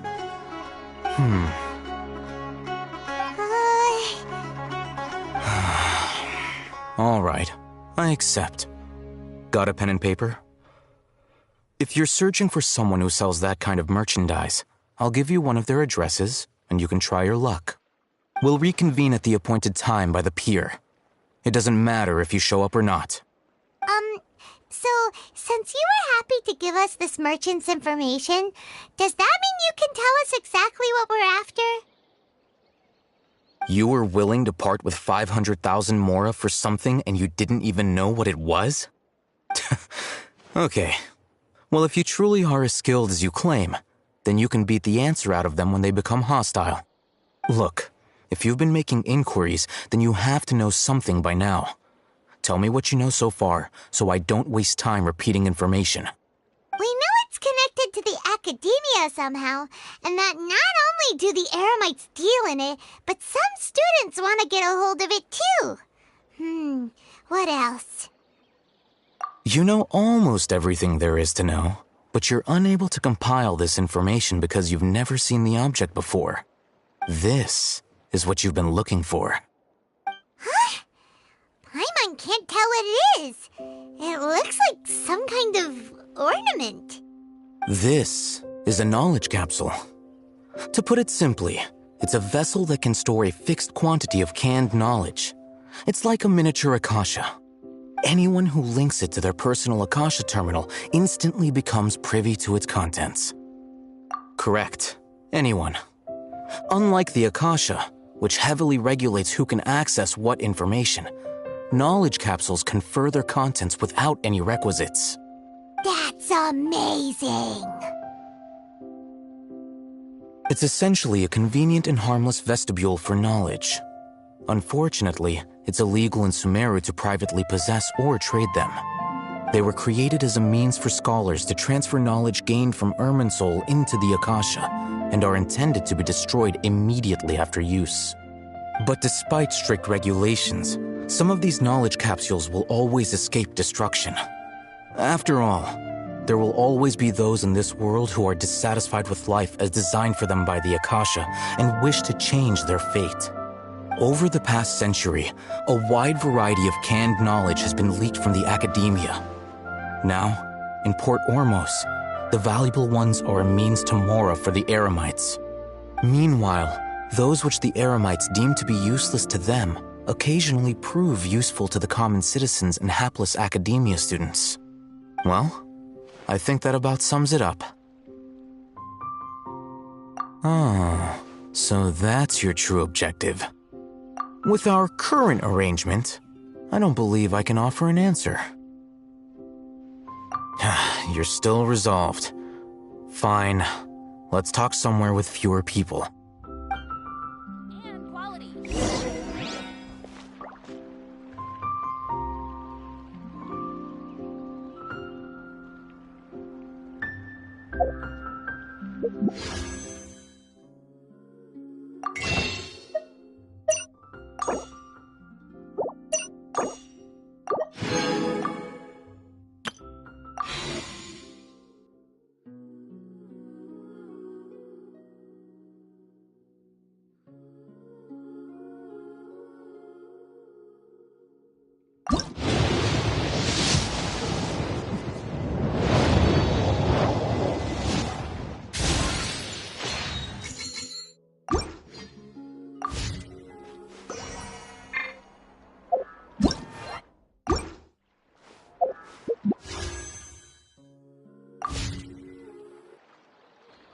Fresh fruits and veggies. Quantity